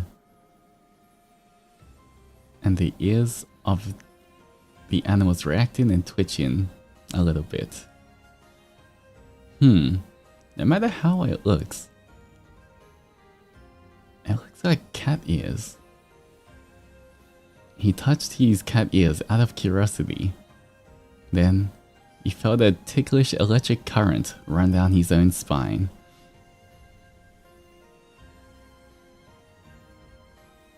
Oh, this is real. Not wanting to continue touching them too much, he had no choice but to withdraw his hand. If the cat ears that grew on his friends, he would have said something a little teasing, as if he gently laughed and stroked their heads and chins. But this time, the situation was different.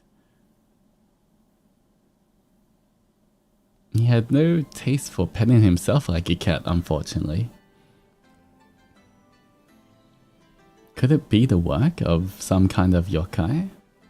He didn't think there were any yokai that could do this while he was sleeping. I guess I've lost some of my intuition while I've been sealed up for 1,000 years. Well, there doesn't seem to be any harm in it, so there's no need to worry. He talked to himself, then his fluffy tail tapped on the floor, as if in rhythm against his will. Altus?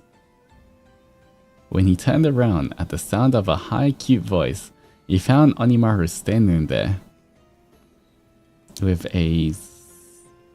Oh?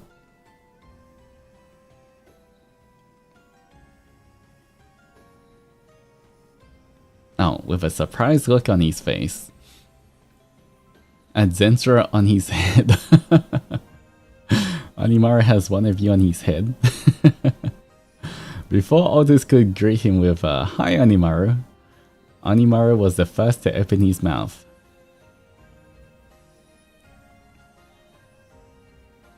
What's up with those cat ears on your head?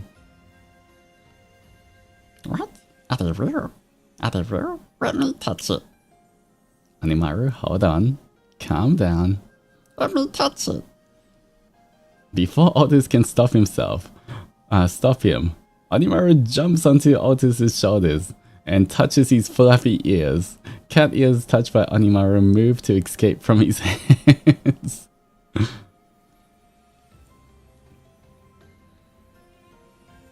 It's amazing, Altus. It's like the real thing. Onimaru, it's not like the real thing. It's not like the real thing, it is the real thing. Fluffy. Onimaru. He didn't feel like appeasing the little boy, he was smiling so innocently. I guess feel like disappointing the little boy who was smiling innocently, so he just laughed peacefully. At that moment, he felt a strange sensation in his tail. When he looked towards his tail, he saw a little adzenturer clinging onto it. They were trying to climb up Altus' tail, as if they were rock climbing.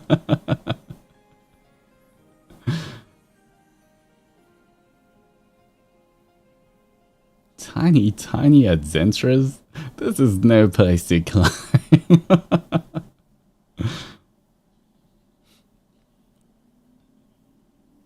He wagged his tail gently, and the adzenturers clung onto him desperately, trying not to be shaken off.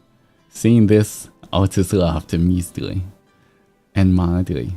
Then he hit upon an idea. He gently picked up the adzenturers with his fingertips. If I were a cat, you would be like little rats. Let me see. Let's eat this cute little mouse. He smiles. His eyes narrow. His eyes are luminescent blue. The adzenturer panicked, squirming away their little bodies and trying unsuccessfully to escape. And Altus brought the adzenturer so close to his mouth that he could really have eaten them. When he breathed, an adzenturer would get a little hot breath on them. There was nothing else adzenturers could do but make their face turn blue or red. He'll eat us. When adzenturers thought so, Altus dropped a gentle, affectionate kiss that only touched the adzenturers. Then laughed. Then, laughing peacefully as usual, he placed the adzenturer in the palm of his hands. Yeah, actually looks so cute just now. Altus smiles with a satisfied smile. Then, Onimaru, who had been watching the whole thing from his shoulder, finally opened his mouth.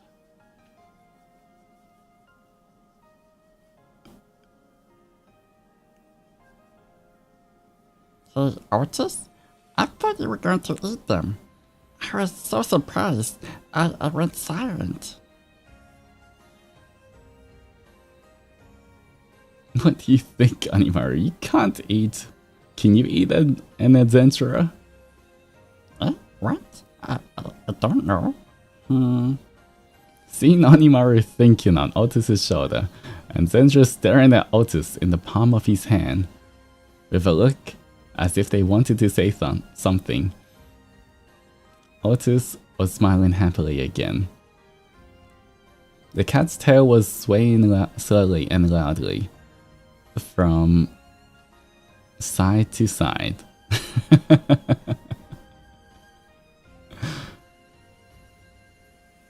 We look like marshmallows, but we aren't edible. Look, Onimaru's still thinking, okay? Maybe he might try. Alright, but thank you, Ariga, for that. That was super cute. That was such a cute story. And of course, thank you, Onimaru, for also being in the story. He might try have a little nibble.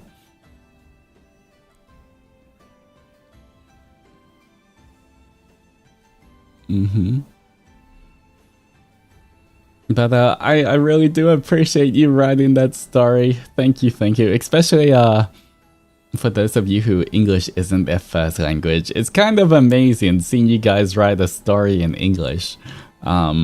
Because I know I definitely can't do that. If I try to write a story in Japanese, I could only write the first sentence.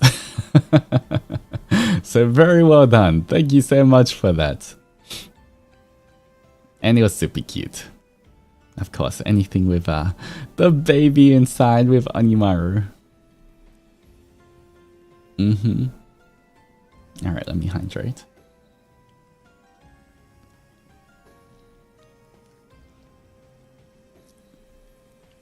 Alright. Yeah, for this one, unfortunately, for Nezran's second one, I actually read this off stream. Unfortunately, I can't read this on stream because the topic I think is a bit too heavy to be read on stream. But if you guys can, you can use the hashtag Pendoji and you can read it there as well. You can have a look at it. But it was so well written, very emotional. But thank you so much for writing this as well. I just wanted to pop that up to, you know, acknowledge that I read it, and thank you so much for writing it. But yeah, just in terms of the topic, it is a little heavy. The theme of it is a little heavy to read on stream, so yeah. But otherwise, I did really enjoy it. A bit of angst and sadness, but thank you for that. Alright, next one is Mele. What's the actual worst thing that could happen if I quote retweet my silly cutesy Oniwish fluff fic into the Pendoji tag? Alright. It's fluff and it's Oniwish.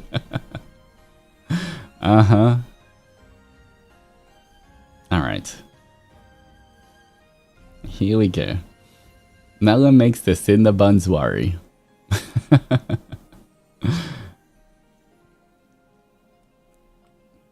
Alright. Nalam hasn't been eating properly and it catches up with him. Luckily, the True Blue Oni and the Cinnabuns are there to get him feeling like himself again.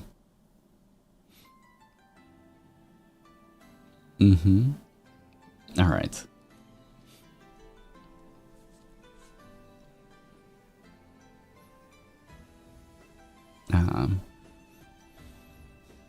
Altus was the first to notice Melon wasn't well, because Altus was always paying the closest attention to the genie. Even when Melon wasn't doing anything in particular, Altus's eyes would rest on him unconsciously. So he was the first to see the way Melon's cheek lost their color, the first to notice the bags under his eyes, and the first to notice him picking disinterestedly at his lunch. Even the Cinnabuns, always cheering for him on to eat well, couldn't make him finish his meal, and he left the table to go back to his task for the day. Altus frowned, gently patting the head of a distressed Cinnabun before encouraging the little fluff of bunnies to go take a nap. He followed Malum down the hall to where he was supposed to help Nayu research the crystals they all came with. Malum, you really should finish eating your food. No appetite. I have too much to do today, Malum answered softly, gathering up documents to bring over to Nayu's desk. Ah. He paused for a moment, eyes looking glassy. Altus jumped, reaching a hand out in case Malum stumbled. Malum caught himself with a hand on the desk and shook himself out. I'm fine. Shoo, this lab is cramped enough as it is. With that, he pushed Altus out the door, a task only possible because Altus let himself be pushed and shut him out. The next day, Malum was a bit more squirrely. He was up early to spend time with his Cinderbuns, and Altus didn't see him come anywhere near the dining room until late into the evening. He was still pale, still sluggish on his feet. Altus sat down across from him when Malum sat down with his dinner, leaning his chin on one large hand. Eat, you need it.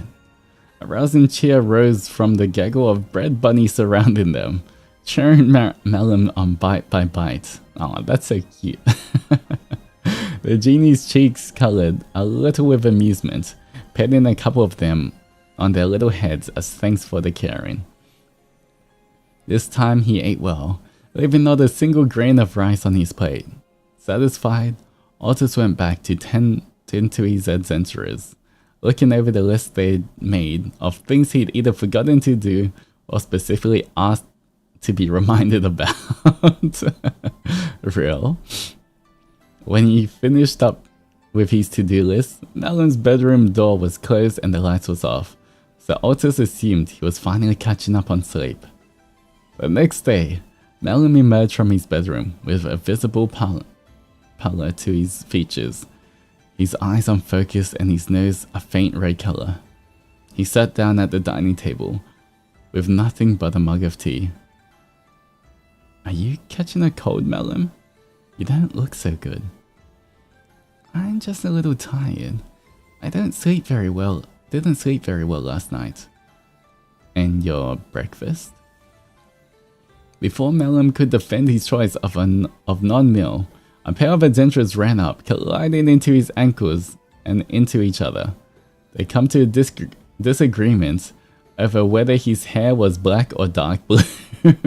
By the time he managed to make them understand, it didn't really matter. Malum had already finished his tea, leaving the empty mug behind. Altus frowned, frustrated that Malum wasn't taking his worries seriously. By dinner time, Altus was starting to worry about the quiet coming from Malum's room. He'd been due in the lab with Nayu earlier again and hadn't shown up. Now, he was apparently skipping dinner too. Skipping all 3 meals was going a bit too far for Altus's protective nature, so he pushed himself to his feet from the table and fetched an extra plate of food and a mug of tea before walking to Malum's room.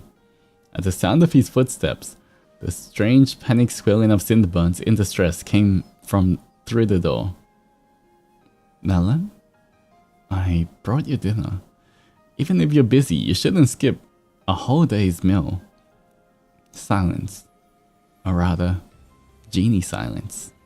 Cinder Bunny squeaks. Malum, I'm coming in. A chorus of excited squeaks. He pushed open the door with his elbow, immediately dropping the dish in his hands when he saw Malum sprawled out on the floor next to his bed. Shattered ceramic went ignored as he rushed over to check on his favorite genie. Pulling Melon into his arms, he tapped Melon's cheeks a couple of times to rouse him, with no success. Wake up, Melon. What's going on with you? Lem? Melon's face was pale, yet his cheeks and nose were reddish. Altus lowered his face to touch their foreheads together, finding Melon's face was even hotter than usual. His frown deepened as he hoisted Melon into his arms and stood up, setting him down gently on the bed. Behind them, Cinderbuns and Adzenturers were already trying to clean up the spilled food and broken dishes, though it hurt his heart to see a couple of them prick their little paws and hands on the shards. He gave a tired smile. Come now. We don't need any more patience. Leave that to me, little ones. He fetched a bowl of cool water and a rag and dabbed the dampened cloth down Melon's face, his arms, his chest, and belly, hoping it would be good. Was a good start to lowering his fever. Had to keep the naturally warm Cinderbuns from climbing onto the bed to waterily crowd the genie, and instead they cuddled in a nervous heap across the room like a living radiator. Aww. Altus insisted they come with him as he left to get cleaning tools for the mess and to start on a fresh meal when Melon stirred.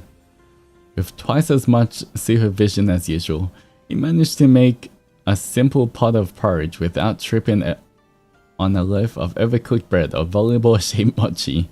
He covered the pot and he left the stove on the lowest setting while he went back to check on Melon.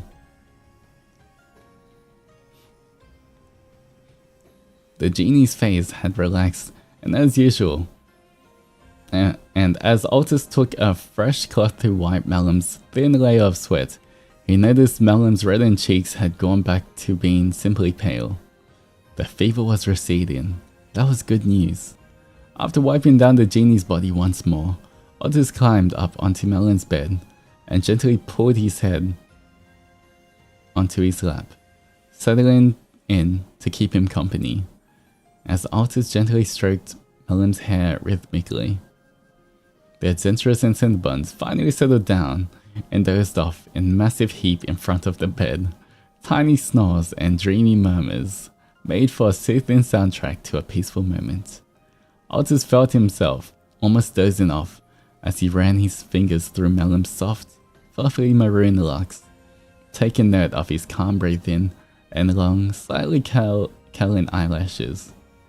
Even under the weather, the genie was beautiful.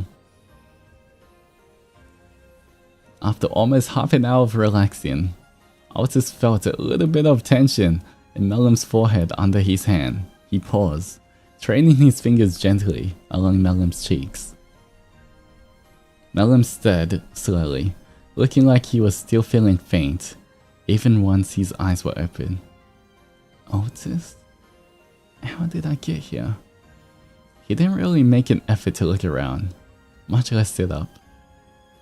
What do you remember? Altus resumed petting Melon's hair, and the genie closed his eyes slightly, savoring it. Getting the munchies and then squeaking. So much squeaking. Altus couldn't help but laugh softly, glancing at the heap of buns nearby. If the door had been open, you wouldn't have been on the ground for so long. Your buns were trying to tear it off the hinges when I got here. You must have passed out from skipping your meals. How do you feel after your nap? Heavy, tired, sore. I think I must have landed on my shoulder, Melon murmured, wincing as he rolled the shoulder with a faint bruise. Altus clicked his tongue. Do you think you can eat? I made some porridge since your stomach is probably sensitive after not eating much for a while. Melon nodded, rubbing a hand over his eyes. Once again, Altus helped prop him up. His pile of red and gold throw pillars, Melon watched him head back into the kitchen, a couple of sleepy Adzenturers trailing after him affectionately. He glanced over at the pile of cinder buns, all clearly worn out from all their fussing. He cleared his throat, whispering, "Sorry, my little bun-buns. I'll be more careful." A couple of long ears perked, and there was a few sleepy, eepy little squeaks, but none roused fully. From his spot on the bed, he was sure he even saw a tail wiggle or two. After a few minutes, the Oni returned with a modest bowl of porridge, a spoon, a big cup of water, and an ice pack. He laid a towel over Melum's shoulder, and then guided him to hold the ice pack against the bruise before sitting down next to him on the bed with the tray he bought. "Alright, open wide, Melum."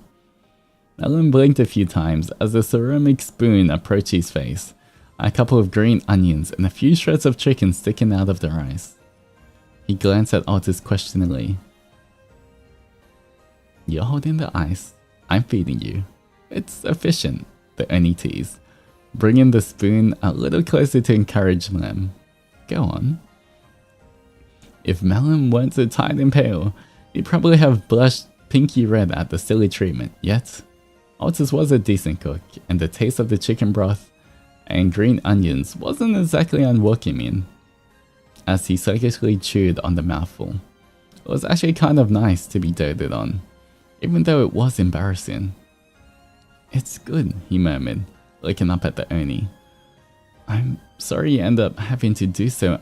Before he could finish, Altus made him eat another spoonful, cutting him off. "Nope, none of that. Less apologies, more chewing. Chew it well now." Once Melum had finished the bowl of porridge and drank at least half the glass of water, Altus set the tray on Melum's desk and sat back down. Melum squeaked as the Oni leaned in to touch their foreheads together. "Whoa. Good," Altus murmured, holding the position with his eyes closed for a moment. "Your temperature is back to its usual." "You were burning up earlier." He finally leaned back a few inches, bringing out one hand to gently hold Melum's chin and tilt his face from side to side. "You're still pale, but a little less so now. Good." There was a sleepy squeak from the floor, and Altus stood up to retrieve a singular sleepy bunny trying to clamber up the bedsheets with no luck. "Looks like they're going to start waking up. I hope you're ready for a lot of reassurance and kisses," Altus teased, depositing the cinder bun in Melum's lap. Melum pulled the cinder bun close, giving the fluff under its chin a good, gentle scratching. It gave a happy noise, relieved and happy to see its favorite person feeling better. Another squeak, this one tugging at Altus's pant leg. He picked it up and listened to its high-pitched request with an expression of stern sincerity. "Yes, I understand." With faux seriousness, Altus held the bunny up and brought it close to Melum's head. "This one has a very specific request. I think it's only right you fulfill it." "And what's that? A kiss?" Melum responded teasingly. "Nope." Altus brought the bunny close enough to Melum's hair, and the bun scored gently, wrapping its little arms around Melum's head, giving his hair a gentle pat pat pat. Neither Melum nor the Oni could resist a smile at the gentle reassurance. Even as more and more cinder buns began swarming the bed, the men in their turn to pat their person. Ah, that was so cute. Oh, the cute little Adzenturers and cinder buns. Aw.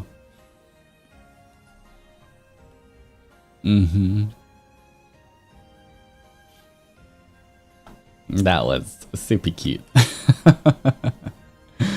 Oh, look at all the cinder buns trying their best. Alright, the cinder buns did a good job.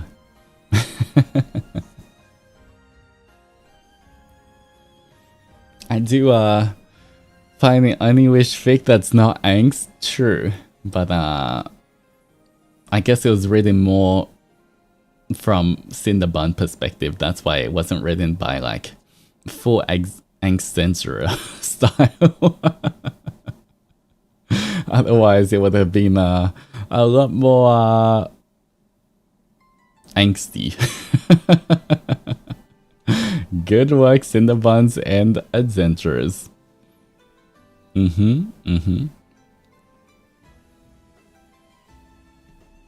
Well, that was cute. I do have a soft spot for the Rhizors and the Cinnabons, of course.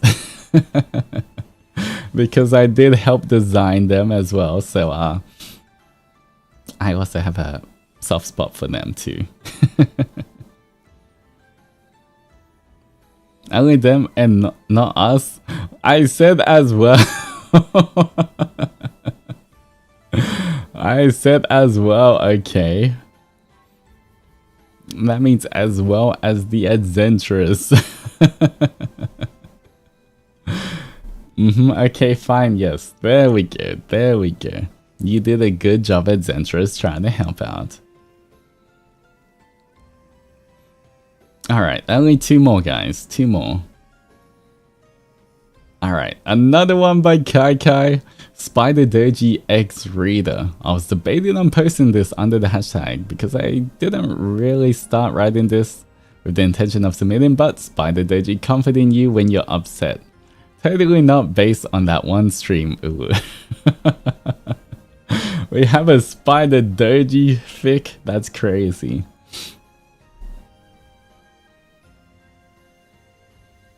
Alright. Everyone hydrate again.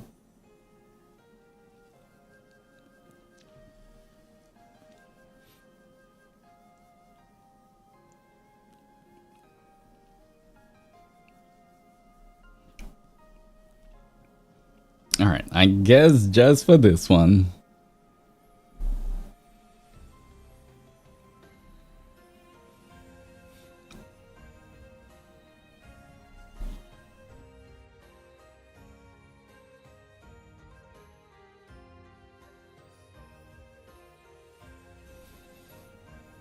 Alright, I guess I can read this for you guys.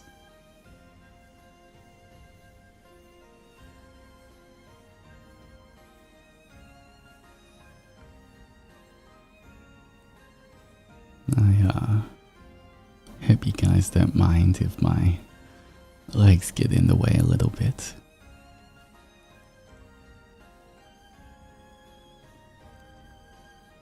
Alright. The lights are low in the quiet room, and your hands are still curled into trembling fists from earlier. Shoulders tense, cheeks warm, with the remnants of everything Altus had said. The way he'd lean in close and grinned, like he wasn't doing anything wrong. Like he hadn't just spent the last hour teasing you, twisting your words, and pretending he hadn't. Your shoulders are still tight. Your hands haven't stopped curling and uncurling in your lap. Your cheeks burn with the remnants of everything Altus had said. Smirking, always one step ahead, pretending he hadn't said the exact thing you knew he did. His words had danced around you like they always did. Clever, playful, just enough to make you second guess how seriously you should take him. Huh? I didn't say that. You're imagining things again, little one. You try to keep up. You always do. But somewhere between the teasing, the twisted words, it had started to wear thin. Not enough to fight, not enough to argue, but enough to pull you out of the room with a tight smile and a quiet, "I need some air." You hadn't slammed the door. You hadn't wanted to make a scene, but you couldn't stay. You hadn't gone far. Just down the Engawa, Bare feet brushed across the worn wooden planks into one of the smaller tatami rooms tucked away at the back of the house. The paper shoji doors were slightly parted, letting in a breeze tinged with the scent of night jasmine and distant rain. A single lantern flickered near the alcove, its golden light dancing gently across the pale walls and casting long, soft shadows across the woven mat. You sit alone now, trying to shake the weight pressing down on your chest, trying to remind yourself that it wasn't that bad, that it was just Altus being Altus. But the sting doesn't fade, and neither does the ache. It's not anger, exactly.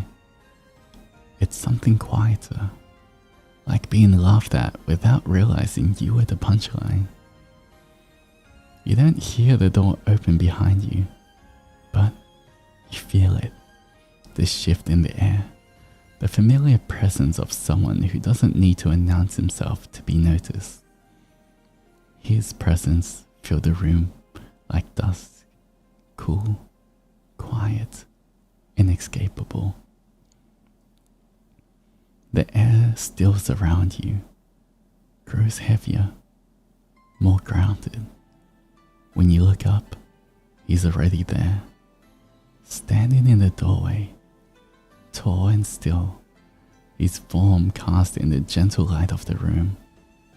Not Altus, not exactly. His posture is too composed, his expression too solemn. Spider Doji. They are the same body, the same soul. But where Altus is smoke and charm, Spider Doji is iron and truth. His voice is deeper when he speaks, low and sure.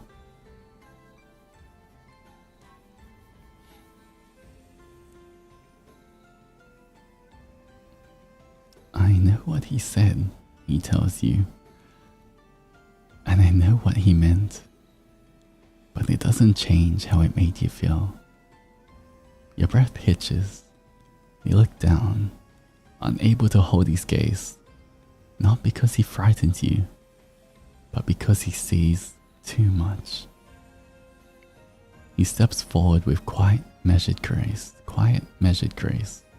and lowers himself to the floor across from you.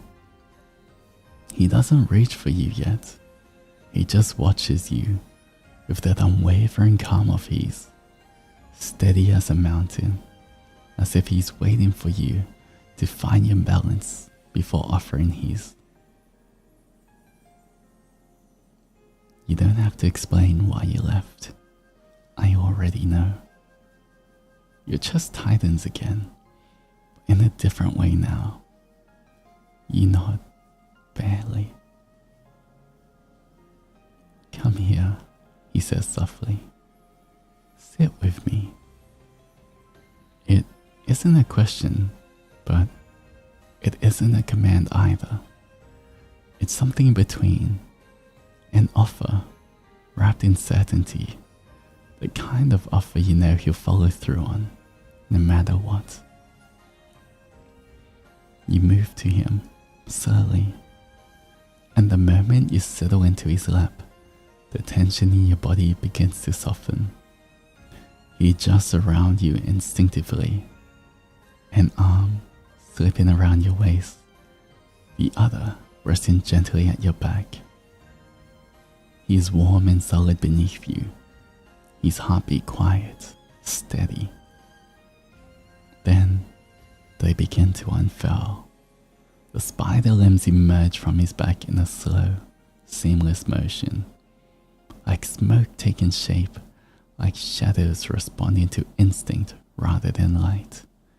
Sleek and dark as polished obsidian, they move with a grace that defies their size. Each one elegant, measured, and precise. One extends behind him, anchoring his body to the floor with unshakable stillness. while two sweep outwards to curve protectively around you, forming a gentle arc like the wings of something ancient. Another coils beneath your legs, lifting and cradling you with their tender intent, elevating the tension from your limbs without you even realizing it. One limb brushes your shoulder, feather-light, reverent, as if in silent apology for everything Altus had said. You let out a breath you hadn't realized you were holding. The weight in your chest eases, just a little, with the sound of his voice, low, steady, and close beside your ear. Altus doesn't always think before he speaks, Zendoji murmured. He gets carried away, caught up in the way you react. He forgets that the moment might pass for him, but the feeling doesn't always pass for you. You swallow hard. The words aren't cruel. They're not even scolding. They're simply true. And hearing them said aloud, in that voice of his, grounded, unwavering, hit something deep. He thinks it's harmless, he continues, fingers tracing a slow, steady path up your spine. But I know the way your body tenses. I know the silence you retreat into when it becomes too much. I know it because he and I are the same. The admission makes your breath catch. You know that already. You've always known it. But hearing it spoken so plainly, so honestly, leaves you still. There's no excuse in his voice, no defense, just ownership, just truth. He means well, Zendoji says. But meaning well doesn't mean you have to carry the hurt alone. You nod against his shoulder. It's a small movement, but his arm adjusts around you as though it means everything. One of his limbs sweeps gently across your back, firm, solid, anchoring. You don't need to keep up with him, he says, softer now. You don't have to play along just to feel close. You never have to shrink yourself to stay seen. Your fingers tighten in the fabric of his robes, clinging, not out of fear, but in quiet, aching relief. I'm not gonna tease you, he whispers. I won't twist your words or pretend I don't see when you're hurt.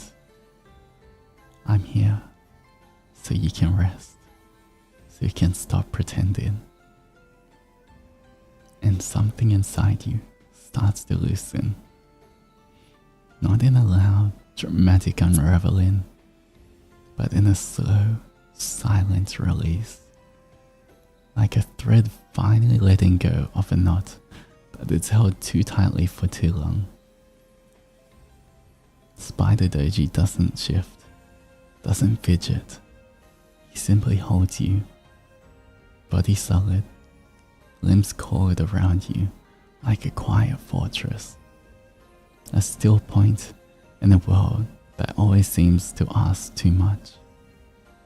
I'll protect you, he says, voice barely a breath now, even from myself.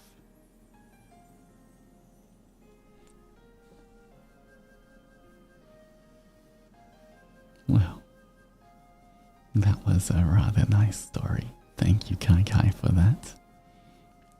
Kai Kai's notes. Chotto. Before anyone says anything, this is a self-indulgent fan fiction. Love Daimi. You love the honest jokes and teasing. Don't make me the bad guy. I'm looking at you, Altus. If you make me the bad guy, I'm drawing you with an Eshe mullet. Right, may you please? Don't make me do that now. Well, as interesting and funny as that would be, Spider Doji's here right now, so I think you're safe, Kai Kai.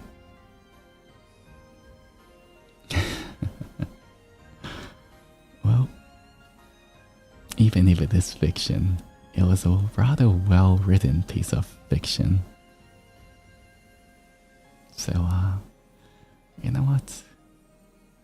Even if it's based on fiction, a lot of it is perhaps also part of reality.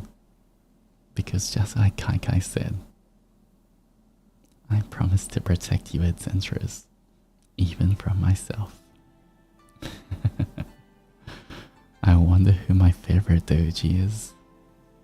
Well, I hope you can come to love and accept all of them. But I appreciate it. But unfortunately, it is my time to go. I will give you back to Altus now.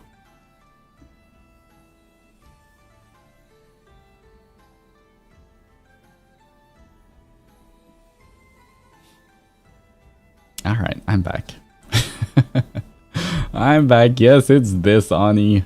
Yes, it's me. Hi guys. I see those comments. It's me. Yes, this guy. That's right. Get used to it, guys. I'm back. Everyone say hi back.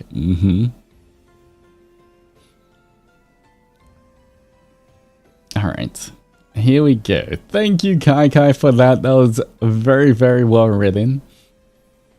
I enjoyed that. And I hope you enjoyed Spider Doji reading a little bit as well. Alright, the last one for today, guys. The last one for the stream. We have it from Mizuki. Alright, hello again. So, I finally had the brain strength to write this. Apologies for any mistakes or grammatical errors. And this one, I believe is called Last Bit of Memory. I don't know if it's angst or not. There was no tag, so last one's a gotcha. We will see what happens. Is it angst? I don't know, guys. We're just gonna have to see.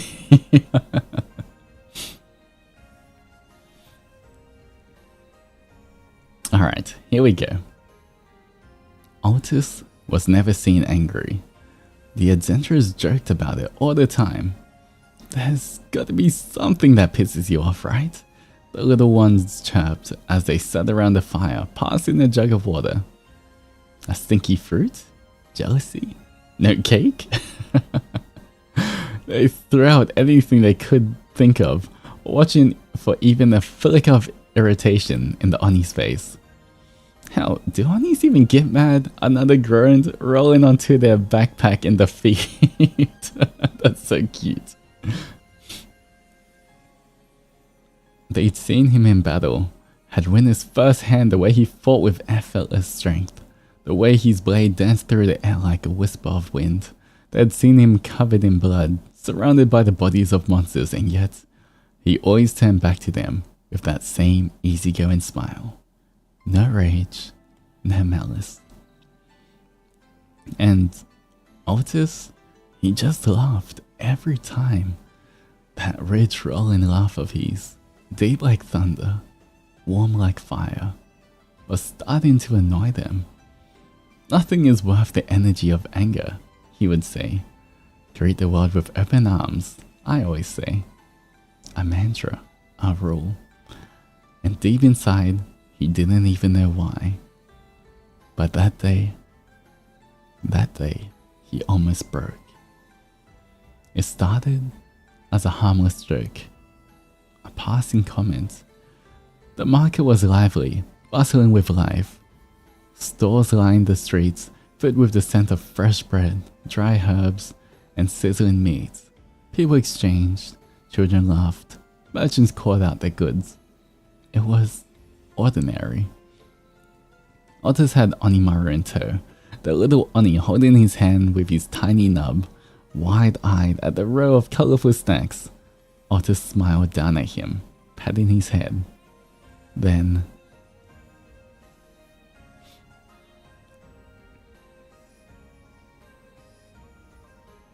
"That little one of yours, Onimaru, was it?"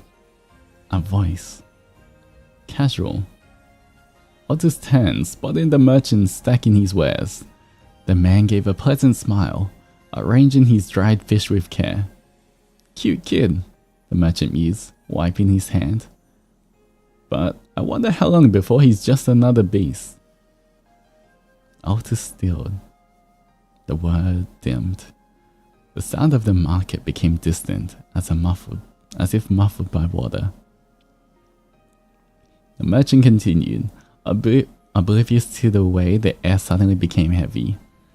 "You know how Onis are," he said, turning light, almost amused. "One day, that kid's gonna bare his fangs. It'd be better if..." If what? If he were gone? If he were dead? Something inside Altus snapped. The world went silent. His hand twitched, itching for his blade. Kill. The thought came fast. Too fast. A flick of his wrist, a clean cut, a body on the floor. Easy plan, simple, no hesitation. His fingers curled around the hilt at his hip. "You can relax, my friend." A whisper, a voice not his own. Altus froze, cold. A weight pressing on his shoulders. A ghostly presence, like unseen hands gripping his wrist, holding him back. He looked down, saw how tightly he gripped his sword. His breath shook. "You can relax, my friend." He exhaled. Slowly, deliberately, let go. "Ah, don't take me seriously," the merchant chuckled, waving him off. "I was just joking, you know." Altus let out a small laugh and walked away. Didn't say a word. Didn't let him see the way his hands shook. Didn't let them hear the whisper that still echoed in his head. "You can relax, my friend." That night, he dreamed. Fog curled at his feet, thick and suffocating. The air was cold, damp with something unspoken. A figure stood in the distance, blurred, unfocused, standing just beyond his reach. "I can tell you're getting nervous." Altus stiffened, his chest ached. He knew this voice, knew it, but from where?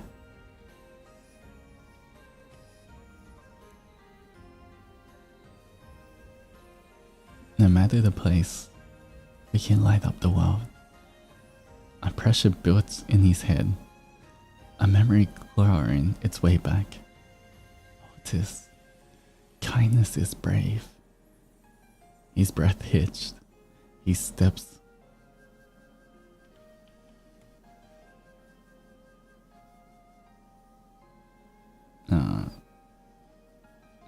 were heavy as he stumbled forward, fingers reaching out only to pass right through it. This life is amazing when you greet it with open arms. Then, the haze cleared. A figure stepped forward, emerging from the mist. Not a blur, not a whisper of a memory. Infra, standing before him, faceless. The translucent hand glided over his face. Gentle touch. There was a familiar warmth to it. Then, Emperor smiled. A weak, tired smile. I see in your face. There's so much guilt inside your heart. The air tightened. Altus's throat burned. Guilt? Yes. There was so much of it. Coring at his ribs, festering in the space between his bones, rotting inside of him for centuries. Forgetting him. Forgetting his face. I want you to always remember. Emperor's voice was soft. Don't be angry or scared of the universe. I'll whisper. Emperor's fingers traced the edge of Altus's missing horn, the one he had cut. I'm sorry for doing that to your beautiful horns. Tears welled in Altus's eyes. For me, greet the world with open arms. The words wrapped around him like chains. Altus gasped. His breath came out ragged. His hands shook. And his face was wet. Tears. For the first time in 1,000 years, his fingers trembled as they reached up, tracing his lone horn. And suddenly, he understood. Understood why he never got angry. Why he never let himself feel negativity. Because he made a promise. A promise to a friend, whose face he had forgotten. And yet...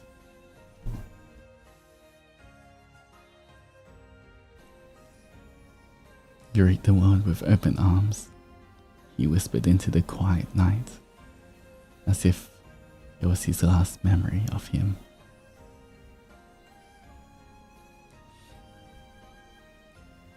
Well, we end with some angst.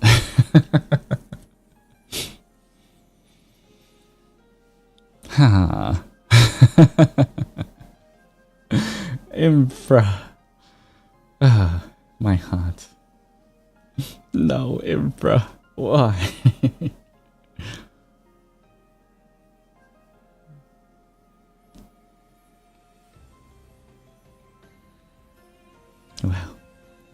Well, that is all of the fanfics for today, guys.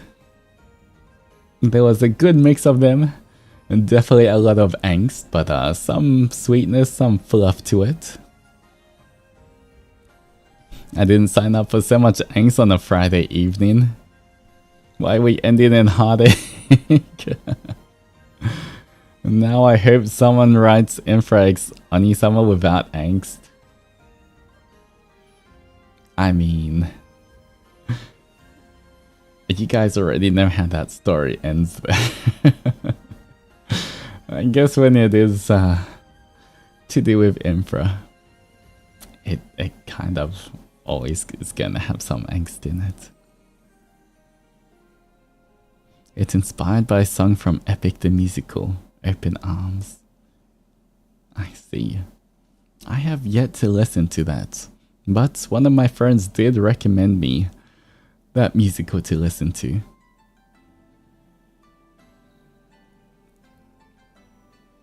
Adzenturers are writing 95% angst, 4% fluff, and 1% comedy.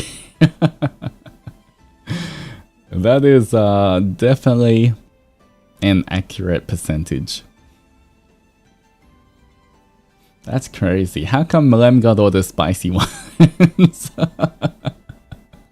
How come Mlem was reading all the spicy ones?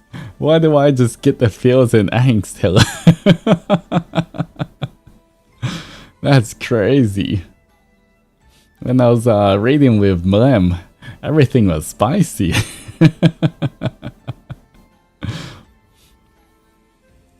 That's my question. What is with the switch up? That's because your spicy ones can't be read here.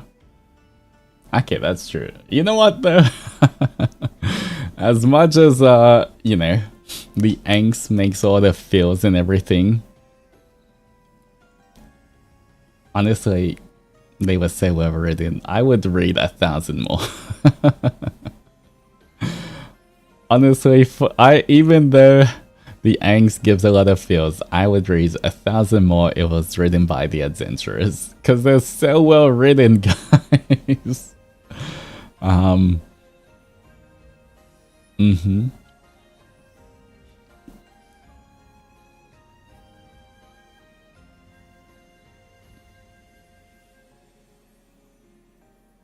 I only seem to write fluff, hurt, comfort, and unspeakable things. I can write spicy, I just prioritize non-spicy for this stream. Well, I mean, you know, now we have a fanfic hashtag. You guys can write more as well, and maybe in the future we'll do another reading. Yeah, but you know what? I was joking. If you guys want to keep writing angst, please do so, because you guys are definitely very good at writing it. But you know, if you want to write some spicy here and there, no one's stopping you from doing that either. What do I always say? Variety is the spice of life, guys. So, you know, you can get some spicy, but you can keep adding angst as well. Adzenturers are really good at stirring up emotions, yeah. Definitely got hit with feels for quite a few of their stories.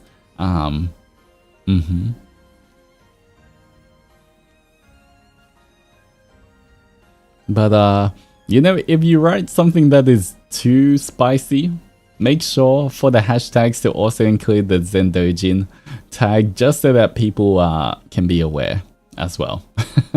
As long as you tag it correctly, it is fine. Is horror genre okay? Yeah, I mean, horror is fine. Just make sure it's not too... Try and make it so it doesn't go too dark. It can be horror, but you know, don't go too gory or too dark.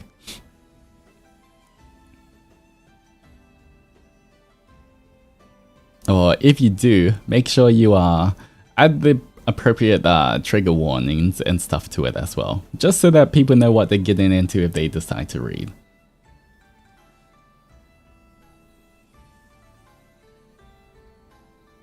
Great way to start the weekend. Honestly, this was a lot of fun. I really did enjoy reading everyone's stories.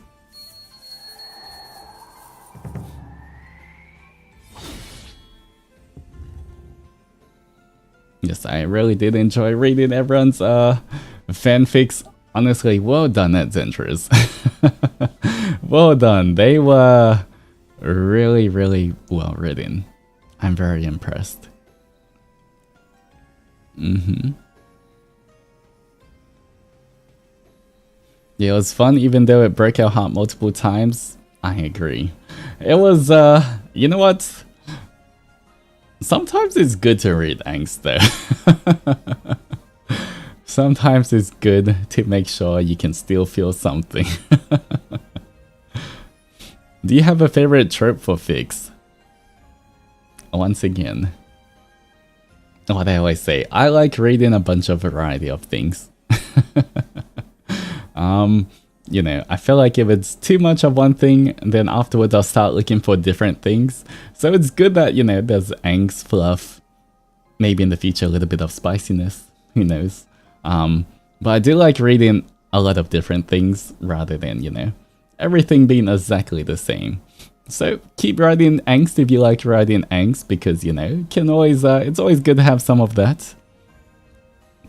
But yeah, guys, hashtag Zendoji if you want to write any kind of Altus related fanfic as well. I will always do my best to read it, and you know what, definitely in the future. In the future we'll do a another reading stream. I don't know when, but this was a lot of fun. Maybe... I know that in the future, Malem also wants to do a joint reading one. I don't know how many people we're gonna get, but we can get a few of... maybe we'll get a few people on request for people to write specifically on the people who are in that stream, so we can all read it together and have fun. But yeah, for me, I enjoy reading these kind of things. And I do enjoy getting to voice things a little bit, you know, trying to up the immersion of things. So to me, it's fun reading these kind of things. Or maybe, you know what would be really fun? In the future, what? You know, okay, write this down, Adzenturers. How about instead of a fanfic, in the future, I get you guys to write some scripts for us to try voice act. Or at least read out. You guys can write scripts instead. Because, you know, fanfics are definitely a lot of fun. But like, if you guys write like scripts, then we can kind of do a cold read of it. But it would kind of be fun since it's mostly going to be dialogue. Scripts are easier, yeah. You can use the Zendoji hashtag still for scripts, but maybe just in the title or something put like script, just so I know as well. But that could be a fun one.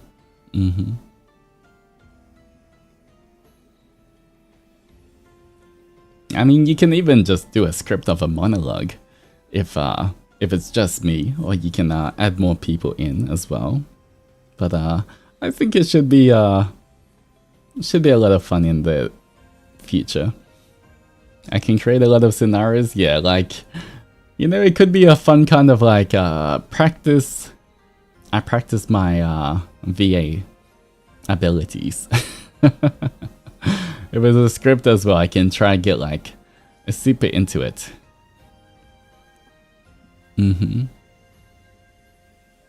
But yeah, that should be fun. Either way, guys, thank you so much for joining me today.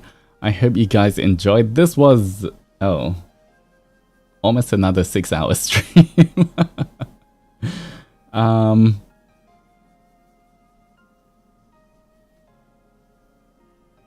Alright. 1, 2, 3. Alright, in 3 hours, guys. In about 3.5 hours. 3.5 hours, there's gonna be an Among Us collab. I won't be streaming my POV, but Ryza will be streaming his POV, so I'll most likely raid into Ryza's waiting room anyway. But I will be there, so everyone go check it out. Should be a lot of fun. There's a lot of people I don't think I've ever met before, so meeting new people, we'll see how it goes. And don't forget tomorrow night, we have the continuation of our MDZS watch-along finishing Season 1. So if you're a holder of a pet fishy, if you're a member, then Menchie stream tomorrow night, guys, to finish Season 1 of MDZS as well. Starts at 7 PM JST, by the way. Alright.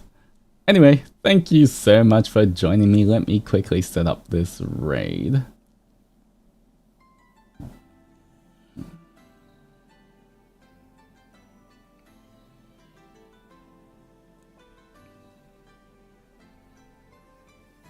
Alright. Here we go. Among Us special 1-day Collaborino. Pretty sure it's this one. Alright. Save. Alright, there we go. Honestly, I had a lot of fun. Thank you once again. I really do appreciate everyone who took the time to write something for the tag and for this stream. I really do appreciate all of the Adzenturers' creativity, whether it's art or writing or anything else. And once again, guys, please don't forget, before I forget, birthday merch. Only here for 2 more days, guys. Please don't wait till the last day to get it. If you guys want to get the birthday merch, please make sure you get it before it's gone forever. You know, if you have friends that you think might like some as well, make sure you tell them to grab it before it's gone forever as well, because we have lots of things planned, and look how nice the merch looks. Unfortunately, I don't have a picture of the bracelet yet, but look how nice it looks. Look at little Onimaru. Look at him. You can take pictures like this too, guys. You can take cute tiny little pictures of Onimaru trying all the different food. Yes, and the voice packs, I think you guys will like them as well. The baby so little, he's just a baby. But, you know, you can take him around everywhere. He is a keychain and he is a standee, so you can either stand him up and take pictures, or you can put him on your bag or something as well. But please, please, please, make sure you get it if you want to get it before it's too late. I have so much fun things planned for all of this, and I can't wait to get my own as well. Super excited to see everyone and how they wear their bracelets and everything. Alright, but for now, over years in chat, a big Otsuani. Thank you so much for joining me. And until our next adventure, Adzenturers, roll out. Bye bye.